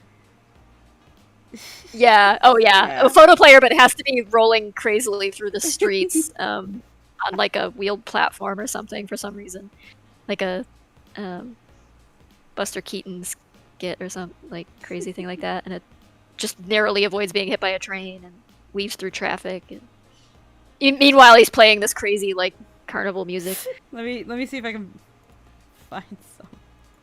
I was like, take it away, Joe. Just love that video so much. I can't find any on Spotify. Damn it. No photo player on Spotify. Aw, there's circus music. What was that time? I was playing a bunch of circus music. It would be there for the beds, yeah. He just passes out in one of the showrooms. Yeah. Does he come with the furniture? Yeah. Hey, you know, we could throw him in for a small fee. We think he's a throw rug.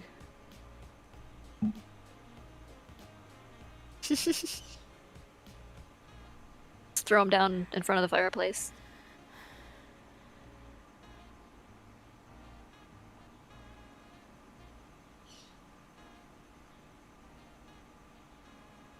Yeah, Mitzi needs a good wine rack. What, Zib isn't one? A wine rack? It's a whining rack, right? Oh, okay. That kind of wine, yeah. Yeah. He's a whining sack, I guess. Just have him hold the wine. Hold this. Stand there. Yep, that's good. Okay.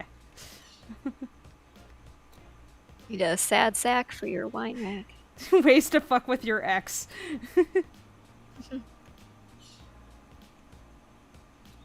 That's going to ask who's voicing a cactus friend. Officially Kaz, right? Yes.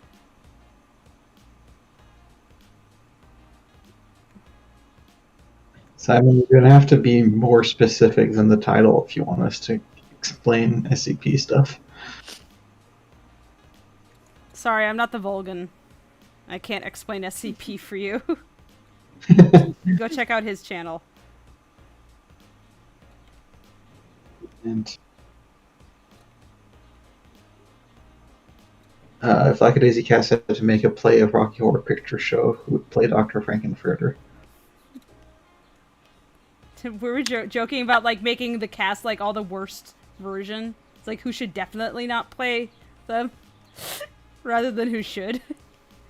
It's not really a good personality match for most of them. No. So Mordecai I could see Frankenfurter. I could see Seraphine pulling it off, though. Oh yeah, successfully too. Where this is where I have to once again be me and say I have never seen Rocky Horror. Oh, it's delightful. Oh yeah, but Okay. Rocky as Rocky would be just no. Like, why would you make that? He pops out and everybody frowns. Alright, movie over. Everyone's disappointed.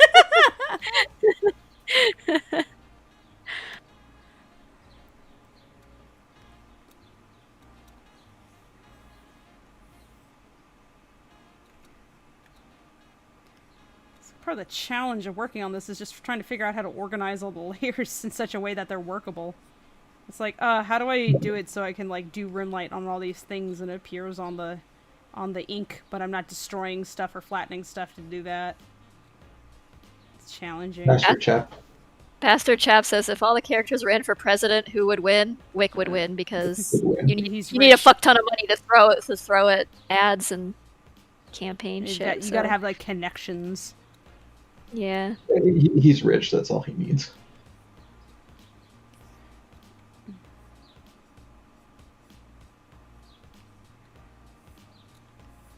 Screw the rules, I have money. Yeah. Joke never gets That's old. a reference. It's good shit. That's a reference I haven't in a while. It's still good shit. Oh yeah. It's gotta get the classic memes, man. Did you ever finish that series? It really got it was really evident he was sick of making it. What, Yu-Gi-Oh! Abridged? Yeah. I'm pretty sure it like had a really long. Yeah, like tons of it got made. Those guys went on to do lots of stuff. Like they went DBZ to Abridge, which was also pretty good. Oh, I mean, he wasn't. He was in it as Freezer, that thing. The DBZ Abridged was very good. Yeah. I just recall like Low Kribo specifically. I think the guy who did the Yu-Gi-Oh! Bridge. I got the impression he didn't really feel like doing Yu-Gi-Oh! Bridge anymore when he was 70 or 80 episodes in. I don't know. I didn't follow it that closely. Bill Ho says, "Can you group your layers in this app?" Yeah, you can put them into group folders. Yeah. I'm just trying to figure out like the most efficient way to work in a way that other people can work with it, and it has to be non-destructive so that like if I hand this to Tracy, she needs to be able to go in and edit it. Plus there's like you know, I'm still editing it, so I can't flatten stuff out. Hankbot says Wick would be Trump, but slightly better. I think it'd be a lot better. He'd be a lot better. He'd just kind of be like an oblivious white dude. Like he's at least a kind of rich guy. and detached, but not like he's not like malicious or like out to buy Greenland or something. He likes science. Windmills would try to get... He thinks it's neat. He does like science. He loves he's a total nerd. A nerd. So I think he'd be a pro science type of politician at least.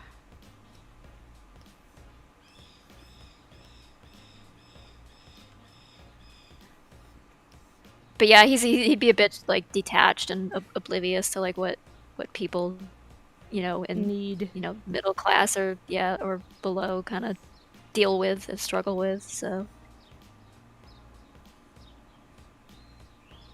getting very excited for this poster, and I think so is chat. I'm glad.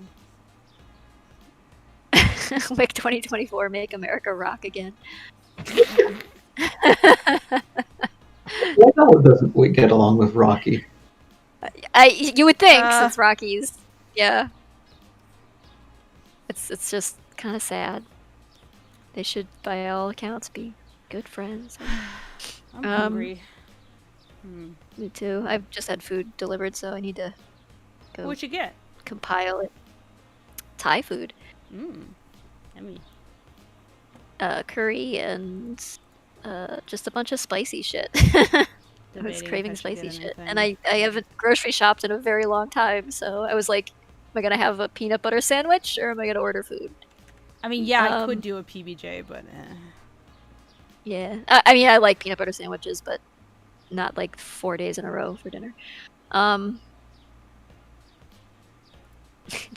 That bastard's chap says I'd vote for Victor because I fear for my life if I don't. Victor's running on the leopards ate my face platform, I guess. He's offering to eat the leopard's faces.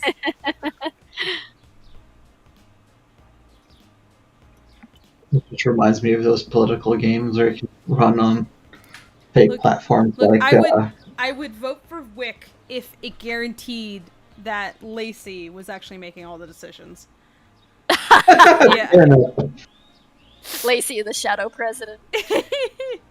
Lacey would make a great shadow president. She'd end up being like press secretary or something, and she'd fucking hate it, but she'd show up. She's so good at it.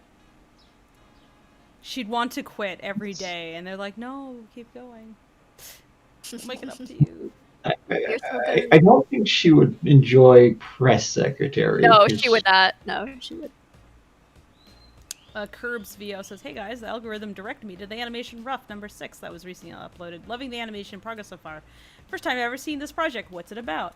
This is Lackadaisy. Hey, cool. It's about rum runners trying to prop up a dying speakeasy in 1927 St. Louis, Missouri, during the height of Prohibition. Also, they're cats." Yeah, the short answer is gangster cats, and it's kind of a little wacky, but also a little bit drama and lots of history. Yeah. Posted the link. I've been saying, think Boardwalk Empire meets Arrested Development. That's the short meets Aristocats or something. Aristocats. but led by a character who is a less competent version of the Joker.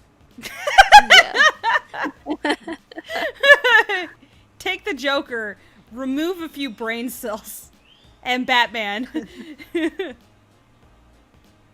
Make him instead obsessed with Harley Quinn. He's his own Harley Quinn. Katie's here. Hi, Katie. Hello. Hey, Katie. Katie, we're in voice if you want to join.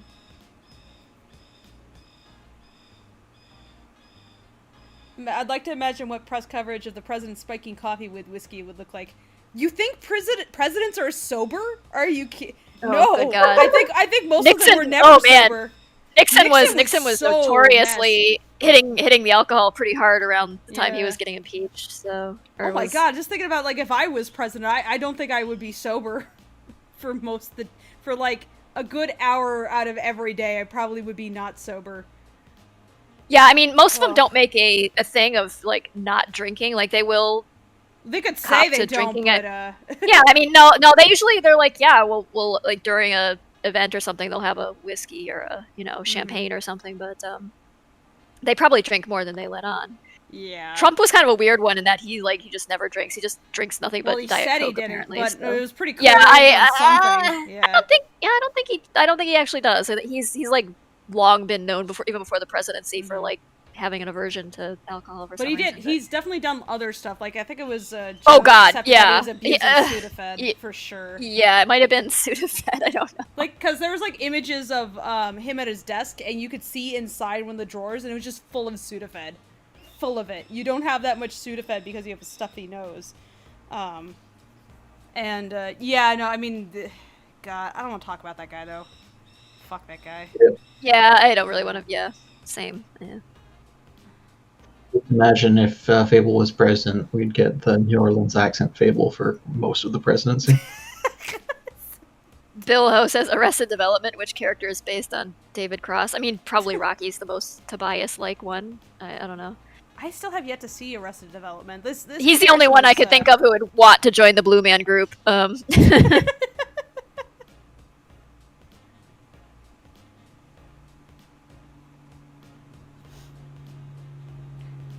Or would try to like Mrs. Doubtfire himself into a job. I'm sure that's the least weird thing that Rocky has done. Dress up as an old lady and pretend that he wants to... Yeah, okay. I could see that, sadly. It sounds like one of the things that the band would have put him up to. we need someone in the audience to cheer us on, but they can't recognize you. You got to get into disguise and cheer us on so that everybody knows that we're good. That's what we need. You gotta hype up the crowd. Yeah. But he's not a good actor. Not enough meme says. I mean, JFK was on speed for most of his administration. Yeah, he was on lots of stuff. He had some kind of adrenal issue from early. Like, he was actually a pretty sick kid when he was young, and I think he had like, I don't know, it was Addison's or something like that, where he had like adrenal gland issues, and so he had to take stuff to like to pep himself up. But I mean, in the '60s, like everybody was on speed. It wasn't even considered like Katie, you're allowed to join if you want, Katie. Oh yeah. Yeah, of course. Yeah, everybody is welcome. Ashley H says, for a hot second I thought Rocky was holding a giant martini glass. He's admiring the giant booze. Mitzi, look what I found you. No, just take out Mitzi's hand. Wait. You just... It's a giant novelty martini glass. And she's like, that's not exactly what I wanted when I told you to go pick up the alcohol. But okay. She's like, not exactly, but also give that to me. Yes, get here. Good boy, Pat, anyway. Please leave. I have business to attend to. I would say it is a giant martini glass that Mitzi is actually just his patroness. Yeah. He's just making it float. There you go, prepping this for screenshots. One second. Not enough meme says, didn't he have horrible back problems? Yeah, I think he had back issues as well. He was like, he had a lot of issues. They seem to like keep it fairly secretive because, of course, the Kennedys no one wants to think of the president as a sick person. Yeah, what they did to Rose Kennedy was fucking atrocious. Oh god. Like, anybody know BoJack Horseman? She had developmental issues because she was deprived of oxygen when she was born. Like, the doctor didn't believe that her mother was actually in labor, and so kept her waiting for a long time. And so she had, oxygen deprivation, brain injury, and they kept her hidden away for all of her life, and then they had her lobotomized later on, and then the lobotomy went badly, so she was basically just not really there. And they did all this to keep her hidden away so that the boys could have their political careers. They just wanted to keep that hush-hush, so they sacrificed their daughter to that, the image. And then, of course, JFK had issues as well, and they just kept them all quite secret, and didn't come out really until after his death that he had all kinds of health problems.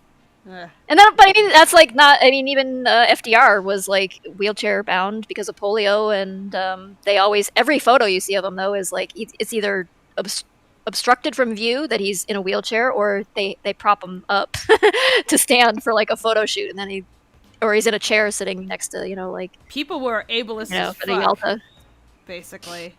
Yep. People, and they still are really. I mean, that's why they played into like, oh, Hillary, she's not healthy enough to be. Look at her, she nearly passed out this one time or something because she had the flu or whatever. Like she's not healthy, and they try to do that. Yeah, the ageism and the ableism during political campaigns is pretty gross, but Ugh. it's there.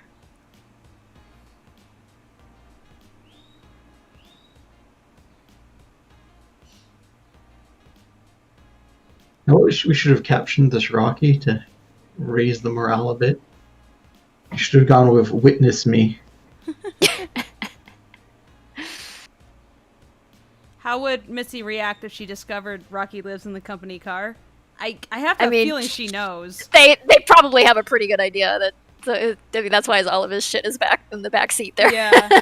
I mean, the car's in the garage. I mean, he's probably in the back seat then, too. I mean, I'd have to think she has a little bit of sympathy for him. Not enough to, like, invite him in and be like, oh, you can crash at my place, because, God, that would be a disaster. But oh, no. enough to be like, oh, the poor kid, he doesn't really have a place, so you can, all right.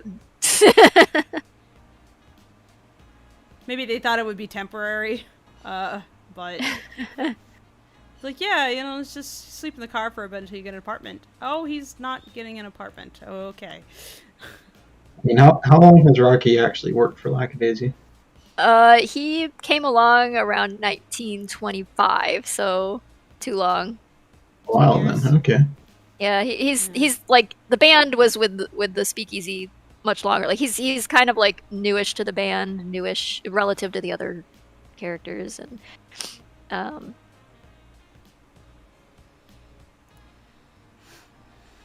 Crypto asks, when was Lackadaisy first made? You mean the comic? Started in 2006. 15 years. Hello. It's Katie. Hi, Katie. Hey, welcome. Hello. Katie, I'm How are working you on the doing? movie poster. Yes, I saw it on YouTube. Yeah. It's so good. Thank you. Like, I'm trying my best. Doing wonderful. And as Thank you. always. No. Like I said, I'm trying my best. Yes, no, it's looking really good. Just trying to wanted make to this set- functional. Made a lot of progress there. The alcoholic leader conversation. Because it occurs to me that if a prime minister in Australia tried to run who was a teetotaler, no one would vote for him. I guess they would take that as like some kind of like sign of, I don't know. Australia still has a very blokey kind of culture. Yeah, actually, the U.S. does too. I'm kind of surprised that people didn't. I don't know. It's selective the way people apply their Clearly. their And I bullshit. mean, one of your previous presidents, who shall not be named, was such a bully in other ways. I'm sure they were, they had their machismo covered. Yeah.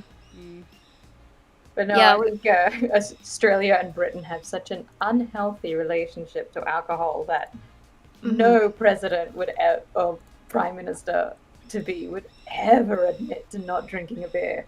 Never. Wow. Yeah, you're one of the guys if you drink, and if you don't, then you're Absolutely. How can you possibly be relatable in that case? So yeah, I guess that's. There is like this whole attitude of just like, oh, the president is who do you want to have a beer with? And I'm like, I don't care. Yeah, well, that reminds me. Like they gave Obama such shit. Yeah. They gave Obama such shit over putting like Dijon mustard on a sandwich one time. Like Fox News literally ran stories about how like they were like trying to turn it into like this emasculating thing. Like he puts Dijon mustard is apparently like I don't know. It was very stupid. It was very stupid. They still do that kind of crap. They still do, yeah. Like, they were Although making people fun did of- also. They were like, oh, can you believe this guy got this dog? Who has a dog in the White House? I'm like, every practically every president has had it. Why is this? Yeah, in fact, Why?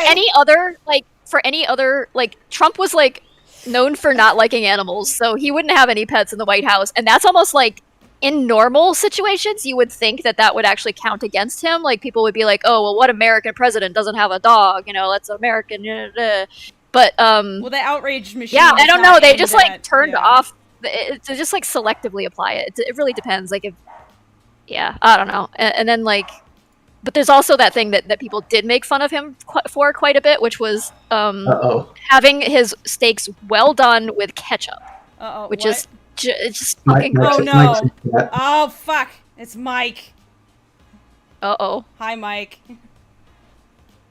Hey. Mike, you gonna get in here? Mike, how do you like your steaks done? We need to know, so we can judge you. Not with ketchup. Yeah, don't say with ketchup.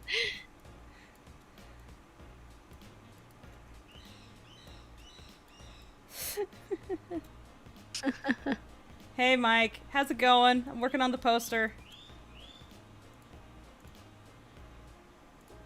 Let's get in this boy. These boys, these terrible cats. Trying to... Good on you. No steak. Don't eat steak. Don't eat meat except for chicken and bacon. Oh. Save money. Yeah. Steak's pretty good, Don't though. participate in the... There's like a place called Lowry's that I gotta bring you to, Tracy, that does like old-fashioned style restaurant. It's pretty good. Cool. Thanks, Mike. I'm glad you're excited for it. I also got the HR poster that I'm working on. That's the other thing. I might be able to finish the HR poster tonight. That's the goal, at least. With the movie poster, I'm just trying to get as far as getting it to the point where it can go to. We can start working on the background and stuff, and then take it all to polish, because I do want to kind of keep it similar to the shorts style, but maybe just like a little bit more rendered, just a touch. Oh, Yeah. Cinnamon Pumpkin says, "Who's Mike?" Mike is Rocky's voice actor. Yeah. And Shelly says, "How do I join? You guys mentioned that people are able to join." Oh, Katie joined us because Katie's one of the animators. Katie has access to the work server, so you can't join the Lack part though. Yeah. Yeah, say hi. We should have introduced you, Katie. Say hello. Yeah, Oh, hi. Katie is good. Katie's done a lot of Rocky Freckle animation that you'll end up seeing as Katie's if you've work, seen the Torpedo Boy shot, that's or by the slap Katie. fight. The slap fight, that was Katie. I love those two together. That was a lot of fun. Production says spaghetti in Sweden is made with ketchup. Oh no. What? That sounds like a thought travesty. Sweden was Kovacs is... culture. Yeah. Let's see. Kovacs is Michael. Never knew he had a YouTube channel. How flirting with Ashley? What? We don't do that here. I'm Ashley's boss, so I don't do that shit. Well, Ashley's also your boss on the other project, so that's true. Also, then they take turns. They take turns being boss. We make fun of that shit all the time. You're fired. No, you're fired. But yes, please come up with a different in-joke if you want for this server. Oh, we have plenty of in-jokes. I meant for the fans. Oh, well, we say that Ashley is alpha squishy.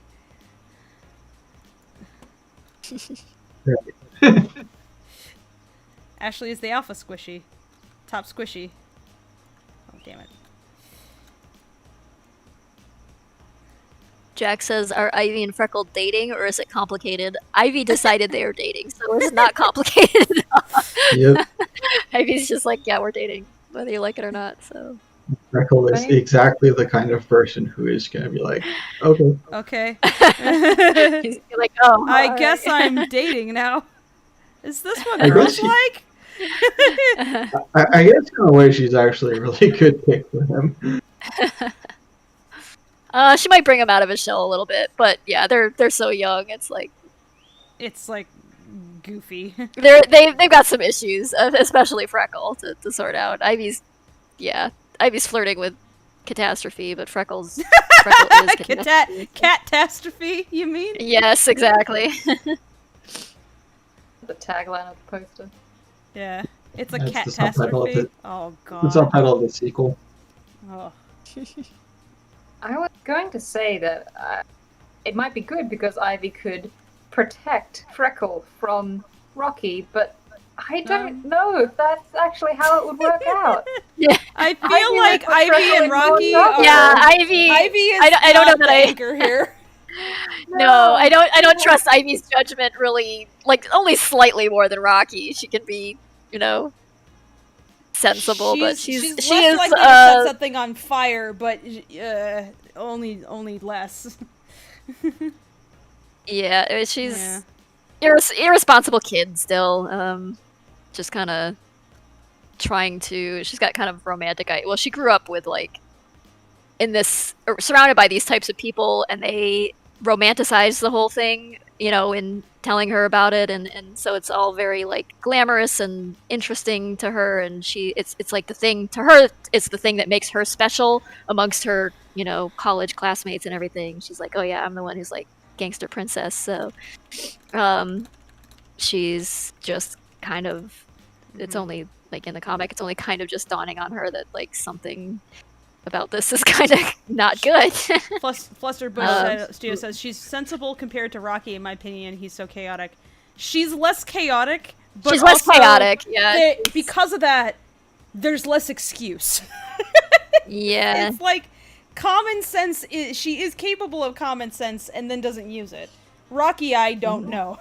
I think he has a congenital abnormality that prevents him from utilizing such thing. At least currently. Rocky has some kind of mood disorder of some kind. Yeah. Ivy is just she's a kid who has no sense of responsibility or repercussions or whatever yet. So she's like, I'm an adult. A little bit spoiled. Is her. Yeah. She thinks she's grown up, but she's not. Yeah. She's the mistakes you make when you turn 18. The character. Yeah, exactly. Yeah. Exactly. And Bad and decisions. Bad decisions shaped like a cat. Yeah.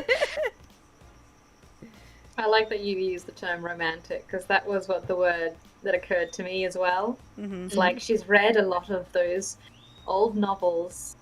Yeah. That, are all about adventure and solving mysteries, and she's like, yes, I'm going to go be a protagonist in that story. Yeah, she'd like imagine herself some kind of in another situation, like she'd imagine herself some kind of like Nancy Drew type of like, I'm gonna solve this, and I'm gonna she knows her way into things and be like, and just have like a very kind of inexperienced idea of like what things are like, and where her participation is needed and wanted and appropriate, and where it really isn't. She's also a young woman in the 1920s who's like, fuck the system, right? But not in a healthy way. Yeah. No. Yeah, things had kind of opened up a lot for women then that weren't available before, and she's taking full advantage. But she just needs to like also have the not die. Yeah. It's not the ideal situation under which to like gain needed life experience. One could say. Yeah. Questions have started rolling in again. She's not exactly been surrounded by healthy role models either, so.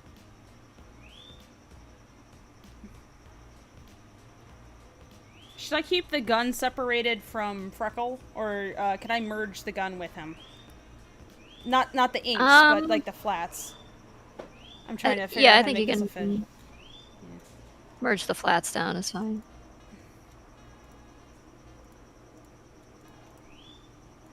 Wild Alaska asked why cats and not other animals. Because they're not dogs.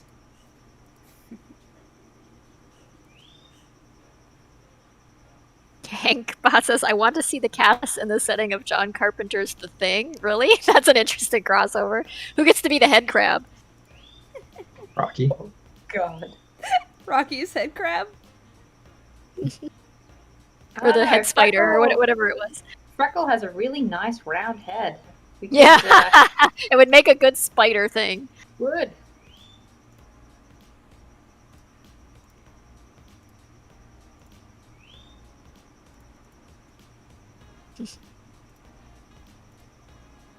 Oh God.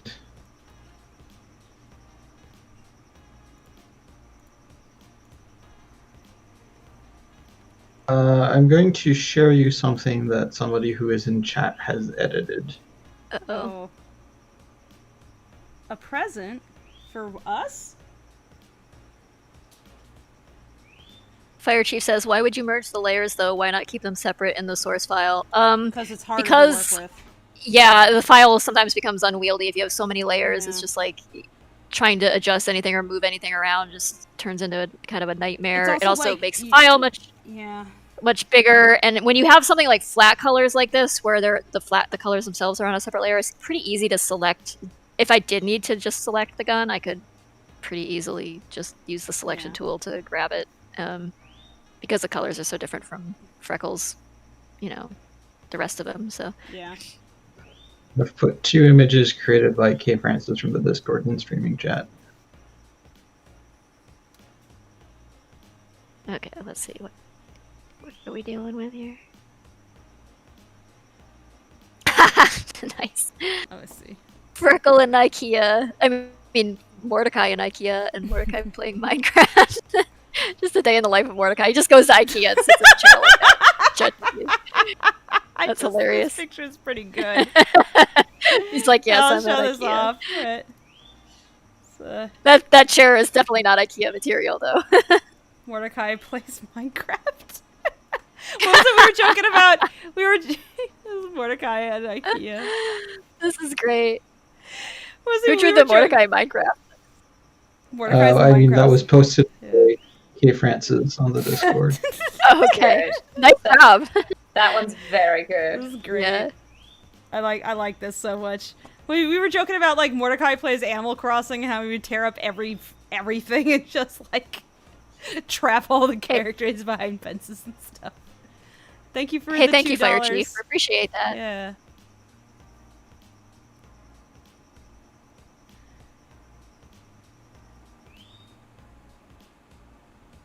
Imglit Nin says, "Does Zib have fear if he's alone with Rocky, Freckle, and Ivy?" Fear? Could you? Fear? No, definitely not. I mean, Freckle he doesn't quite grok yet. Ivy definitely not. Rocky, I think he fears what Rocky might do. I don't think he's like afraid of Rocky per se. He's just I would say he has misgivings. He has misgivings around Rocky. He's like, He was given this maniac and told to, yeah, take I care think of he this. feels vaguely he feels vague.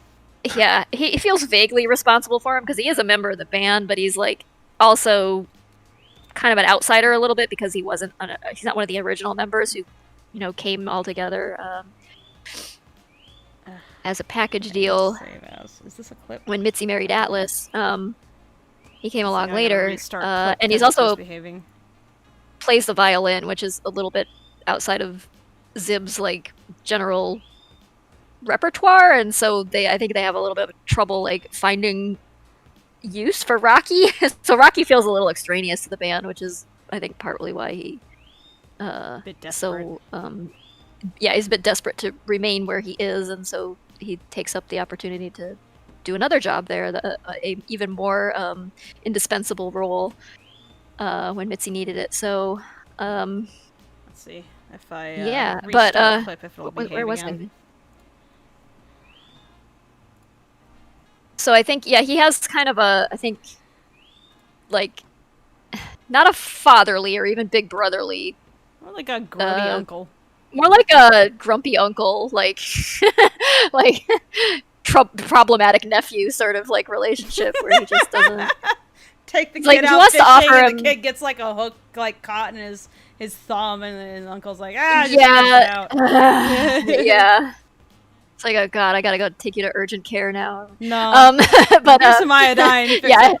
Well, first he would, Urgent- yeah, urgent he would care. try other ways first. He's like, let me find some like wire clippers or something and get that thing off, and then it'd just make it worse, and then he'd have to take him to urgent cares. But no, I think he recognizes that Rocky could use some guidance, but he doesn't quite know how to, because Rocky's also so like chaotic and you know I don't think he knows quite how to intervene and just tell him to settle down. Like he does. The other band members will like put Rocky up to doing things, you know, to take bad sir to just like goof around and tease him, because they know he'll do it if they ask. You know, dare him to do stupid shit, but for their own entertainment. But Zib would certainly kind of intervene in those cases and be like, no, just don't. Because you know he's going to do it and he's going to hurt himself, so.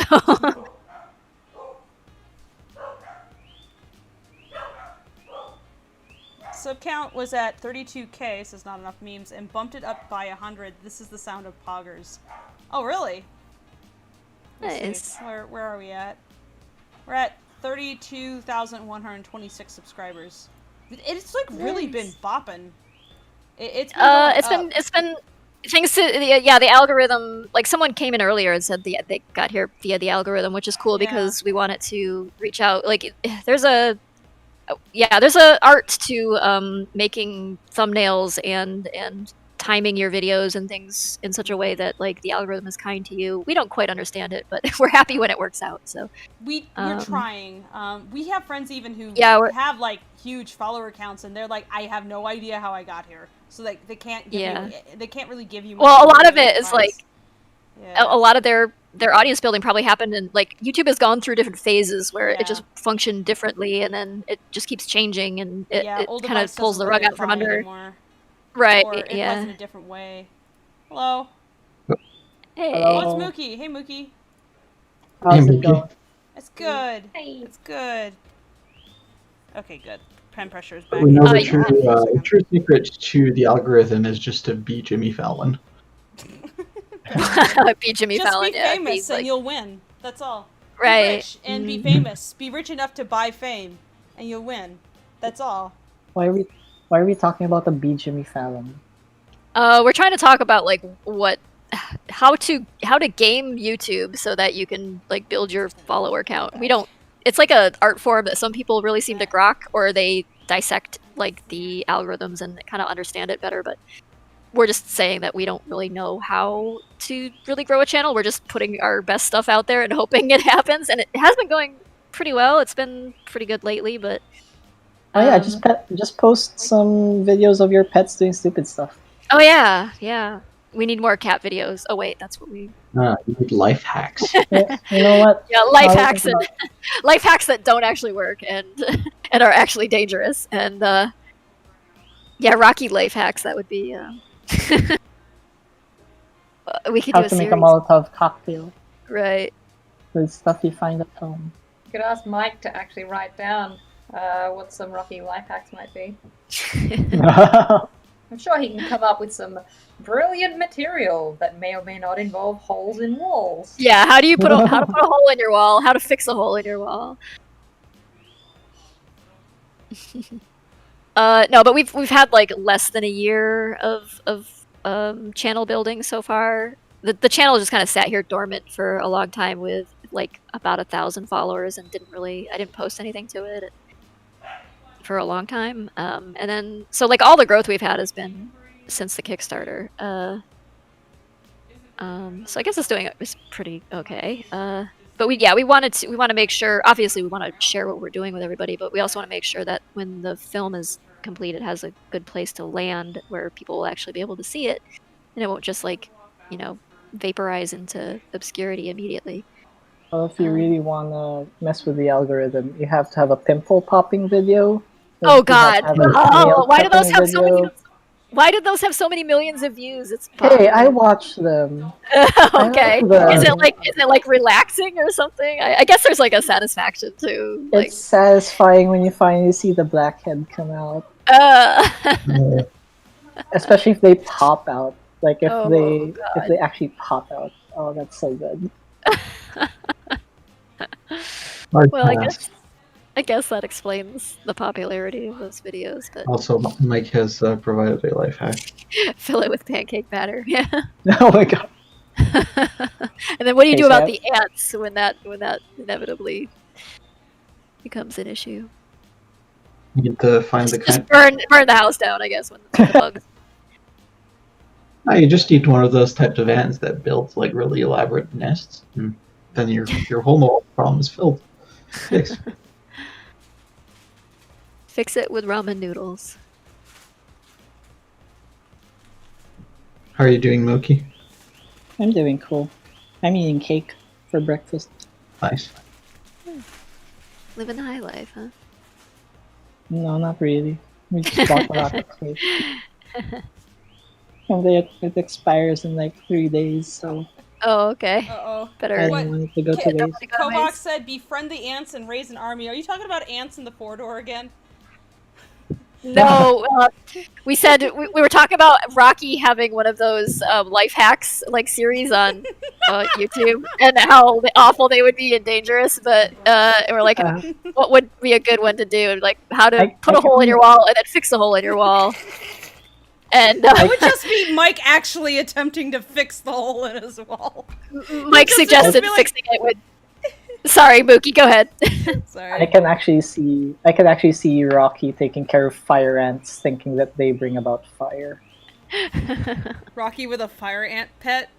Well, they thing? definitely Yeah, burn no. when they bite you, but They feel like Uh, someone drove a hot nail through your foot. It's awful.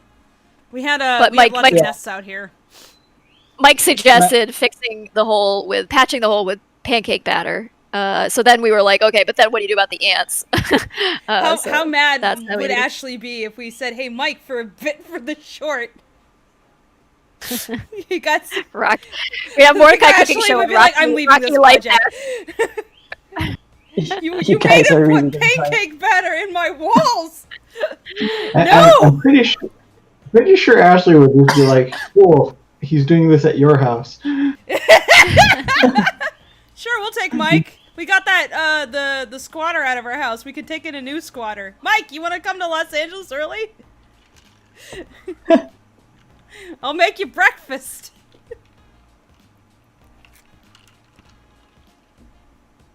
You guys are really gonna drive the value of their property down. It's not my fault. I didn't make it happen. He's the one who decided to parkour off the wall. I'm just sad I didn't record it. Wait, wasn't it on stream? Oh wait. No, well, no, we had just turned off the stream. See, that was the thing. It was like this wasn't for a bit. This was just Mike being Mike. He decided to copy a Oh. VTuber avatar that he was checking out. He was like, I have NVIDIA graphic. I have the RTX on. It changed out the background. Look, the avatar is swinging around. I can do that too. And then we heard crunch. It was a thing.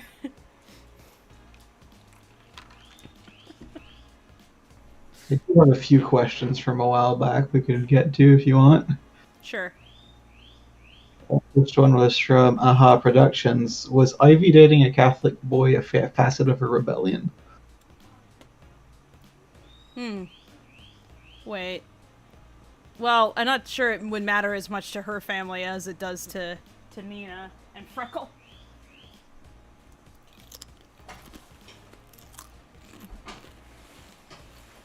I still ship Nina and Abdelard, by the way.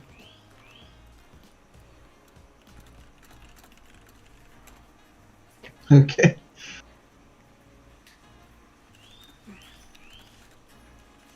How would Rocky react if he was given the "Oh Rocky" flirt? Do we lose Fable? Huh? Sorry, what? Next question was, how would Rocky react if he was given the "Oh Rocky" flirt? Anybody flirting with Rocky would be pretty funny. Yeah. I don't know, confusion? He would like the I attention. Would he even notice? He is a cutie. I'm sure somebody would flirt with him. Well, if it's Mitzi, he probably would. But Ash assuming just it's not said, Mitzi. Ash just said, Rocky is a cutie. I'm sure somebody flirted with him before they knew better. Thanks, Sash.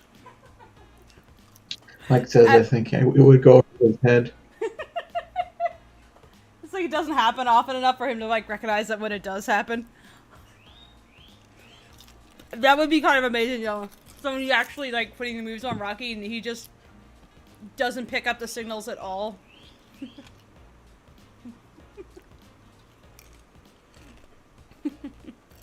I'll have to ask when Tracy gets back. I'm sure Rocky would understand flirting, he just wouldn't be good at it himself. His version of flirting is drowning you in poetry. Like an overwhelming, uncomfortable amount. And being overly clingy.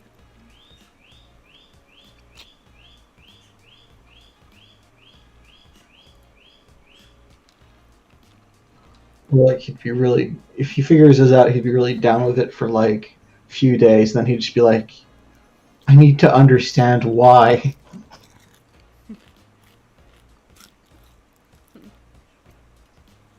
I remember, let's see. Well, I'm a fucking brick. I can describe to you what happened when my current partner, put the moves on me the first time.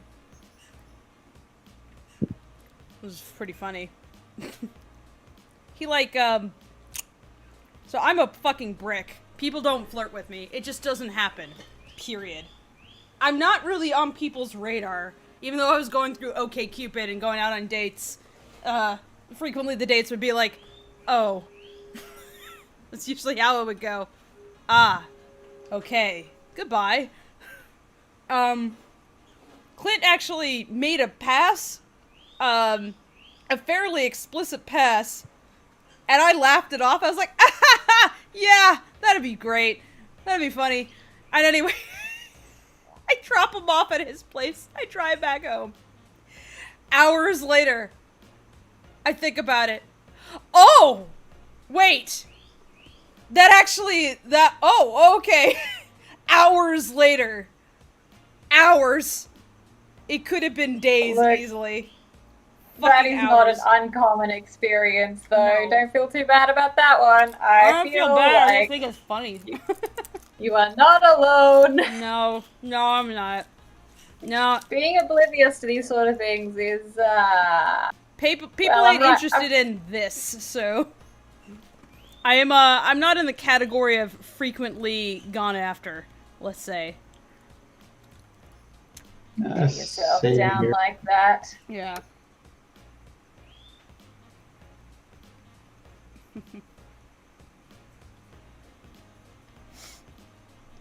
Yeah.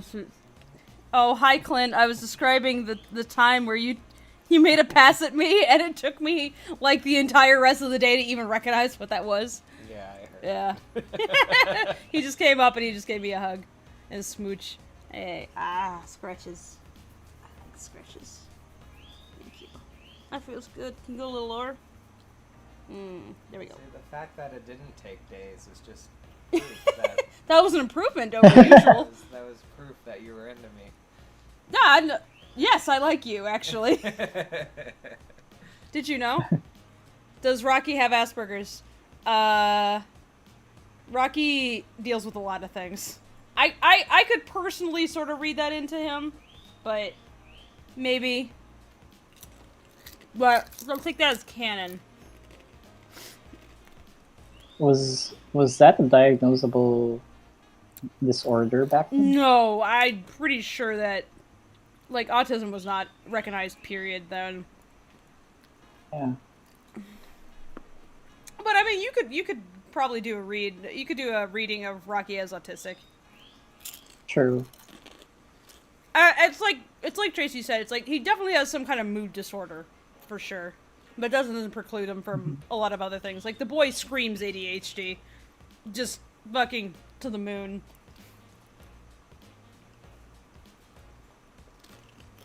He is not neurotypical. Let's put it that way. I think most of them aren't. I've also been drinking gin just now, so excuse me. I've moved on. It's night. I'm get gin now. Gin time. How dare you involve alcohol and booze, cats? No. have a bottle of Kings of Prohibition next to me. Some kind of wine I got from Trader Joe's that had like a really good, really cool looking bottle. And I was like, oh, I gotta keep this because it was actually like the same shape as the bottles we have in the short. So. Grave Rider wants to know what gin. What gin? I don't know, it's just something from Trader Joe's. Some premium gin. Gin. It's fine. It's good. Have you been drinking already? I just started. I get drunk very quickly. You see, I get drunk about as quickly as I get sober. Fast. So, by the time I consume it, it's already starting to get processed out of my system pretty rapidly. Mardi Gras was actually an effort. Like, I went into Mardi Gras with the intention of getting smashed. I was like, I want to be very drunk. And it took an all-day effort that did not work until, like, I was at a bar and just downing fireball whiskey after fireball whiskey after fireball whiskey, thanks to handing out, well, there's a thing I do where, I bring with me index cards and, like, some art supplies, and I basically, I go to a bar, and my game is to never pay for a drink. So I'll, like, draw people and say, if you like this, will you buy me a drink? And they're like, And I'm like, look, you don't have to either way. You can like it and just take the drawing. But if you like this, maybe buy me a drink. So I'll draw them and hand it to them, and more often than not, they will buy me a drink. They'll be like, oh, damn, you know.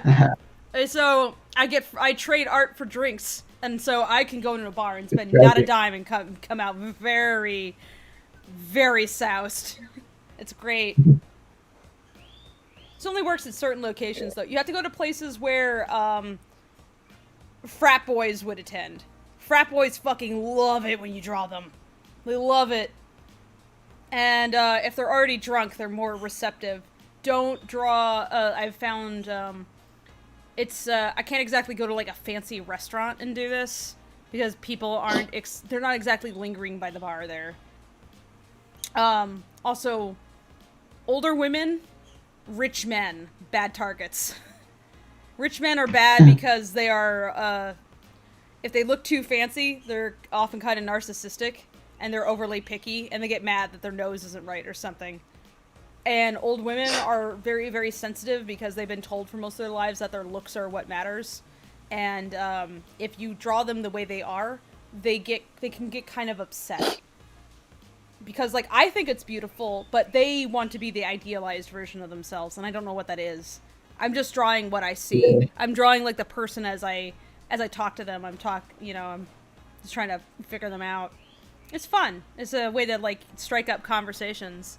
And even if I come away with no drinks, which never happens, it's still a good time. I actually have to tell people to stop giving me drinks. They'll give me too many. Oh, man. It's pretty good. I got so soused at this Cajun bar in Catalhula. I was visiting some fam. I'm not Cajun, but I got Cajun family. So it's not by blood, but I got family. I was visiting folks in Catalhula on Christmas, and I was hanging out with my aunt in this Cajun bar. And they just kept giving me drinks. Eventually I was like, I can't take more drinks, so they just started giving me money. I came away from that bar richer than going in.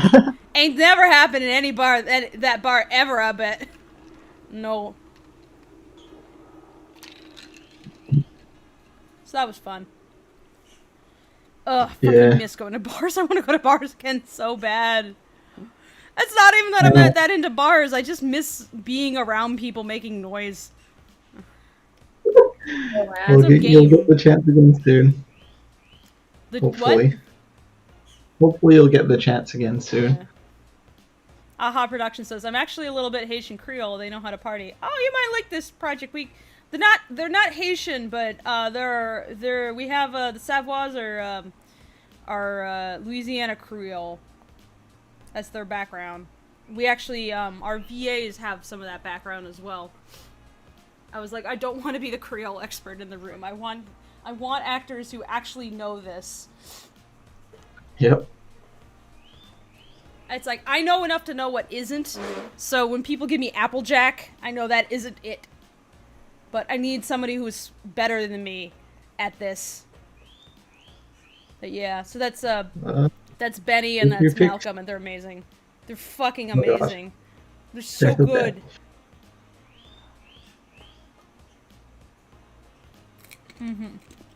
Yeah, there's a reason people react the way they do to that Nico voice. Like, holy crap. Malcolm's so good. Him and Benny had such good chemistry that you believe immediately that they are brother and sister. They're so good that like a lot of the improv was actually open for them. And we wrote some things down, and then we were like, look, this is what we wrote, but if you have a better idea, please feel free. And we were like, just said, go ahead, riff. And oh my god, they did so much great riffing and improv that it made its way in the short, vastly improved it. I have so much love for Southern culture, like especially Louisiana, particularly Louisiana, and I really wanted, like the Savoys are some of my favorite characters in this, and so I really wanted to do them some solid justice. And I could only do that with folks who knew it. Like, that was like their family that they were pulling from. Isn't Malcolm on Nostalgia Critic? Yes, he is the guy who frequently plays the devil. He's extremely talented. I don't even really watch Nostalgia Critic anymore. Every so often I'll check it out. Malcolm is so standout that he's stand out.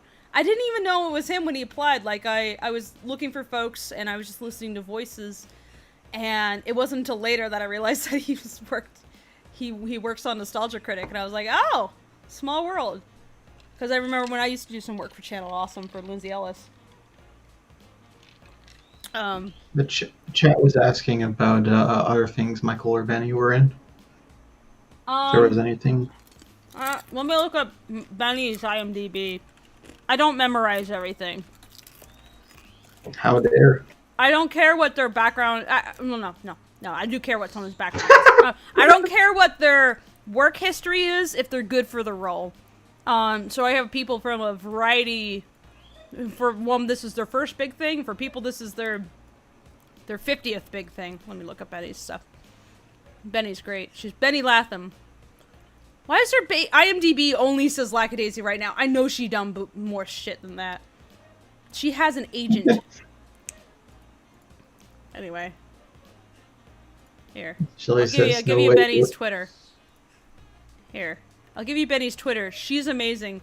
So Benny, Sorry. like, I guess she has a niece or something who's a fan of Lackadaisy who saw our casting call, and she flagged Benny, and so Benny tried out, and Benny was the goddamn best. Benny is so good. I wish I had more for her. It's like one of my motivations to like make this happen as a series is because I just love working with the entire crew so much that I want to keep working with them. They're all so good. It's like the VAs, the animators, you know, the backgrounders. It's like everybody's so freaking good. I want to keep working with them. They're amazing people. It's fun. Yeah. You did pull together a bit of a dream team. Dude, you're so good. Like, if this kept going, would you be willing to keep working on this? Yes. Thank you. Absolutely. And you're working for Disney now, so that's a really high praise. Oh man, I tell you, making the the mouse Disney is a money. cruel master. He's So I've heard. I know many people who work with Disney. Yeah, I don't Cruel want to make this master, a good habit. money. I'll just say that it is wonderful experience, but let's not make a habit out of this. God. Yeah. Yeah,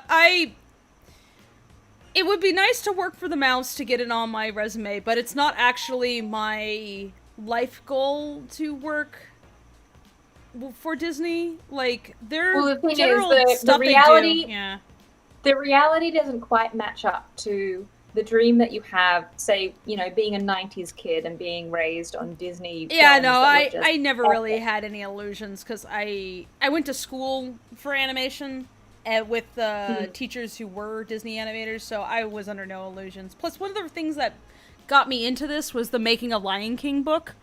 But the Making of Lion King book is not shy about admitting, like, that there were, like, halts and starts and, like, there were issues during production. And then when you hear it also from like a professor who worked on Lion King about like what was going on, like you become disillusioned fairly quickly. Hey, like that's wonderful. Yeah. It's very good that you got that early on, because I think that Well, I'll give you maybe there's two things that made me go, I want to do this as a job. There was the making of Lion King book, and there was the episode of Rocko's Modern Life where they were making the deli meat friends or whatever it was called, where animation is suffering. And I said, I want that job. So from the age of like 6 and 8, I knew what I wanted to do for the rest of my life, and I knew that it would be full of pain, and I said yes. You knew what you were getting yourself into. Yeah, no, that's why I'm a fucking weirdo still. Yeah, agreed. But a very lovable one. Oh, you lie. Don't say these things. You'll give Chad ideas. Okay, Chat. Fable is just dreadful. Yeah, the worst. I'm an absolute degenerate and a hard ass.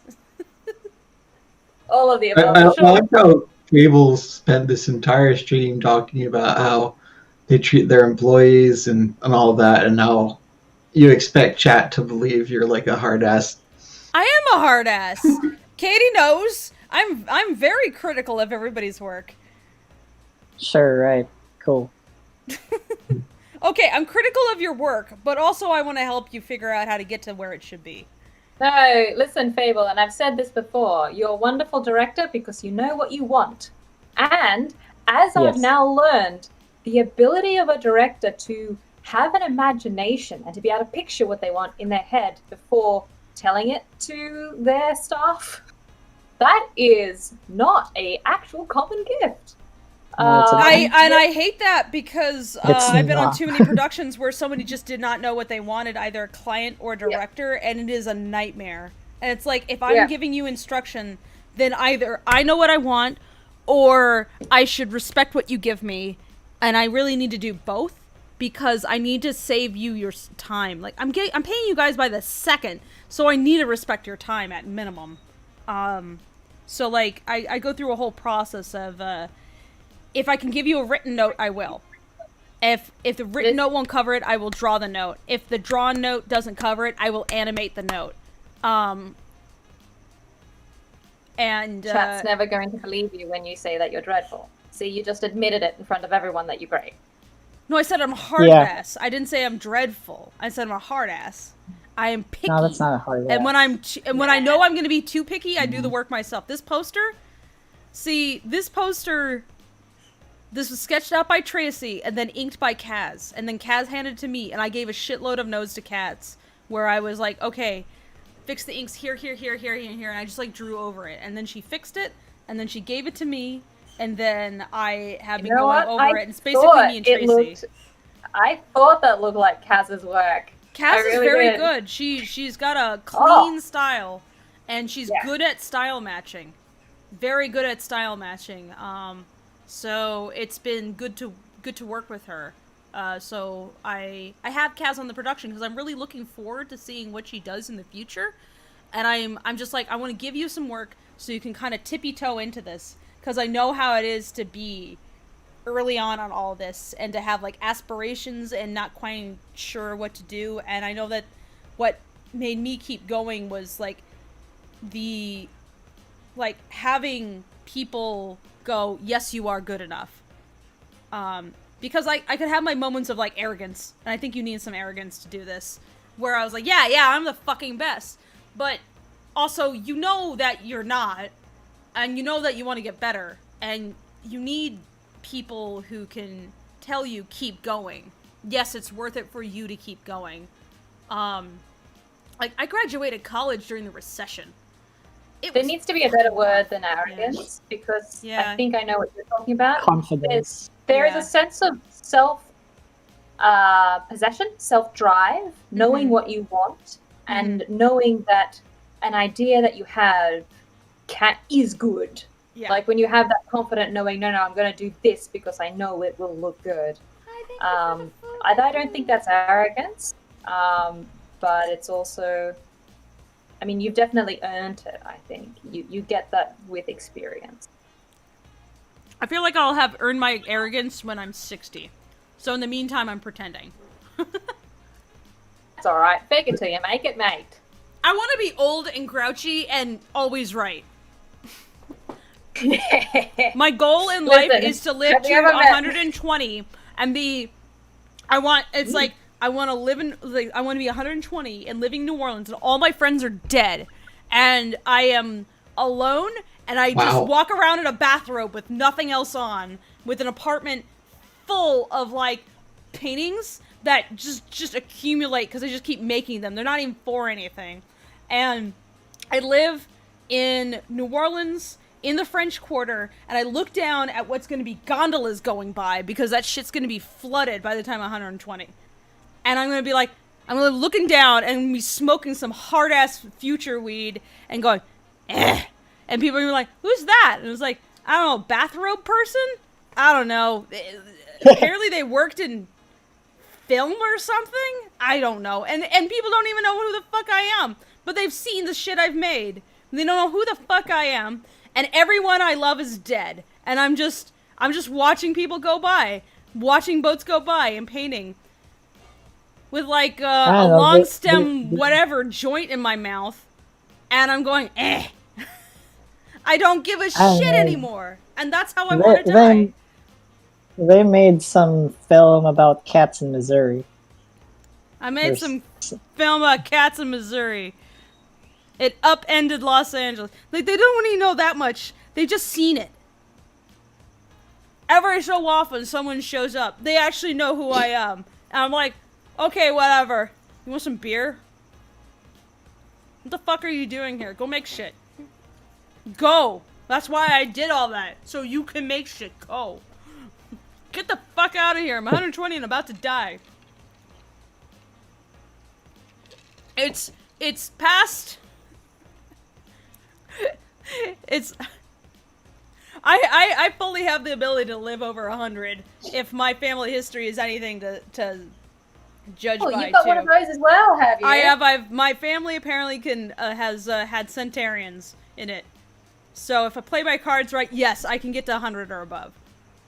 My family right now, I have 2 great aunties over the age of 100. Mm-hmm.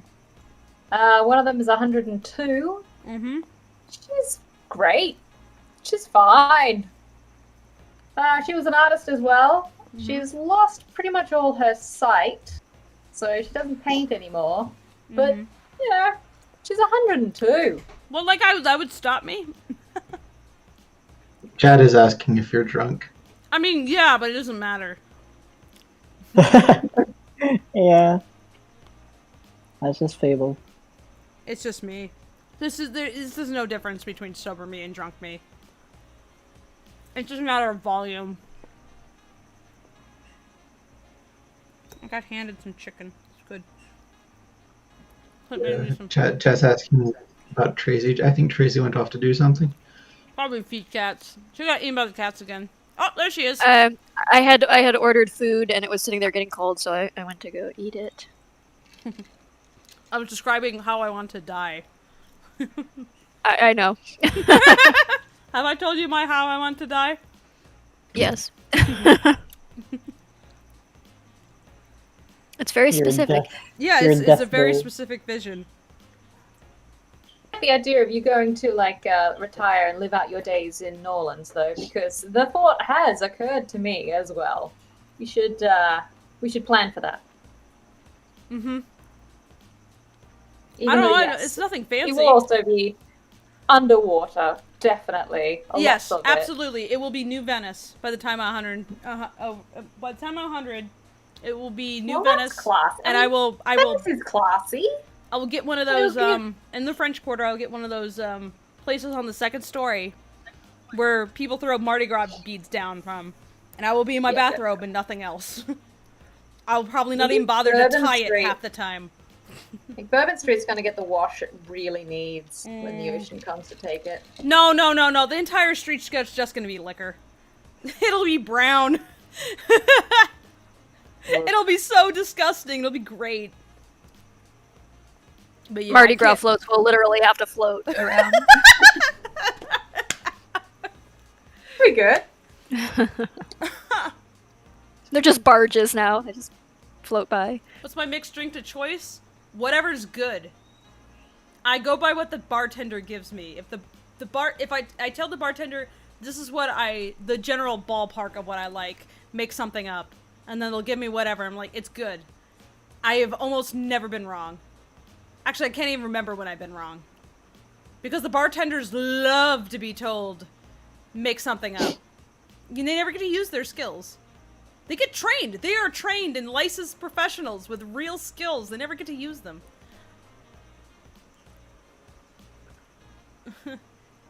Fable was hitting the edibles again? No.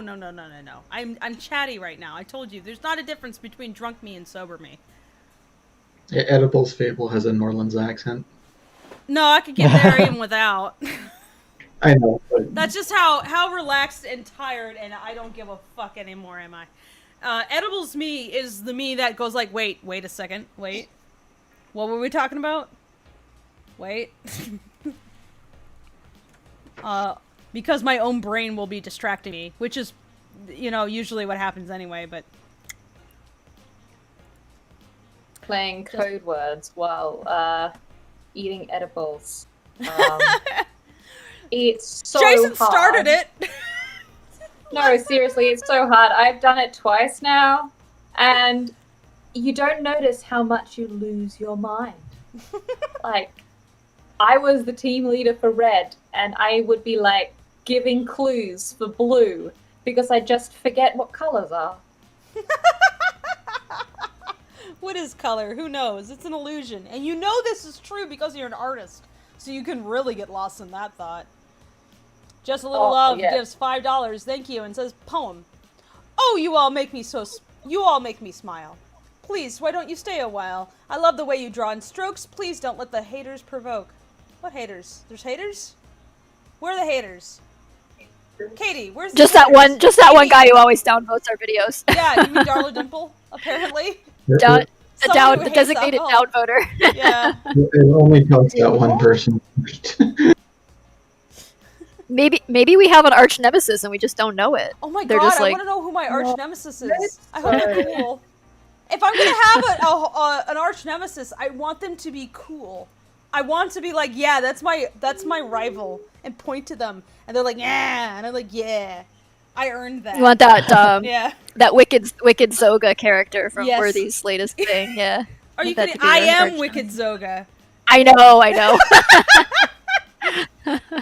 I saw Wicked Zoga and I was like, oh, it's me. Can relate.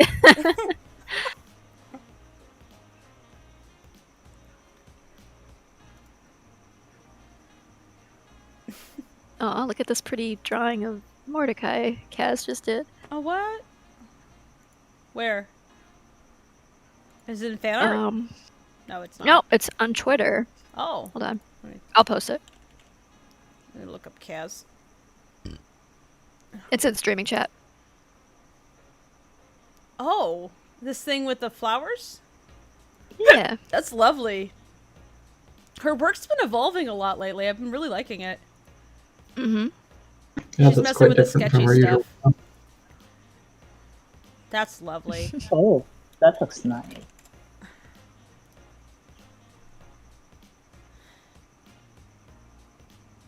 Arch Sure. Nemesis is slacking. No one has downvoted the stream. Oh no! No! But downvotes are engagement. We need more downvotes. Oh, they haven't? I see one. I don't know if I just haven't refreshed I it. have no idea. It's gone Did you away guys from know me. Oh, it's that gone. when you wait? Maybe they- So here's an internet secret, guys. When you dunk on somebody online, all you're doing is driving engagement, which will give that person the intention that any social media service, like, that's why these assholes climb to the top. It's because that's why they do it, because people dunk on them. That's why they say stupid shit. So Yeah, just even don't. negative engagement actually counts. Mhm, So mhm. Any form of engagement, positive or negative, will get will teach the algorithm people want this. So don't. Yeah. You could talk about something, sure, but But don't retweet, don't quote tweet Ash Souls. That's just a mistake. All you're doing is you're just driving engagement. That's all. You're just proving that people will indeed give you attention for being absolutely shitty. It's like if you put the bully on blast, do you think the bully is really gonna stop? No, they do it for attention. It's for social validation. So don't do that shit. You either block them or you ignore them completely. Yeah. Block and mute. Just do it. Even more insidious, it's like the algorithms have been purposely designed. Yeah, dunk on us. The engagement, it feeds me. Be gentle. I have to say, Dusty Gamma has advice. If you ever want a preemptive hangover cure, instant decaf, shot of black licorice, sambuca, and smidge of marmite. Wow, that'd be a flavor. Oh dear. Well, I have marmite. I have absinthe, and I don't have any licorice specifically right now, but I have absinthe. I have Vegemite from the one time I went to Australia. Yeah. Sambuca, huh? I do not have marmite. I do have decaf. I have to say, because it's Malin who made that question about should we dunk on Lackadaisy 2, Malin, you don't have it in you. Aww. Is that a challenge? I mean, don't challenge them. I mean, Jesus, we're gonna be sorry for, careful what you wish for. Yeah, we're all masochists anyway. Fuck it. Yeah. It's just giving us what we want, so it's not really a dunk, is it? But I know what to expect from my own stupid self, like my own, inner turmoil, but from the outside sometimes it's like, whoa, that was harsh. It's like, look, a good dunk is someone knowing what you would find funny. Like, if someone knows me and they dunk on me, and they know how to make me laugh. But if someone doesn't know me, yeah. Affectionate ribbing Roasting is one fun. thing, but outright just hostility or, No, that's different. Hostility isn't fun. No. Like actual bullying isn't fun. I'm talking about fun bullying. Oh, okay. Yeah. Yes. We fun bully each other all the time. Oh, yeah, absolutely. Yep. I don't know. I don't harass people. Are you kidding me? That would take effort. No, I'm not accusing. No, yeah. I'm saying, but you're inviting people to be mean. It's like, just careful what you wish for is all. Okay, to don't be actually mean. Just be quote unquote mean. Quote unquote. I mean, you can be honest if you with us, but. To clarify, I was challenging Malin specifically, not anyone else. Oh. Where's the gun?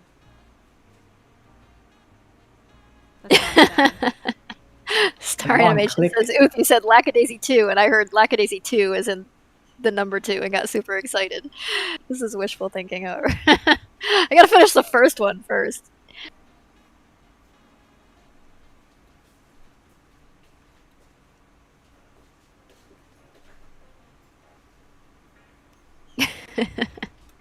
Imglitnin says, "Sim about to be dunked on. Please be gentle."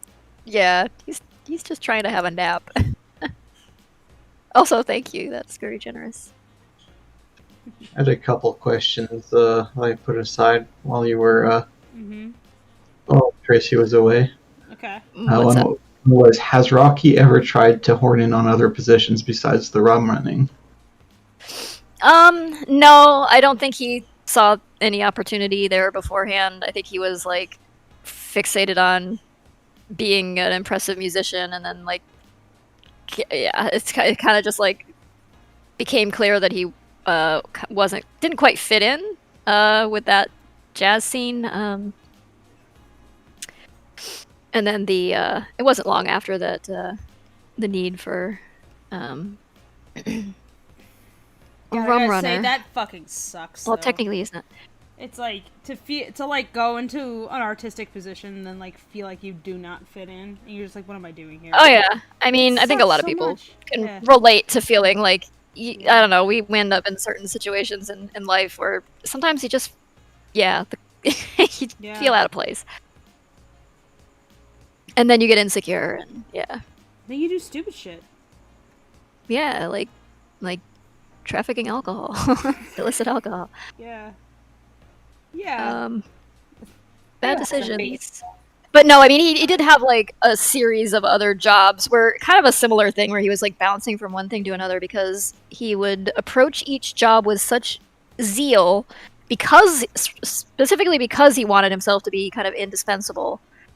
He wanted to have a place and feel like he belonged where he was. It was almost like specifically because he tried so hard that he would self-sabotage. Fucking relate to that shit. Yeah.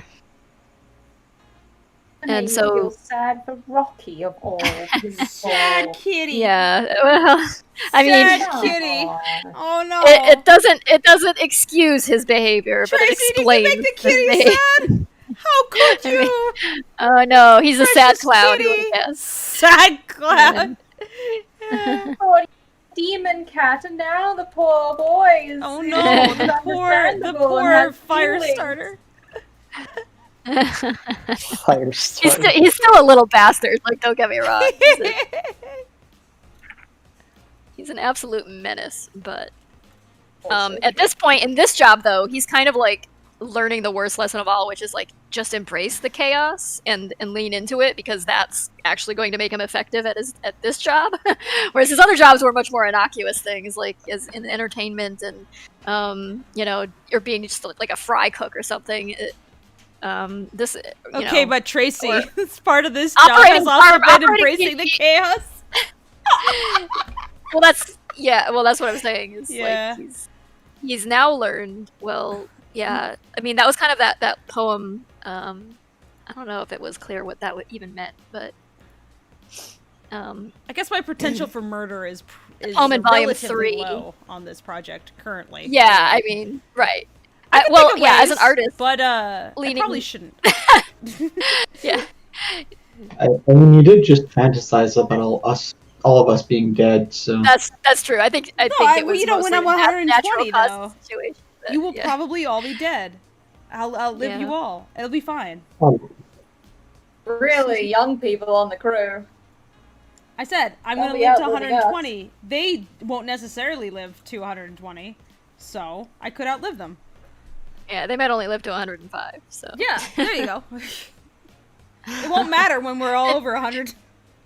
However, you might get to a certain age where you're going to have some people bumped off in order to live your dream. You just have to like everybody I know being dead. Just send a hitman out to get them. I win. So you win.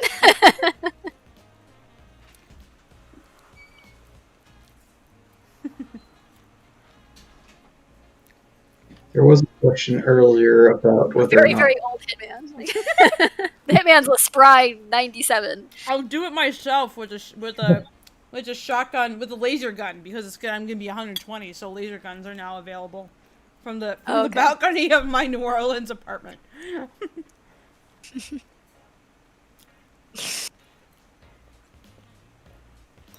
There was another question about. Oh, go ahead, Tracy. Sorry. Oh, I was gonna say, what do you just have like a turret mounted up there or something? No, I'll carry it around. It's like a crossbow, actually. I'll just carry around a crossbow. It's a laser crossbow. Kill you. Yeah. That sounds like a step backwards in technology, but okay. The full-on Mad Max situation. It's more stylish that way. Oh, okay. It's all about aesthetic when you're that old. If we're living in didn't Chewbacca have a laser crossbow? Yeah. Yes. You had a whole lore explanation. I have to go save my my partner from a dinosaur. Hold up. Life. My afternoon was that thrilling. There were questions about whether or not Rocky was straight. I mean, I would say everybody's kind of on a spectrum. He a little hard to describe what he is. He's more. He gets off on dynamite and explosives. A little bit he does, yeah. Well, a lot. But he's like, people seem to interpret him as being like romantically in love with Mitzi, but it's really not about that exactly. It's more like in love with the idea of being in love with some romantic ideal and the idea of being necessary. Again, another romantic. He's sort of caught up in his own narrative. In his Yes, mind. he's very Don Quixote in that way. Yeah, I can see that. Yeah. Some of these characters, they just don't have their feet very much on the ground. Oh, you don't say. Yeah, and then there's the other ones who very much always have their feet on the ground, if not their whole body, like Zib. Oh, I've forgotten her name. Works in the funeral home. Oh, Elsa. Yeah, Elsa.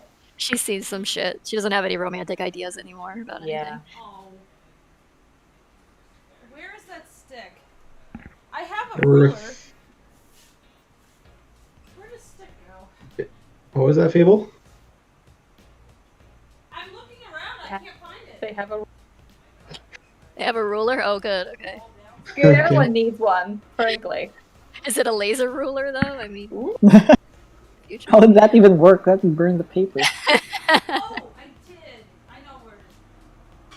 I recently watched a short series about a 13th century castle that's been built in France, completely old school way. Really? Yes.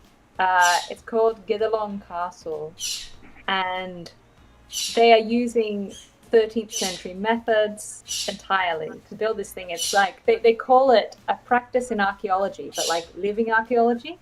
They're discovering how people would have done certain things by giving it a go. By actually doing it? Interesting. Yeah. That's something I would watch. What's it called? Get Along Castle? Guédelon Castle. Go to Absolute History on YouTube and look for their series on... Oh wait, I follow that channel already. Yeah, they have a channel series on a 13th century castle.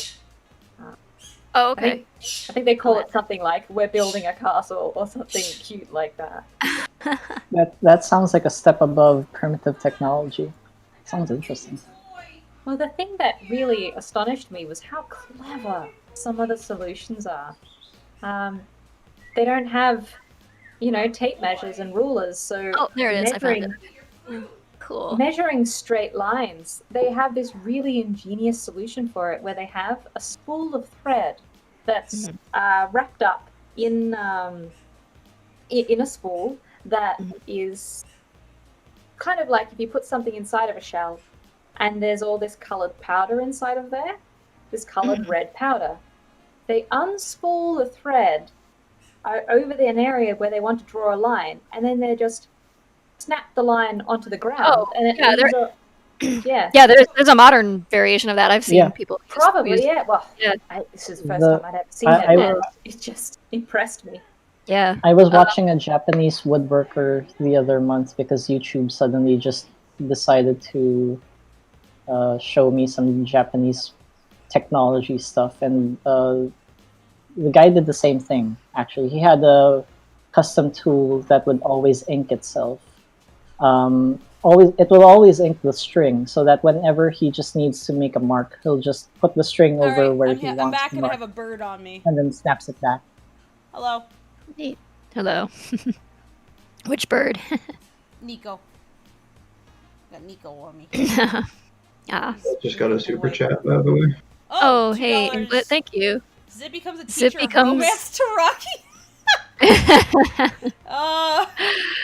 I don't know if he'd touch that topic with Rocky. That'd be a bit, yeah. Oh, man. There was that joke I made to you, though. Yeah, there was that, yes. Yeah. Trying to give advice to Rocky about a date, not knowing that he's going on a date with Mrs. Bobka. He just wants to save some poor lady in his mind, like, pain and agony. Dust says, so can someone name the castle show, please? It's on Absolute History, and it is called How to Build a 13th Century Castle. Here, I'll post a link to it. Nico's a good boy. Because I just found it. All right. Boy. I have my one of my kaiques who I bring in at night because his cage is not predator safe, so he comes inside at night. Is now on my shoulder and being a good boy. He's the most excellent boy. My sweetheart. My good boy. My mum has just trained the local parrots to land on a hand and be eating the food that she brings them. Yay! In Australia, very- I assume, right? Yeah. Yeah. I mean, she lives down the south coast where they have king parrots and rosellas and all sorts. Nice. And Very I good. remember actually going for a school trip to Jarvis Bay, and there the wild lorikeets and rosellas would just land on your hand and on your head, kind of like how seagulls come to beg for chips. Mm-hmm. They knew that we were tourists and they knew that we had food, and they would land all over you. It was like, what are you gonna do? Say no? You're a monster. Look at this adorable babe.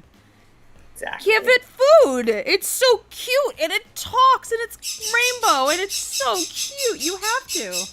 Yes, that's right, Apple. Scream. Oh wow, $50 from Brittany, who says, "Hey all, I didn't catch most of the stream, but I just wanted to show some more support for you all. Thank you. Sorry for the yelling. Birds have opinions." Carla's mom's taking care of cockatiels, and they just multiplied, so there are 6 of them now. Oh no, Or 7. multiple cockatiel. Oh no. Yeah. Gee, what a problem. Multi-teal. Problems. You have them. You have them now, these problems.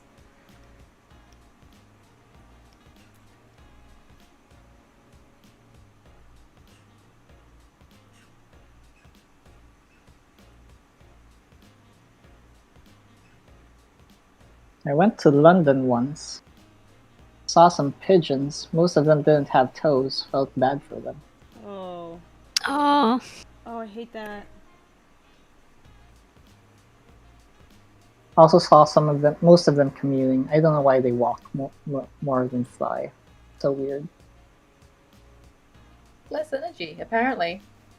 I remember a question being asked, say, what do you call a bird biologist? Ornithologist. Avian? Oh, that's right, there is a word for it.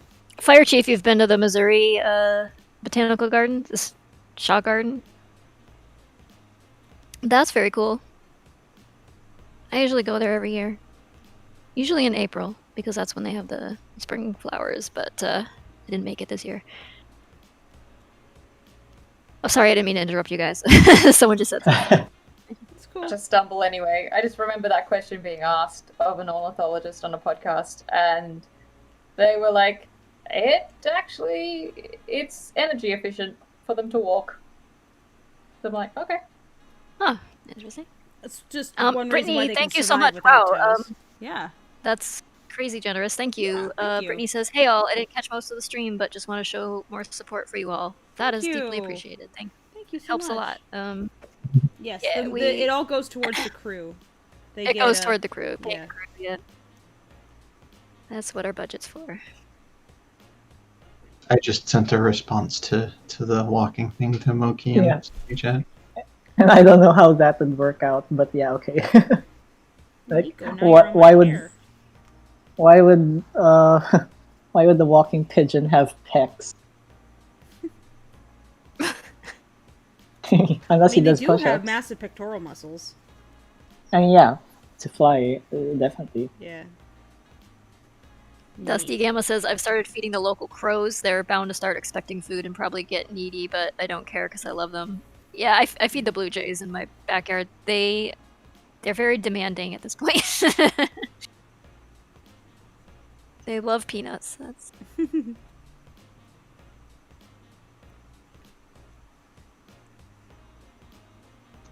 $10 from Aha. Hey, thank you. Yeah, says, yeah, thanks for the stream. Seconded. It's nice to have streams about stuff you're interested in. Chill people. Cool. Glad you're Thank you. enjoying it. I'm glad It's a lot of fun that talking to you guys. You like us. You like the project. Thank you for Yeah. liking Thank you us. for liking me. Thank you. No, really, we do appreciate it, and it Mhm. means a lot that you guys show up for these and enjoy yourselves. That's just like we get to get some work done and talk with you all and have a good afternoon, evening. It's fun. Nico is going to town on my hair right now. He's just enjoying my hair. He's rubbing his whole body on the top of my cranium. Having a good time there, buddy? Yeah? Huh? Nah? Is it like when people roll around in fresh sheets? Basically, yeah. It's about the same thing. Kaik's like textures, and Nico's no exception. They love hair. They just love hair. He's probably gonna get real mad real soon, actually, because I won't give my hair to him.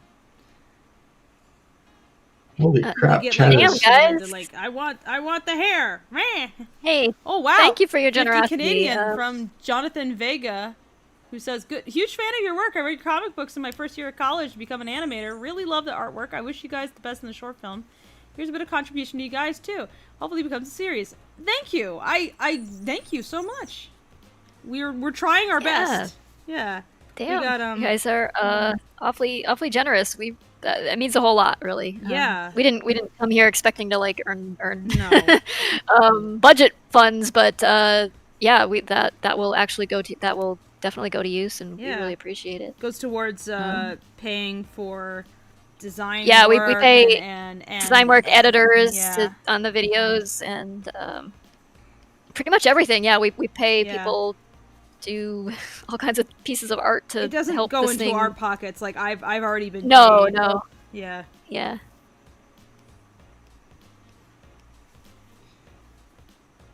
Um, 120 Voltage says, I want to start doing my own anthropomorphic artwork, but don't know where to start. Any tips how to feel comfortable getting into it?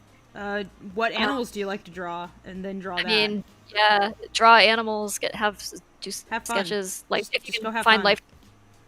Yeah, like, I mean, best thing you can do is like live observation sketches for animals anyway, learning animal anatomy, but you could also just like find photos online. There's so much stock photography out there you can search through and find anything, and do some sketches. Start getting familiarized with both human anatomy and animal anatomy. That'll help you kind of and have fun, yeah. because what's the point if Yeah. you're not having fun? It's furry art. It should right be fun. above all have Yeah. fun. I think you'll find what it is that you gravitate towards, and I think the key is to not feel embarrassed about it. Yeah. Yeah. I know that personally, there reached a point, I don't know what age it was, but previous to that age, I know what kind of animals I was drawing, and I was drawing them all the time. And then for some reason, I started to get embarrassed, like showing that I was too excited or too in love with this type of animal was Yeah. an embarrassing Yeah. thing. And I had a it. similar thing. Like, people would kind of give me shit sometimes about like, oh, you always draw the same thing, or why don't you do landscapes, or I don't know if it was like intended to be helpful or what, but yeah, the kind of the way you start learning is by drawing what you're interested in, and so you shouldn't let anybody discourage you out of doing that, and that's because if you're not drawing stuff you're not interested in, or you're drawing stuff you're not interested in, you're going to lose interest in doing the drawing. And so to keep yourself motivated to continue onward, just draw what you like to draw, at least at first. I mean, Just do there's it. room to expand beyond that later, and to do some You can often find ways to piggyback discipline off of learning, what you do but- like, though. It's yeah. Like I like But you can doing comics, and it's like I've used comics as a way to learn to do many things. Yeah, and you can do something in so many different styles, and take so many different approaches to it, in so many different media. If you want to limit yourself to one subject matter, do it, if that's what your deep interest is. But yeah, I had that same thing where like it felt embarrassing that I was so revealing about like what I enjoyed or what I liked, and I don't know why, because it wasn't anything like, it was just like drawing animals. And yeah, I don't know. You get I don't know, self-conscious. I know in my case, like the attitude was like, Like- for me, like having an obsession, like turns into like, oh, that's like you're like that kind of person, huh? It's like, the fuck, just like, Yeah. enjoy things. Like apparently you're not allowed to like be passionate and have like singular interests unless you're like entirely normal. Right, but there was also this like attitude from the outside that seemed to be coming at me that was like, oh, you're not a serious artist unless you're doing this Yeah. type of art, or like this like serious portraiture or serious landscapes, There or was shit like or that like on very DeviantArt modern, back in the day. like very expressionistic modern Yeah. abstract stuff, like abstract sculpture or something. Like, why aren't you doing that? You're not a real artist, and that was like part of it too. I think it was was like, yeah, but I'm an artist who's going to be able to like earn money, so Yeah. there's something to be said for, drawing stuff that can be broadly appealing, even if it's not like high art or I'm whatever. gonna put this bird away because he's going to town on my hair too hard. All right, buddy. There were a few questions about the Thompson, actually. Okay. One was asking why there's no stock on it. I assume that's deliberate. Yep. Because if you're trying to shoot from inside of a car and maneuver around in that car, and you also just pulled it out of a case and you have to put it together, you don't have time to screw the stock back on. Sometimes it's just easy to maneuver. You can find, lots of photos of people who would have it with or without the stock. Stock probably is going to make you more accurate at shooting it if you're shooting from the shoulder like you're supposed to, but a lot of the gangsters will just shoot from the hip and just, cause as much destruction as possible in as short amount of time as possible. Gangsters did all kinds of, like, they'd modify guns and cars and in whatever ways were practical application for them. Like, they'd saw off BARs and, Oh, we're what is talking all about this? guns now. What? Yeah. Oh, I guess I must have a Discord server that's making a whole lot of noise right now. Huh. Sorry about that. My computer just bombarded me with a bunch of stuff. Okay. No worries.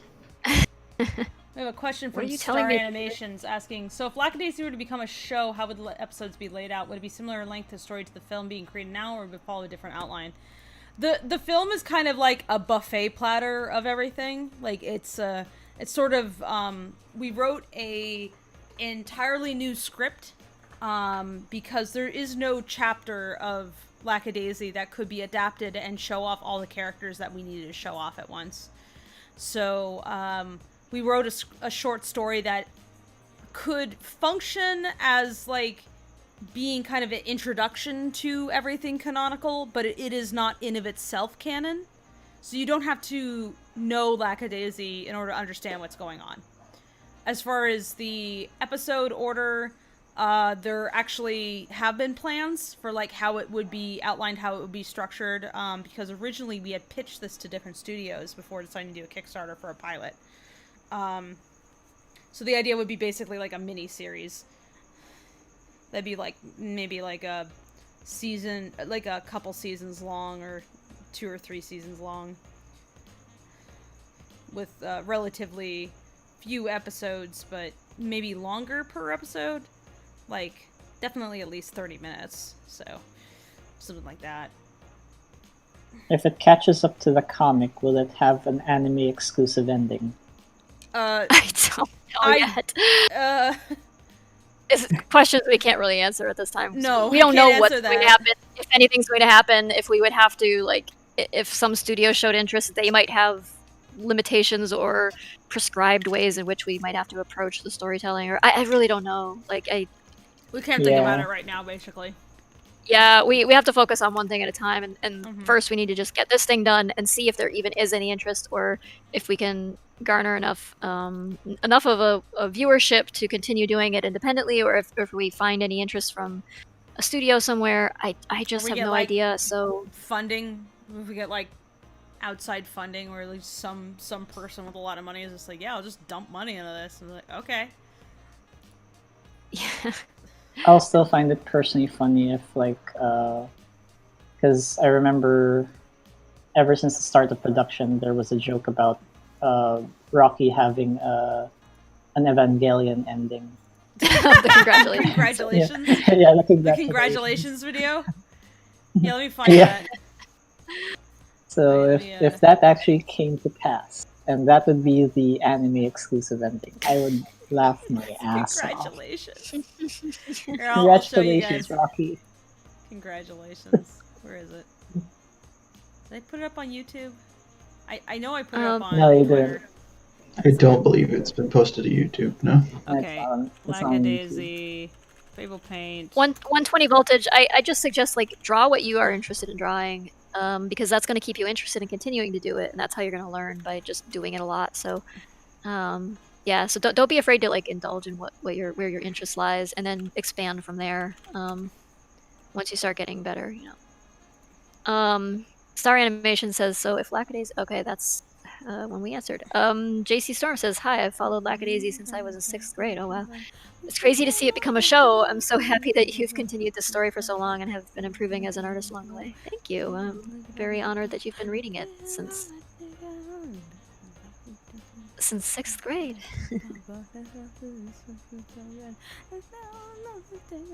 Sorry, Lonely Digger came on my playlist, so I gotta. It's sounds too good. good, the furry violence video. It's so good. Of course you love that. Of course Andrea I love Davila that. says, how did you guys build your audience from the ground up? Did you advertise yourself like crazy? I mean, it's mostly just being a presence, putting your work out there. I've never bought advertising space anywhere at all. It's all just been like Existing. existing, posting on social media, having a website, just sharing my art. Your audience found you. Yeah.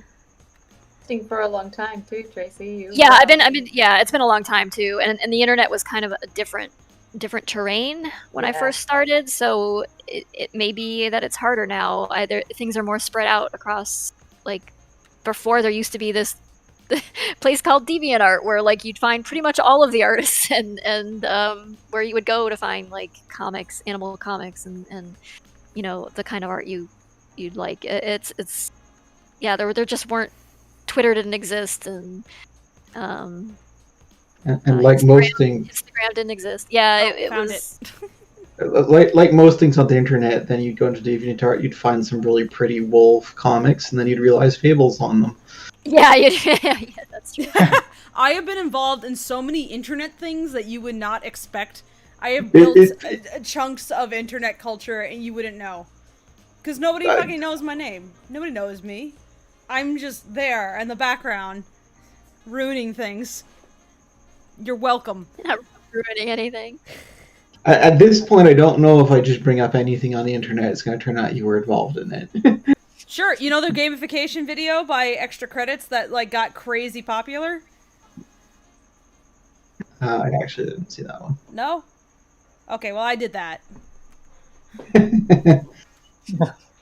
I've done several videos for Extra Credits. So this is the here, I'll just link people to this. This is this is based on some outtakes.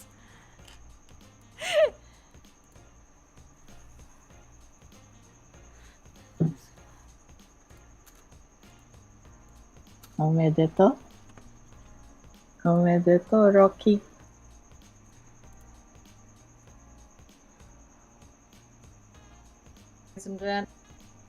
The fucking I'll put it in chat. I'll put it in chat too. 1 second. It's been a while since I've seen that video. It's good. I don't Look at all know the that effort. it played. I don't know if the YouTube video is still lagging behind or if it didn't play. No, I posted it. I posted a link to it on for... Oh, I see. Okay, never mind. There was another question about the gun, if you want. Sure. I guess the gun nerds were here, huh? Might as well go through them. The other question was, how did you actually? Oh no. Oh, Whoops. Who did you use? Katie bounced. Whoa. Who? Huh? Oh, Katie bounced. Okay. Okay. Should probably internet cut out. I love this stupid outtake. I love it. Like he can't keep it together by the end. He like cracks up. He's dying. Even Mike can't like go. No, this is too much. Remember, like between making Mike say congratulations a gajillion times, and making Belle say horseradish. All the takes of horseradish. Oh my god, yes. Oh my God. That was my bad. I eventually had to be like, Tracy, stop making him say horse. Bring it in, stop. Tracy, I was like sitting there, like, he's like laying on the floor and like He's poking him with a stick. I was like, no, Tracy, please. He's just a boy. Fable's like, please stop torturing poor boy. We need to use him still. Mail and Badger says, I do want to ask if there's a better site to upload art other than Twitter and Insta. Is DA or FA still as good? DA is maybe it's just me, and I'm just because I haven't been extremely active. Tumblr, I think, is kind of dying. Exists. I think it's fairly useful still for Artful? maybe Pillow Fort. No, Pillow Fort's very small. It's hard to like gather an audience there. I mean, There's it no really depends good on what place right you're now. looking to achieve. Yeah.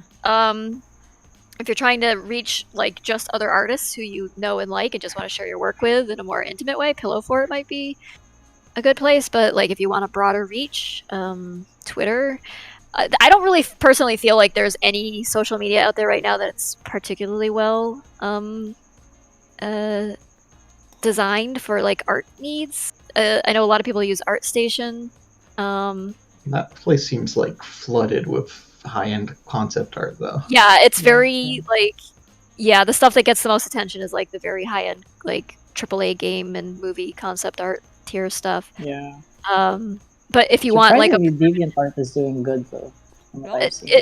is it doing good? Okay, because the past, I don't know, they did some objectionable things in terms of like charging for core recently that I thought was kind of slimy, but they have, I don't know, it seemed like kind of a ghost town the last few times I posted things there, so that might just be my account. I don't know, because I haven't. I think the demographic kind of changed with DeviantArt. That's probably.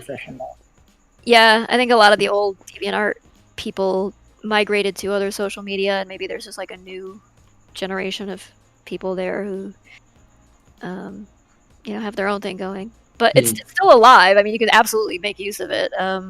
I would say the same about Tumblr. Like, it seems kind of it lost a lot of its usership after the whole porn debacle, and then I know it recently sold for something like $2 million, which doesn't bode well for its longevity, I think, because it's probably not making money for who owns it now. Is it Wix or? Yeah, DeviantArt owns Wix. I mean, Wix owns DeviantArt. Oh, right it's now. WordPress owns Tumblr. WordPress owns Tumblr. Yeah. I hope it stays around because I actually thought Tumblr was like the most artist friendly in terms of just like posting art and the art actually showing, and you post multiple like 10 images in a post. It's like, oh, this is good. But it was good for comics, that's for sure. Yeah, it was good for comics.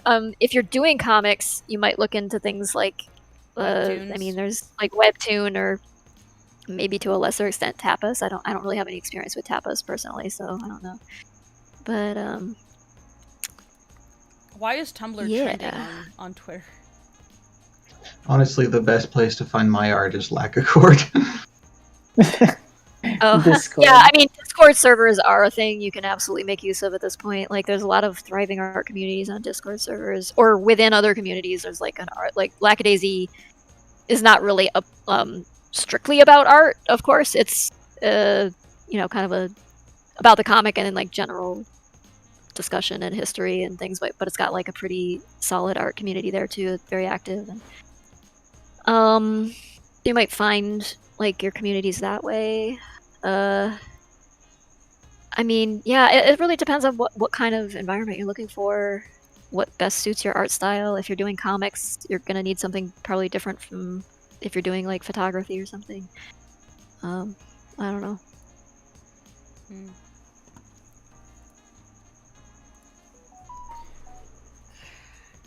So I'll just go back to MySpace. Yeah, totally that's the answer. Zanga, let's go. Yeah. Let's go, guys. GeoCities. Have you heard of NeoCities? That's a thing now. GeoCities is actually completely gone, which is a bit sad. Yeah, I think that's why NeoCities is a thing that Yahoo asked. But Yahoo Questions also died out. Yeah, that recently went away. Say, things on the internet are forever. It's like, no, they're not. No. There's something to be said, I think, for maybe having your own website too, where you just have control over how you present your stuff. Like, you can still use social media and do your self-promoting and things that way, but just having like a central hub where you can, if you're applying for jobs or things like that, you can potential employers and be like, here's my portfolio. It looks all like nicely presented and ideal for the type of art it is. And yeah, I mean, you can kind of be in control of your own space and have your own little nook. You can direct people to. And yeah. Something where you're not going to get kicked off of because of just a random change in policy that hits you. Oh, yeah. Or it flags like some piece of art of yours as being like naked photos of somebody or something where it's just like a picture of a cake or something. It's like, okay. Well, you post a picture of your dog. My roommate, she posted a video of the in progress. She's just showing like the making of like a mermaid picture that she drew, and got flagged as sharing like unauthorized intimate content. I guess because the mermaid had pink skin. So she got banned from Instagram and Twitter for 12 hours while waiting for appeal because of this shit. Because the bot just said, "Oh, that's a naked body. You didn't ask for permission for that." It's like, A, how do you know? And then B, what? What? I was like, oh my god, this thing is as dumb as the Tumblr porn bot. That doesn't bode well. So yeah. Reminds me of that time that Victor picture I posted was not allowed by Discord. Yeah, when Tumblr went wild trying to weed out all of the porn on the site, like it was just like tagging all sorts of stuff. It tagged a bunch of my mini comics as being like. They got like I guess some sort of hasty porn detection bot that must have been coded back in the aughts or something. Because literally the way that it functioned was just like, how much beige is there in the photo? That was it. And they did that in order to avoid getting kicked off the Apple iOS, but as a result they actually destroyed the entire website. And they didn't care. They never fixed it. They did not care. It was insane. Odester says, are all algorithms extremely conservative dads? They're all like, no, they're they don't even. They're just it's like if you're trying to like censor things that don't even have nudity in them or just have nothing even suggestive in it. It's just like you could have nothing not safe for work whatsoever, and it still will flag stuff. So you have no way of knowing what's going to trigger it. It's stupid. I mean, they're algorithms for a reason. They only know what to feed them. Oh god, yeah, no, I drew straight up porn, didn't get flagged. Image of my parents, flagged. That was porn. Oh my god. It's like, what the fuck? Like, I have a site, I have a blog for not safe work stuff, and yet that didn't get flagged. Why? Because it was black and white images. Wow. Yeah. Andrea says, do you guys have jobs outside of Lackadaisy, or are you only working on the project? How do you sustain yourselves financially? Well, this is my job, so... Yeah, we ran a Kickstarter. And I do freelance work in Patreon as well. Mm-hmm. I'm not taking any money from the Kickstarter, by the way. That's to pay going towards crew. this. Yeah. Mostly folks says parrots are not safe for work. Apparently, no. Parrots are just not safe. They're just yeah.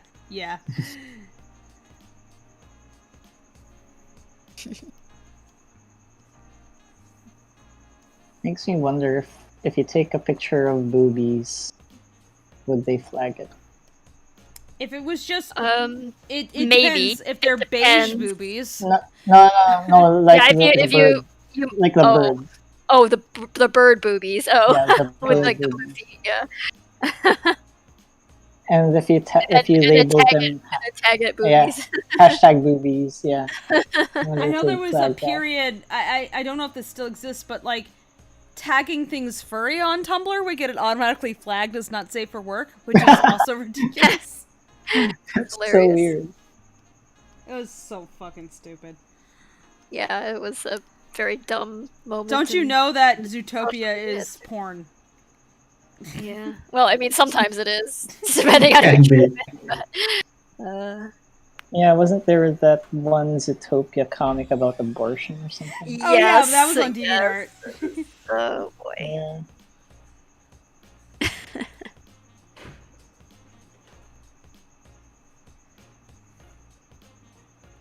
I remember it being the subject of many jokes. Here, let me just quickly read out the last few questions I have in my backlog, and then I'm going to head off to bed. Okay. Thanks, Thank you, Knox. Knox. No problem. I hope I was helpful. You were very. So the first one is, that's a really detailed Thompson. Most artists aren't good at modeling firearms. Have you practiced Thompson specifically? Oh, that's a 3D model that was traced over, so... Yeah, that's your Newt answer. made the 3D model. I draw them all by hand for the comic, but that takes me a long time. Will you just use the models that we built now? It's way more efficient. We had already built the model for the animation, so we're like, well, we'll use that. Same thing with the 4-door. That was a 3D model that was built for the project. Work smart. Yeah. Yeah. Yeah, you start out as a young artist being a total purist, and you're like, no, that's cheating. And then you figure out that then you there's grow no up time for and you that. realize, oh, yeah. Yeah, I mean, but then you realize they're only paying you this much, and you're like, fuck it. Oh. Thanks, Imglit. Have a good night. I can respect somebody like just doing art for themselves, not wanting to, but when you're doing something like animation, there's just, you gotta take the shortcuts. You have to. Yeah. I mean, you only have so much There's no budget and so much time. time to work Yeah. with. You can either scale your project so far back so that it's like, we could have made a 5-minute short by hand drawing everything, or we can make a 21-minute short by making use of the resources available to us. And so we decided, and it's still art, it's still work. It's like you have to make the model, you have to make it work, you have to put shaders on it, It that has to look work. believable. It has to. Yeah, like, you have to work animate with the it by world. hand. I mean, it's It's just a tool. yeah. It's a tool. Yep. I also had a question. Do you guys have any favorite stock photo websites?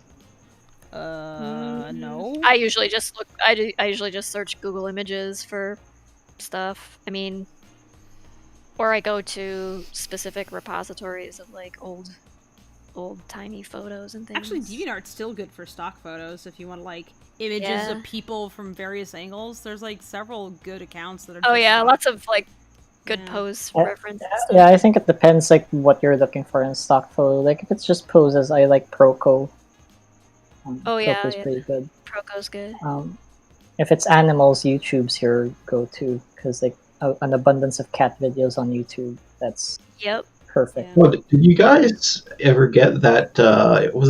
It was a software somebody had put on GitHub where basically you can angle an animal skull in a 3D model to whatever angle you want, and it will it'll try to find a reference photo based on that angle. I haven't personally made much use of that, but this is because I forgot about it. It's very cool. Yeah.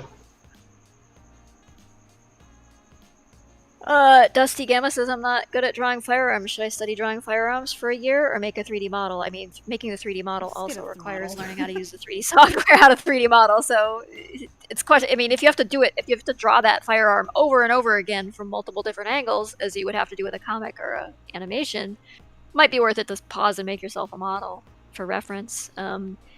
If you just need to draw one for a singular illustration or something, then just draw it. If you work on CSP, it might be worth looking at the CSP store because like there are a lot of people who dump 3D models there that are ready for CSP. Like my girlfriend Carla got a model for a 3D model for a bicycle, just a Japanese style bicycle. And it was already like fully rigged and stuff, so she could like move the pedals around, twist the handlebars and stuff. So yeah, Nice. it's a good start to look at and some of them are free. Like some of them are like maybe 50 cents to $1. Some of them are free. So yeah, it's a good resource bank if you use CSP. Nice. Nice. Ghostly folk wanted to know what that thing was called again. I think the thing with the skull. Let's see if I still have it. If I find it, I'll send it to you via DMs, Ghostly. Someone asked something up here that I just missed. There was a question. It was would there be any more card game streams in the future? I mean, don't see why sure. not. What, you Yeah. guys want to play poker now? Right now? Oh, I gotta I'm do down. it. Yeah, I gotta get to bed. that's what I figured. Yeah, we can do another Get- poker night or something sometime soon. Just Still got to do that in-character poker night at some point.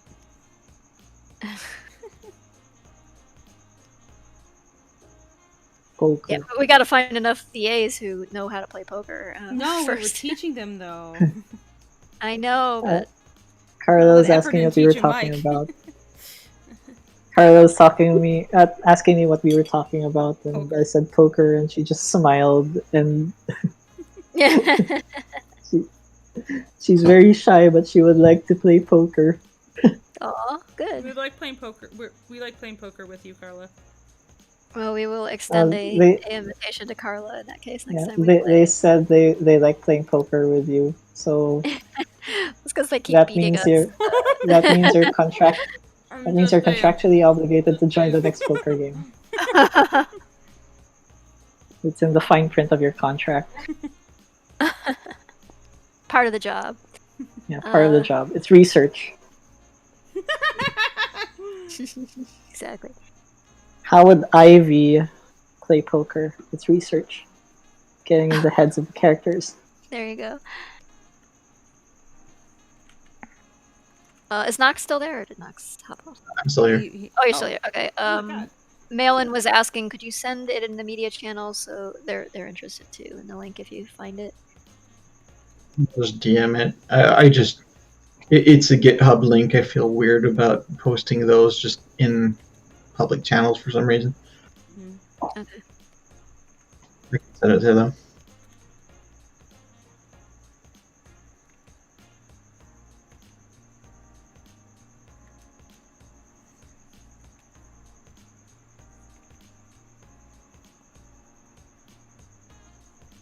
Yeah, it was quiet because I was taking that out.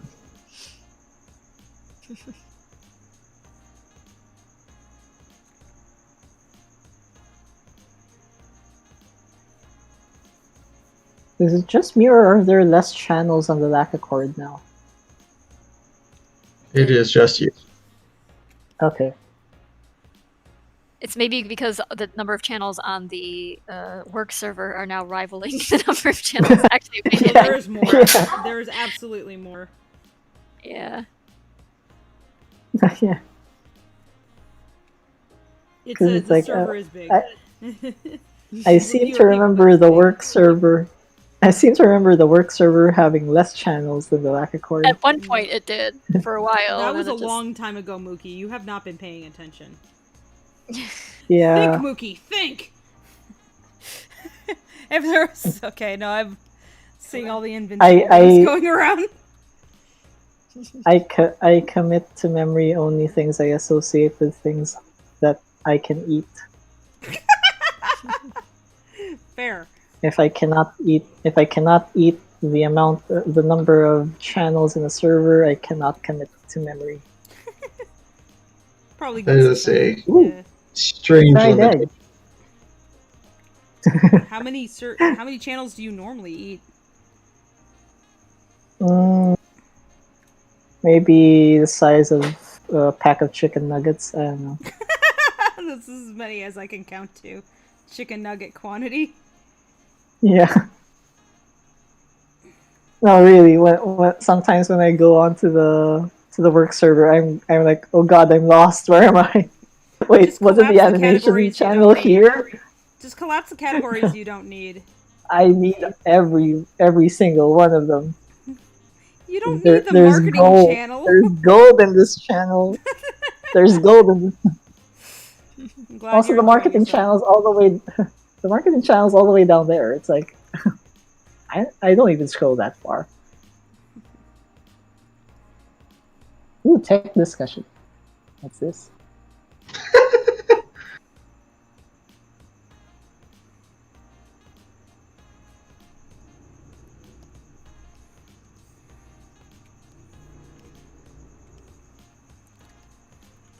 Alright, it is past midnight for me, and I do have Okay. work, so. Bye now. Okay. Hanging out. Thanks for for joining your us. time, Nox. Really appreciate Yeah. it. Oh, it was a lot of fun hanging out. Catch you guys next time. All right, yeah. Maybe we'll play some poker next time. Have a good night, Nox. Good night. Oh, my upload's done. Let me just get this to you guys. What is it? The for that one Bye, Andrea. scene Zero was doing. Bye, Hankbot. That. Yeah. Yeah. I think it was just because like Newt said that he updated the model, so like that's why it kind of slipped my mind to like re-render everything separately. But yeah, here is a very bloated zip file. It's 1.6 gigs. So sorry. Yeah, tag you guys. Yikes.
So I got my second shot on Saturday, so I should be able to be safe in the next, 1.5 weeks, I suppose.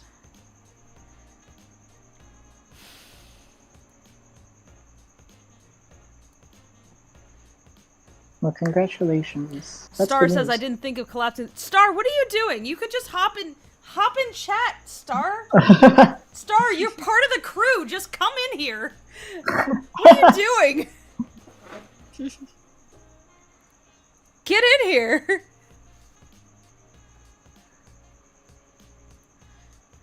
Oh yeah, I talked to Newt about that window thing. I don't know if he told you about it yet, but like he's asking some people if there's any workarounds, because he found it kind of weird that if there are no objects underneath the windows, they would That it's appear just opaque. exporting as black. It's weird. Yeah. So Strange. for now I'm just rendering all the windows that need to like overlap with characters on a separate set, so that we can play around with transparency. Yeah. It's weird. It's just some kind of weird Blender glitch that we're gonna have to work around. I don't know. Yeah. Very annoying. Unless maybe Newt finds a workaround. Yeah, but I kind of feel like it's gonna be baked into some shots regardless. So. I mean, I didn't notice this problem before though. So. Yeah, even Newt didn't notice it. Like, no. I think it was only when I it didn't exist on my my shots where I exported the doors separately. It didn't happen. Yeah. So. Yeah. I get it. And it's so weird too because Newt tried it on his machine too, and the problem was also there. So it Yeah. wasn't just like on my computer. So it's not something that he can solve by just rendering it on his computer. Yeah. So I don't know what's going on. Weird.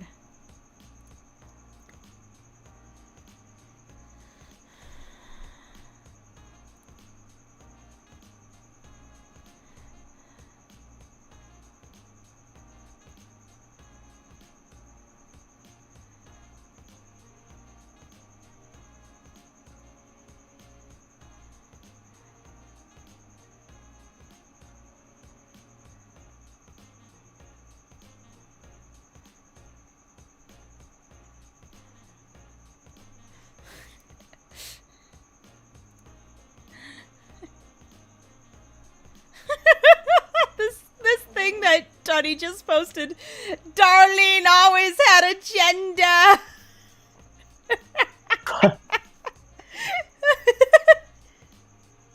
Oh my god. Tracy, go look at Tony's Twitter. Okay.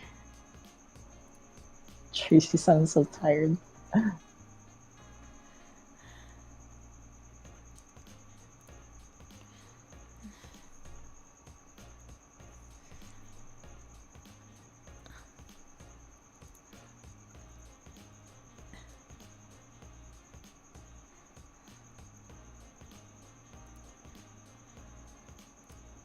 Which one am I looking at? This is the thing where it says testing out the new Twitter. Okay. Yeah, the Jimbo I see, comic. okay.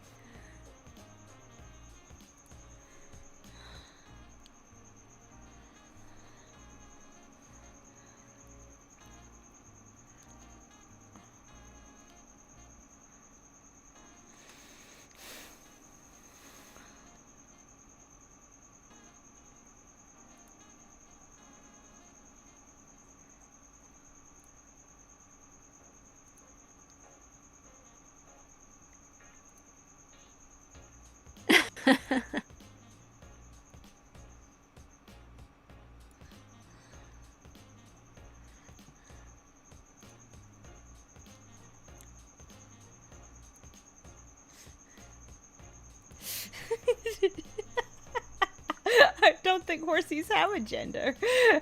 Darlene always had a gender. Fucking wailing.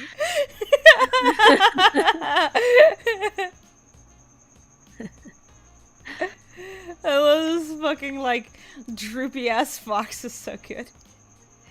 Everybody who doesn't, go follow Little Tunny on Twitter. It's Little Tunny on Twitter. Tunny is the best. It's hilarious. Tunny is goals. I just love this, like, times I made my ex-boyfriend cry. My uncle majored in agriculture. It's like a justification for everything.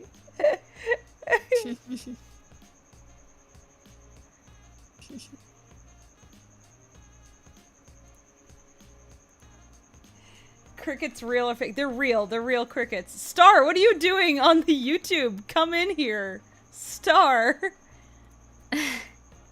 Star, you're on the server.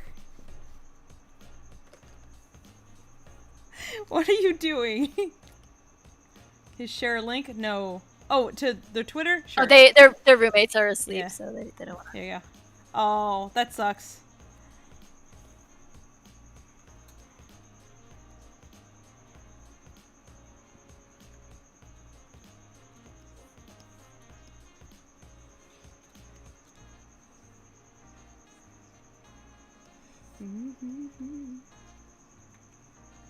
I don't think horsies have a gender.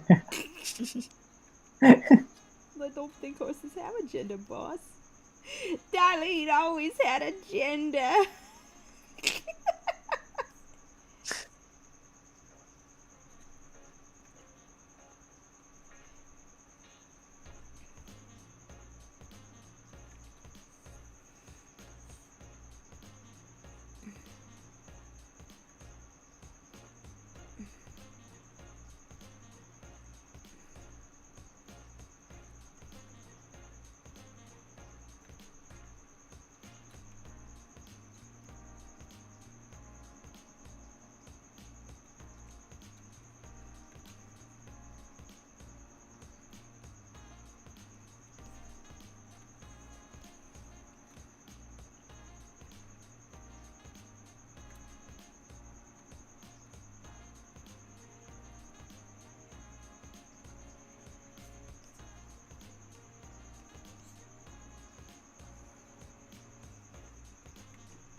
Oh wow, Night. this guy Night, loves Angry. rats. What, I Tiny? gotta go. Yeah. Tiny's amazing, Oh. yeah. Yeah. What are you doing, Tracy? Feeding cats. Yeah, I guess it's Oh. after 9. I guess I should sign off soon. Yeah, I was you've been hoping going for quite a while. Yeah, I was hoping to finish this poster, but I did get like a long way into the other poster, so that's not too bad. Like this is now like everybody's inks corrected, rim light, shading, gradients, reorganizing things, added whiskers. Oh, are you slapped guys in also gonna some- print and ship? Are you Huh? guys also gonna print and ship the HR poster? Yeah, that's the idea. Oh, nice. Yeah. This joke's too good. Can't let it die. Yeah. Perfect for covering up holes in your wall. Yeah. That's gonna be how Mike solves his problems. One day he'll be Yeah. allowed to sleep inside again.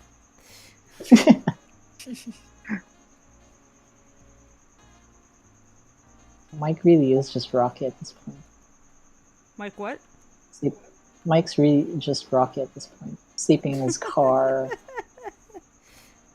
I believe he actually is sleeping in the house, guys. We're just joshing. Yeah. The hole in the wall, though, we're not joshing about that. That was weird. It was funny though. Didn't he have Yeah. Didn't he have like a zoom background with just the hole in the wall with his face inside? Yep. No, wait, no, it wasn't his face. It was Rocky's face. Oh, it's just Rocky's face. Yeah. Yeah.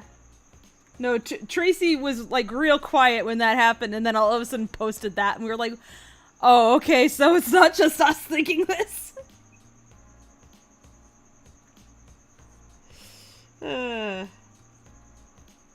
That joke has continued, by the way. On the Farfetch server, they have a HR department channel, and they've been working on this piece of art where it's just like a bathroom that's labeled the HR department. Everybody's been drawing themselves in it. Mike's Covey cat has been drawn into the hole in the wall. That's been inserted in there. Why don't we have an HR department? We do. It's the dark closet where the poster hangs.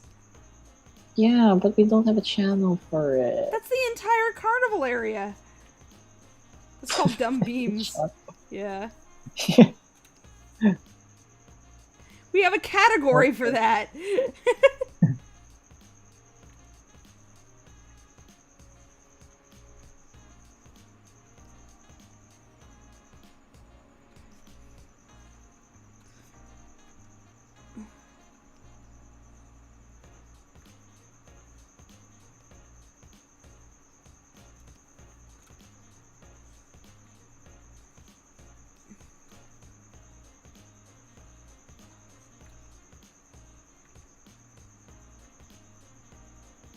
Trying to draw circles well.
This is either a show of impressive stamina or pressing deadlines. Yeah, my intention is to get both of these posters done in May, and I have other things I have to do in May as well. Like, I need to get, some aspect of an animatic done in May, and that's going to require lining up, some, footage that we took with some music that we acquired.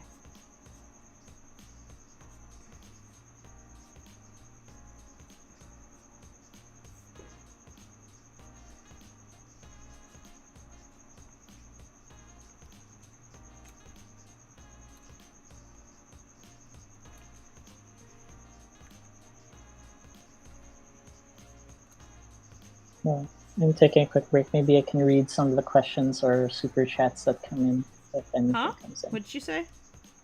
I'm taking a quick break. I probably could like read some of the super chats. Oh, sure. And Yeah, go ahead. questions. That's helpful. Thank you. Sure.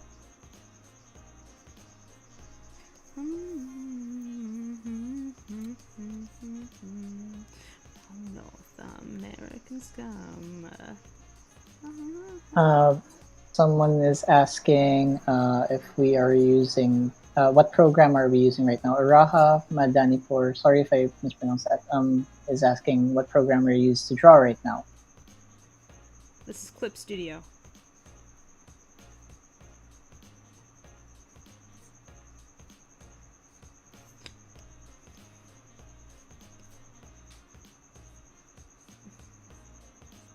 Yeah, for stills, I think Clip Studio's probably the best program you can get right now.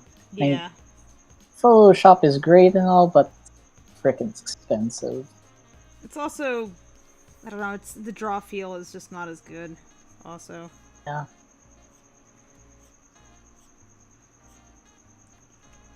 I feel like Clip Studio suits my purposes much better than Photoshop. Yeah, definitely.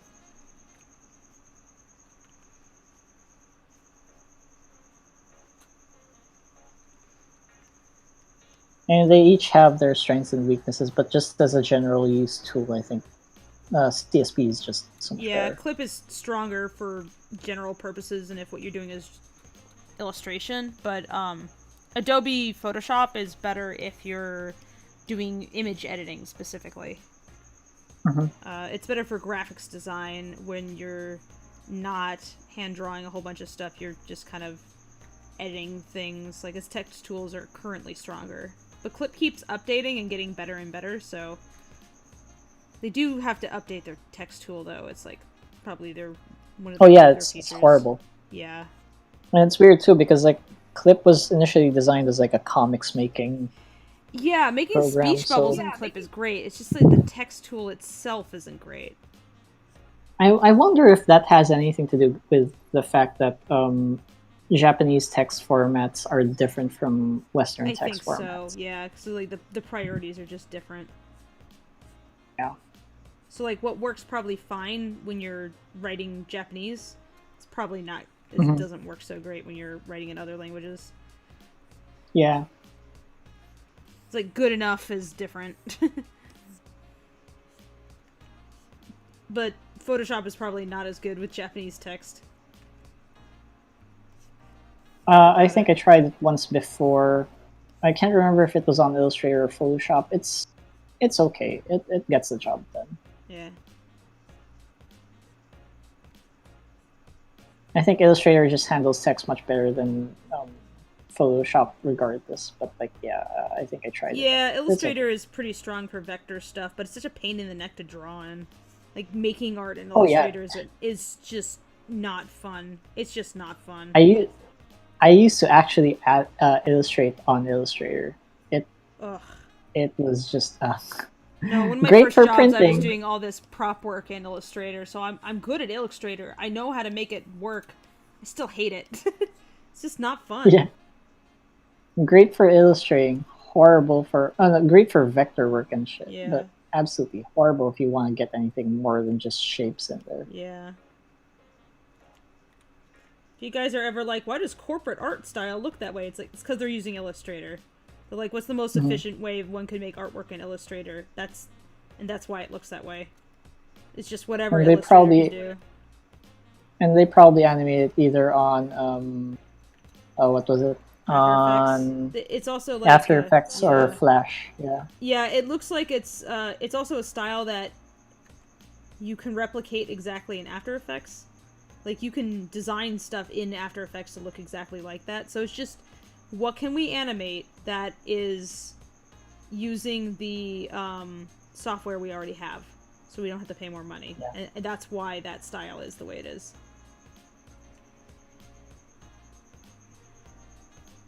It's like, why do Flash cartoons look a certain way? Because that's how Flash works more efficiently. That's why they look that way. They're all like flat and 3/4 turned to the side.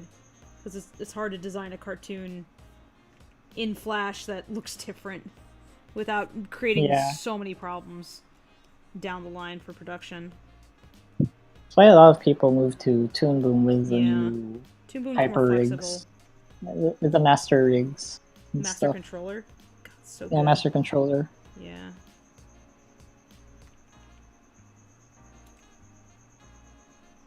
I would love to learn master controller. It's just I don't have the time to really jump into it right now. God, it just seems so strong. I debated whether or not we should integrate master controllers into our pipeline, but it would have taken too much effort to learn, and it was just like, let's just put the 3D model in their hands. But I did have an idea where the master controller would... So we take the 3D model, and then we would basically, like, trace it and use the master controller to move that around. But it was crap, just, like, that would have been so cool. Yeah, it would have been cool, but it was, like, it was just too many steps. It was like... Yeah. Or we could just use the 3D model directly. Yeah. So... I mean, it's more compositing if you use a 3D model, but it's a lot more straightforward. Yeah, and like I said before, we're already doing so much ambitious stuff that I have to, like, say, okay, let's not do that. It's a cool future idea, but let's not do that.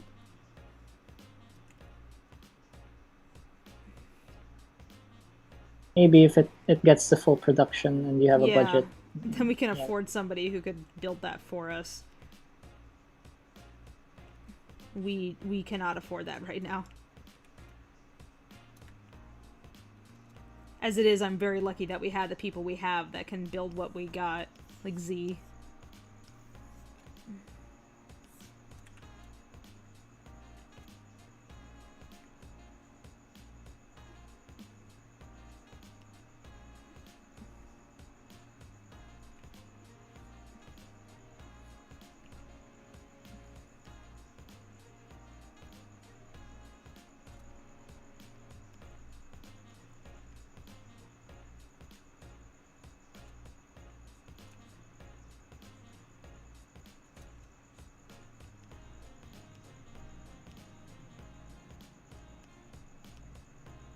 I don't know if you answered this one, but someone asked, "Holy crap, are you guys still going?"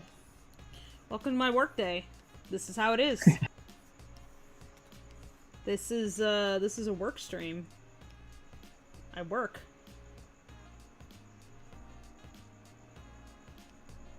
If anything, I'm lucky I haven't had a break and do notes. Cleanup's been getting really good, so I don't have to correct their work quite as much as I used to. Which is great. Yeah. Dusty Gamma is asking, was it Michelangelo that proved his artistic skill by drawing a perfect circle freehand? No, that was SpongeBob. What are you talking about? Get your, like, famous artist right. Jeez. Yeah. And SpongeBob drew a perfect head, then erased all the details, then erased all the construction, boom, perfect circle. Holy crap, right? Sometimes it does feel that way when I'm working with Tracy, though. How'd you do that? And I'm like, oh, Jesus Christ.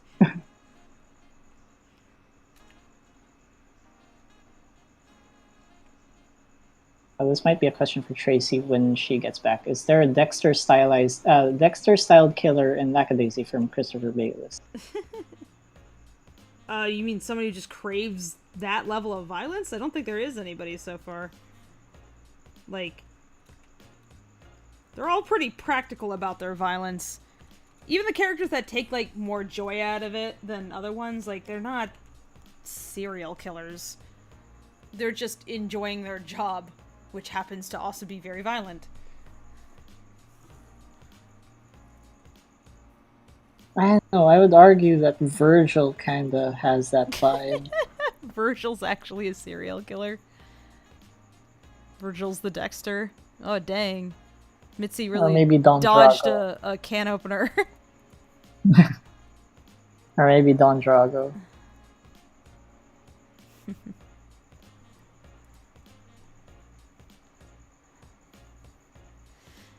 Katie Wood says, I showed my boyfriend all of the animation rough videos for Lackadaisy short, and it suddenly spurred him in an ambitious mood. He's determined to start animating night. Aw.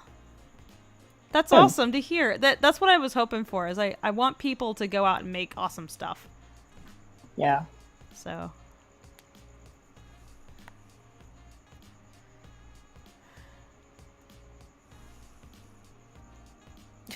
One of the comments that got posted 3 hours ago on the Ruffs thing says, this is the 2019 cats we all deserve.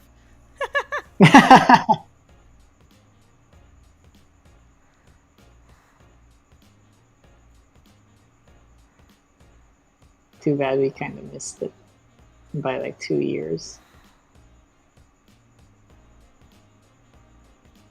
That would have been great marketing.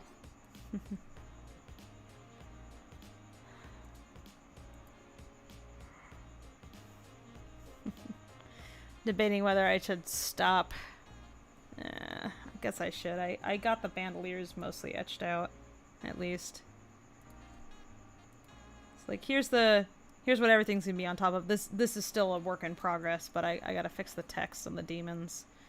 But the pitchforks, I was getting frustrated with the pitchforks because they've been drawn so many times. I was like, fuck it, and I just built a 3D model with all the features that I wanted.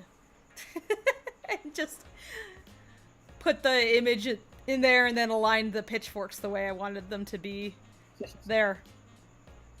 Traced those. It's fine. It looks better. They all kind of look like gun barrels now. It's great. Oh, you know what they do? Yeah. Yeah. They look like some sort of sci-fi gun barrel. Yeah. I wanted something that had like this really like threatening mechanical look. Since it's got going this all gun Lovecraftian. theme. Yeah.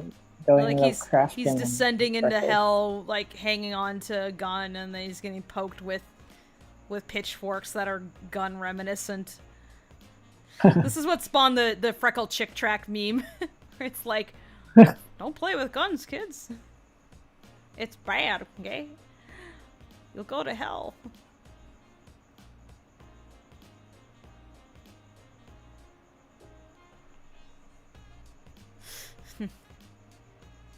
So yeah, the little demons are supposed to look like Rocky. Originally they didn't. The shadows actually didn't.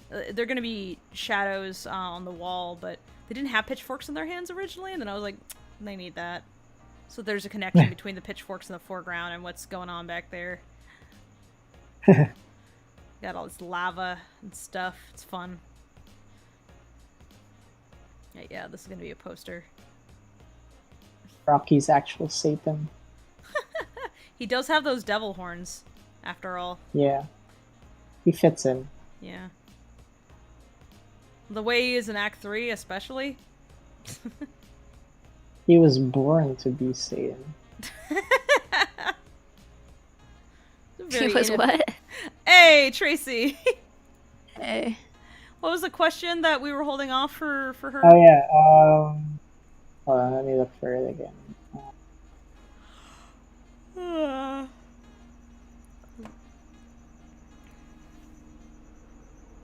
Okay, Christopher Bayless asks, is there a Dexter-style killer in Lackadaisy? Dexter style? Like a serial killer who serial kills serial killers? Yeah. No.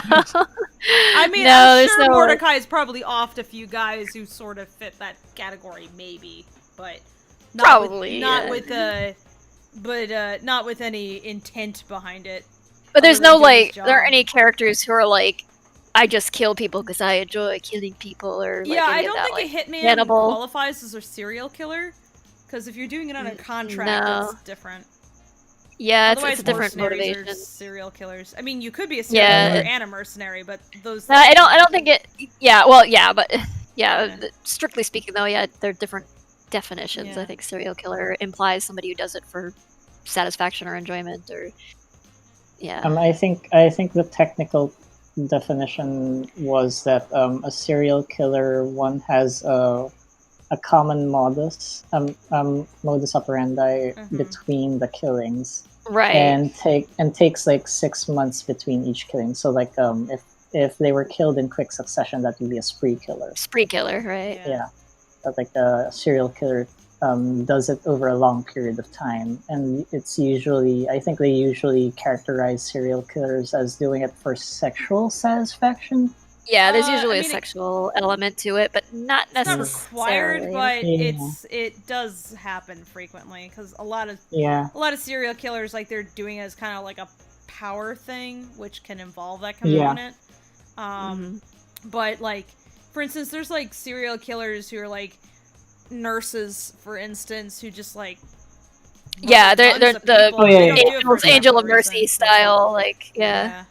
Oh yeah. That's a serial killer, but we don't think of them as being serial killers because we always think of like Charles Manson types. And it's like, Although I do think there's Yeah. also an aspect of power, the power angle and satisfaction, Yeah. and not there sexual is, necessarily, yeah. but Not it's sexual, definitely but like power. Absolutely, it's like you have the some power like of life and exertion death, of so, like yeah. I am But yeah, God. no, that's not Right, that's not really anybody in Lackadaisy thus far. Like Mordecai is he's a hitman. he seem to, doesn't like, kill super because he enjoy enjoys it. It's No. not. I mean, he doesn't like people generally, but That's not why He he's doesn't even dying. like. He doesn't Yeah. even like getting blood on his suit. no, he doesn't like the. He does No. not enjoy the mess. He would not. Yeah, It's his job. it's just like it's his work ethic. I mean, it's obvious he enjoys accounting. Counting. He does. He counting likes numbers better than people. And I would say he probably likes numbers better than murder too. But it I'm just pretty happens to be sure. part of his job description. I'm pretty sure he's more turned on by the fact that he can balance a book than seeing I think someone's guts I fall out absolutely of gets their more chest. satisfaction from that than from I offing did a somebody. math Offing somebody drill is generally just too easy. So it's like, yep, okay, that's Not done. interested Now I have in a that. mess to clean up. I guess Yeah. I guess he could find some satisfaction in just being like doing it well, but not. Yeah, meh. like doing it cleanly without the need for. Yeah, doesn't attract attention. Just gets the job done. He's not interested in like any kind of sadomasochism associated with it. No, the That's his job. Savoys. Well, The Savoys are kind of like adrenaline junkies. I think they. yeah, it's not that they're not serial killers. That's not why They just enjoy killing people.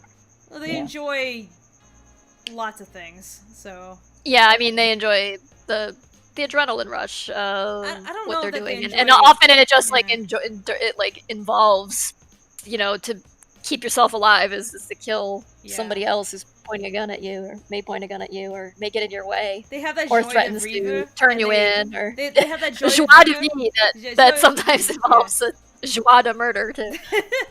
Yeah, it's not like they're like, oh, I'm bored, let's go murder somebody. It's like, it's not like that.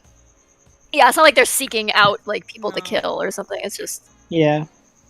it's part and parcel of the What they do. things they do. Yeah, they. It's not like they don't go out of their way to avoid it necessarily either, but Yeah. like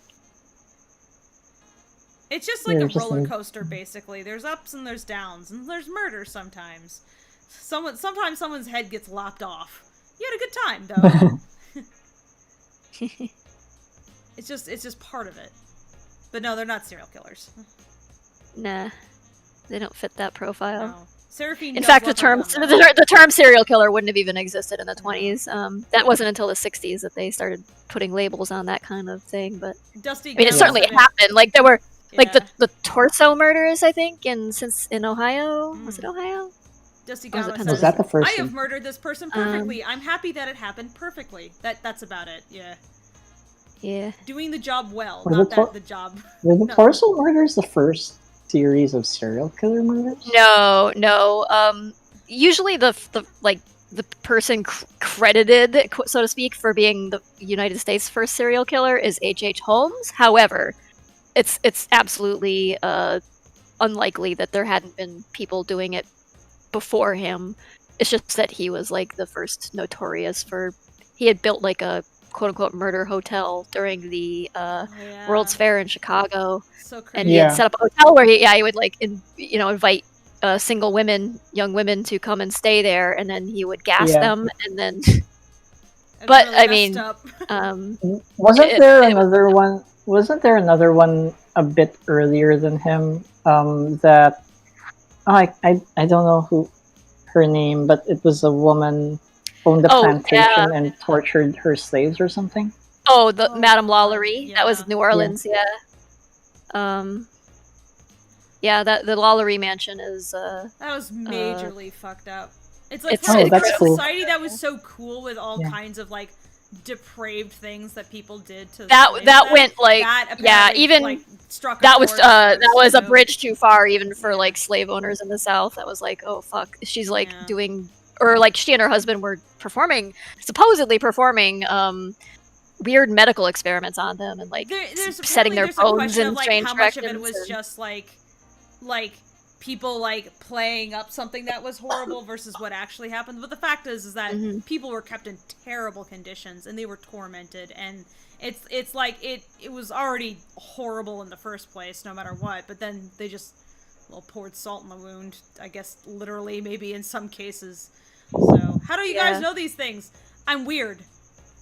I mean, God, like the murder true crime. It's a genre. True crime stuff is extremely popular genre. It's almost like you almost stumble on it even if you aren't looking for it. It's like, let me tell you about some dark shit. That's all. I don't want to do it, but there's something interesting about learning about why do that people type do of that kind of thing. I don't know what it is, but it's intriguing. It's compelling material. It's dark. There's like an aspect of guilt to it too, because you feel like you're like using someone else's horrible demise as your like entertainment, but it's not like it's morbid curiosity. It's not like, I want to hear like or I want to take enjoyment out of what I've learned through that stuff is that serial killers are largely radically less intelligent than how they are portrayed. Oh yeah, like none of them are. They're usually pretty dumb, actually. They're not. Yeah, they're usually fairly low IQ people, and they are less. They tend to be scattered, not particularly organized. And in fact, the reason they often will get away with what they do for so long is because people underestimate them. It's a lot of it has to do with basically this kind of like idea of like the hyper competent serial killer is more like a cover for just it's really very much a done. Fiction. It's more like a cover for like a badly organized justice system that's not interested in researching like missing people who are in a certain social category. So oftentimes the victims of serial killers who just like kill tons of people are folks who are in the lower rungs of society. I think there's also like sorry, go ahead. It's like the Zodiac. Like people thought that he was picking people off because of their Zodiac star sign, and then turns out he was just randomly killing people, and then looking at their IDs after he killed them and pretending that he was killing them. We like to put like an ad hoc pattern onto it or something as if it's some deep meaning. I think it's almost a matter of like intellectual self-defense, where you have to think someone who could do something like this must be like a whole different kind of person and really, really smart, and it almost makes you feel safer maybe that like it's a rare thing, and only like a super intelligent genius who feels no empathy could do this. It's the same kind of people who beat their wives, basically. It doesn't. It's the same kind of. It's just like the schmuck next door. It's not. It could be just a totally otherwise mundane person. It's like people who, for whatever reason, decide to take out their whatever the fuck on other people, and they choose targets that they think will not be noticed.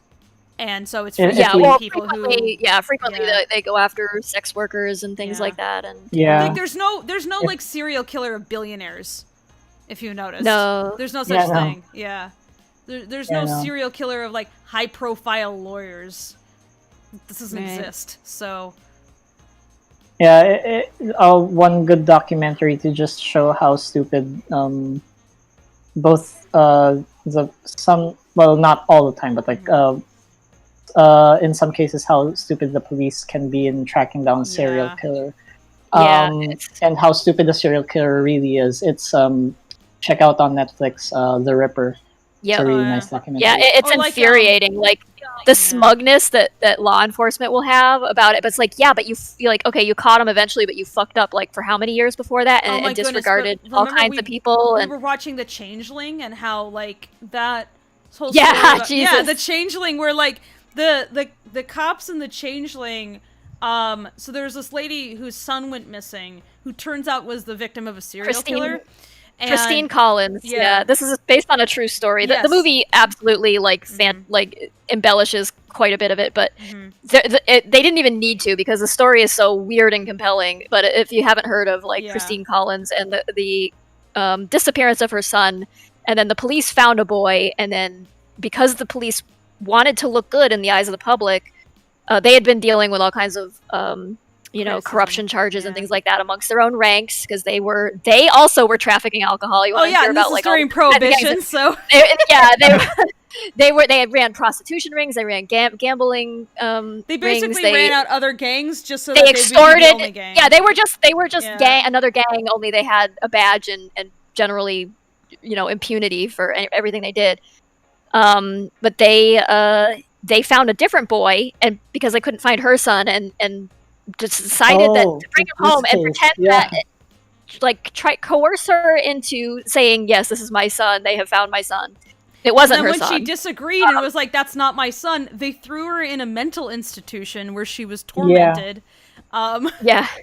Because they're And like, then- "Shut up, you're just crazy," and they didn't care And then- about the boy.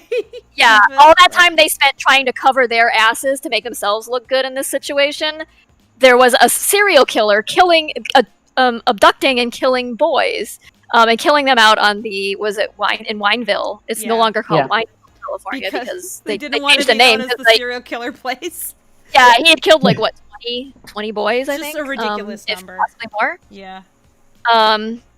Yeah, and so they didn't catch up on that until like way after they should have, because they were just too busy protecting their own, They weren't reputation. interested in doing their jobs. They viewed their job as like just Yeah, I think it was the being corrupt, I Northland guess. Ranch. Yeah. Yeah, if you're interested in that, look Yeah. up Christine Collins, Northland Ranch, Yeah.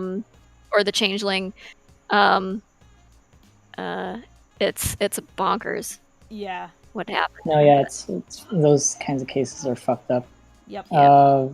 Carla actually just started working, and I know because she started listening on another set of true crime videos. So yeah. Oh, cool. Yeah. Yeah.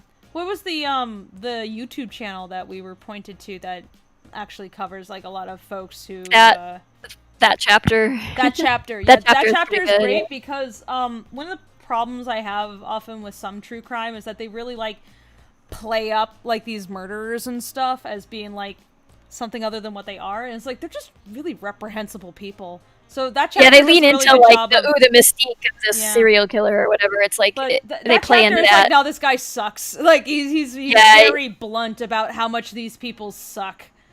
They're just Yeah. horrible people who are like, I'll solve my problems through murder. So He talks about them like the pieces of shit they are, which is Yeah. refreshing because frequently, yeah, they like mythologize serial killers, and it's Yeah. kind of infuriating. Charles like, no, this Manson is person- not brilliant. If you listen to anything he's saying, it's like the guy just wants attention. He's just a freaking narcissist. Mhm. That's it. It's like it's really Yeah, there's not nothing that- magical about him or anything. He's There's just a nothing piece magic. of shit. He's not like a genius. Nothing like that. Well, it's just he's a not piece anything of anymore shit. because he died. Yeah. Good riddance. But Goodbye. if you want another funny tale, watch Caitlin Dowdy's video about the fight over his body after he Oh my died. goodness. It's pretty crazy. Yeah, murderers. They suck. Yeah. Yeah, they do. But Yeah. not you, Freckle. You're fine. I didn't mean I it. binged I binged I mean, you all meant the, it, but he had a reason. It was a pretty He good did one. at the moment. But, Yeah. his job. That was his reason. It was his job. He was hired to kill. First time was technically self-defense. I guess he could He go. is yeah. a bit kind of extremely off kilter, though. Yes, Yeah. he is. He's not supposed to be. Don't look up to Freckle. He's not a role model. No. No. He's got troubles. He's got the troubles. He's the murder muffin. Just a Talk about little- mythologizing just a little killer. kitty It's just a little murder muffin. Dude, when yeah. this short comes out, there's 2 characters who are going to be woobified. You know it. It's going to be Rocky and it's going to be Freckle. It just Oh. is. I don't know. Yeah. I Not see gonna it happening speculate. already. I see what happens with the Lackadaisy. They've already Rocky's already been reduced to just a sugar fiend. Well, to be fair, that is kind of his character. That's I mean, part of he his is, but- character. Yeah. It's often easy to make fun of them and kind of like joke about like kind of a reduction of their traits down to a few things. But one reason I like these characters so much is that they actually got a lot more going on with them than just that. It's like that's Yeah. why I say my favorite Rocky is Sad Rocky, because it's actually like the parts that are real. It's like the goofiness is in a lot of ways just kind of a mask. So It's a flimsy veneer. yeah, the boys made a tissue paper. Yeah. But yeah, don't look up to the characters in Lackadaisy. They're all criminals. Don't do what they do. It's bad. And often they're not even good at that. Yeah. Sometimes. I'm looking. Look at these guys. Children. Stupid. I watched children. all the available collections of forensic files on Netflix. Oh And now wow. I'm questioning my life. Like, it's 9 collections, 26 episodes each. No, 50 episodes Oh, each. wow. Wow. Like, Wow. how the fuck did I watch that in 2 years? Like, where did my life go? Oh no. How many times did I have to hear mitochondrial DNA? All right, guys. I'm We gonna all- call we're- the stream done then. I think we're good. All right. Okay. Good night, guys. Good night, everyone. Alright, Thanks for good joining Bye. us. See Bye. you in the future. Thank you for the donations. We really appreciate it. Yeah. Bye-bye. Thank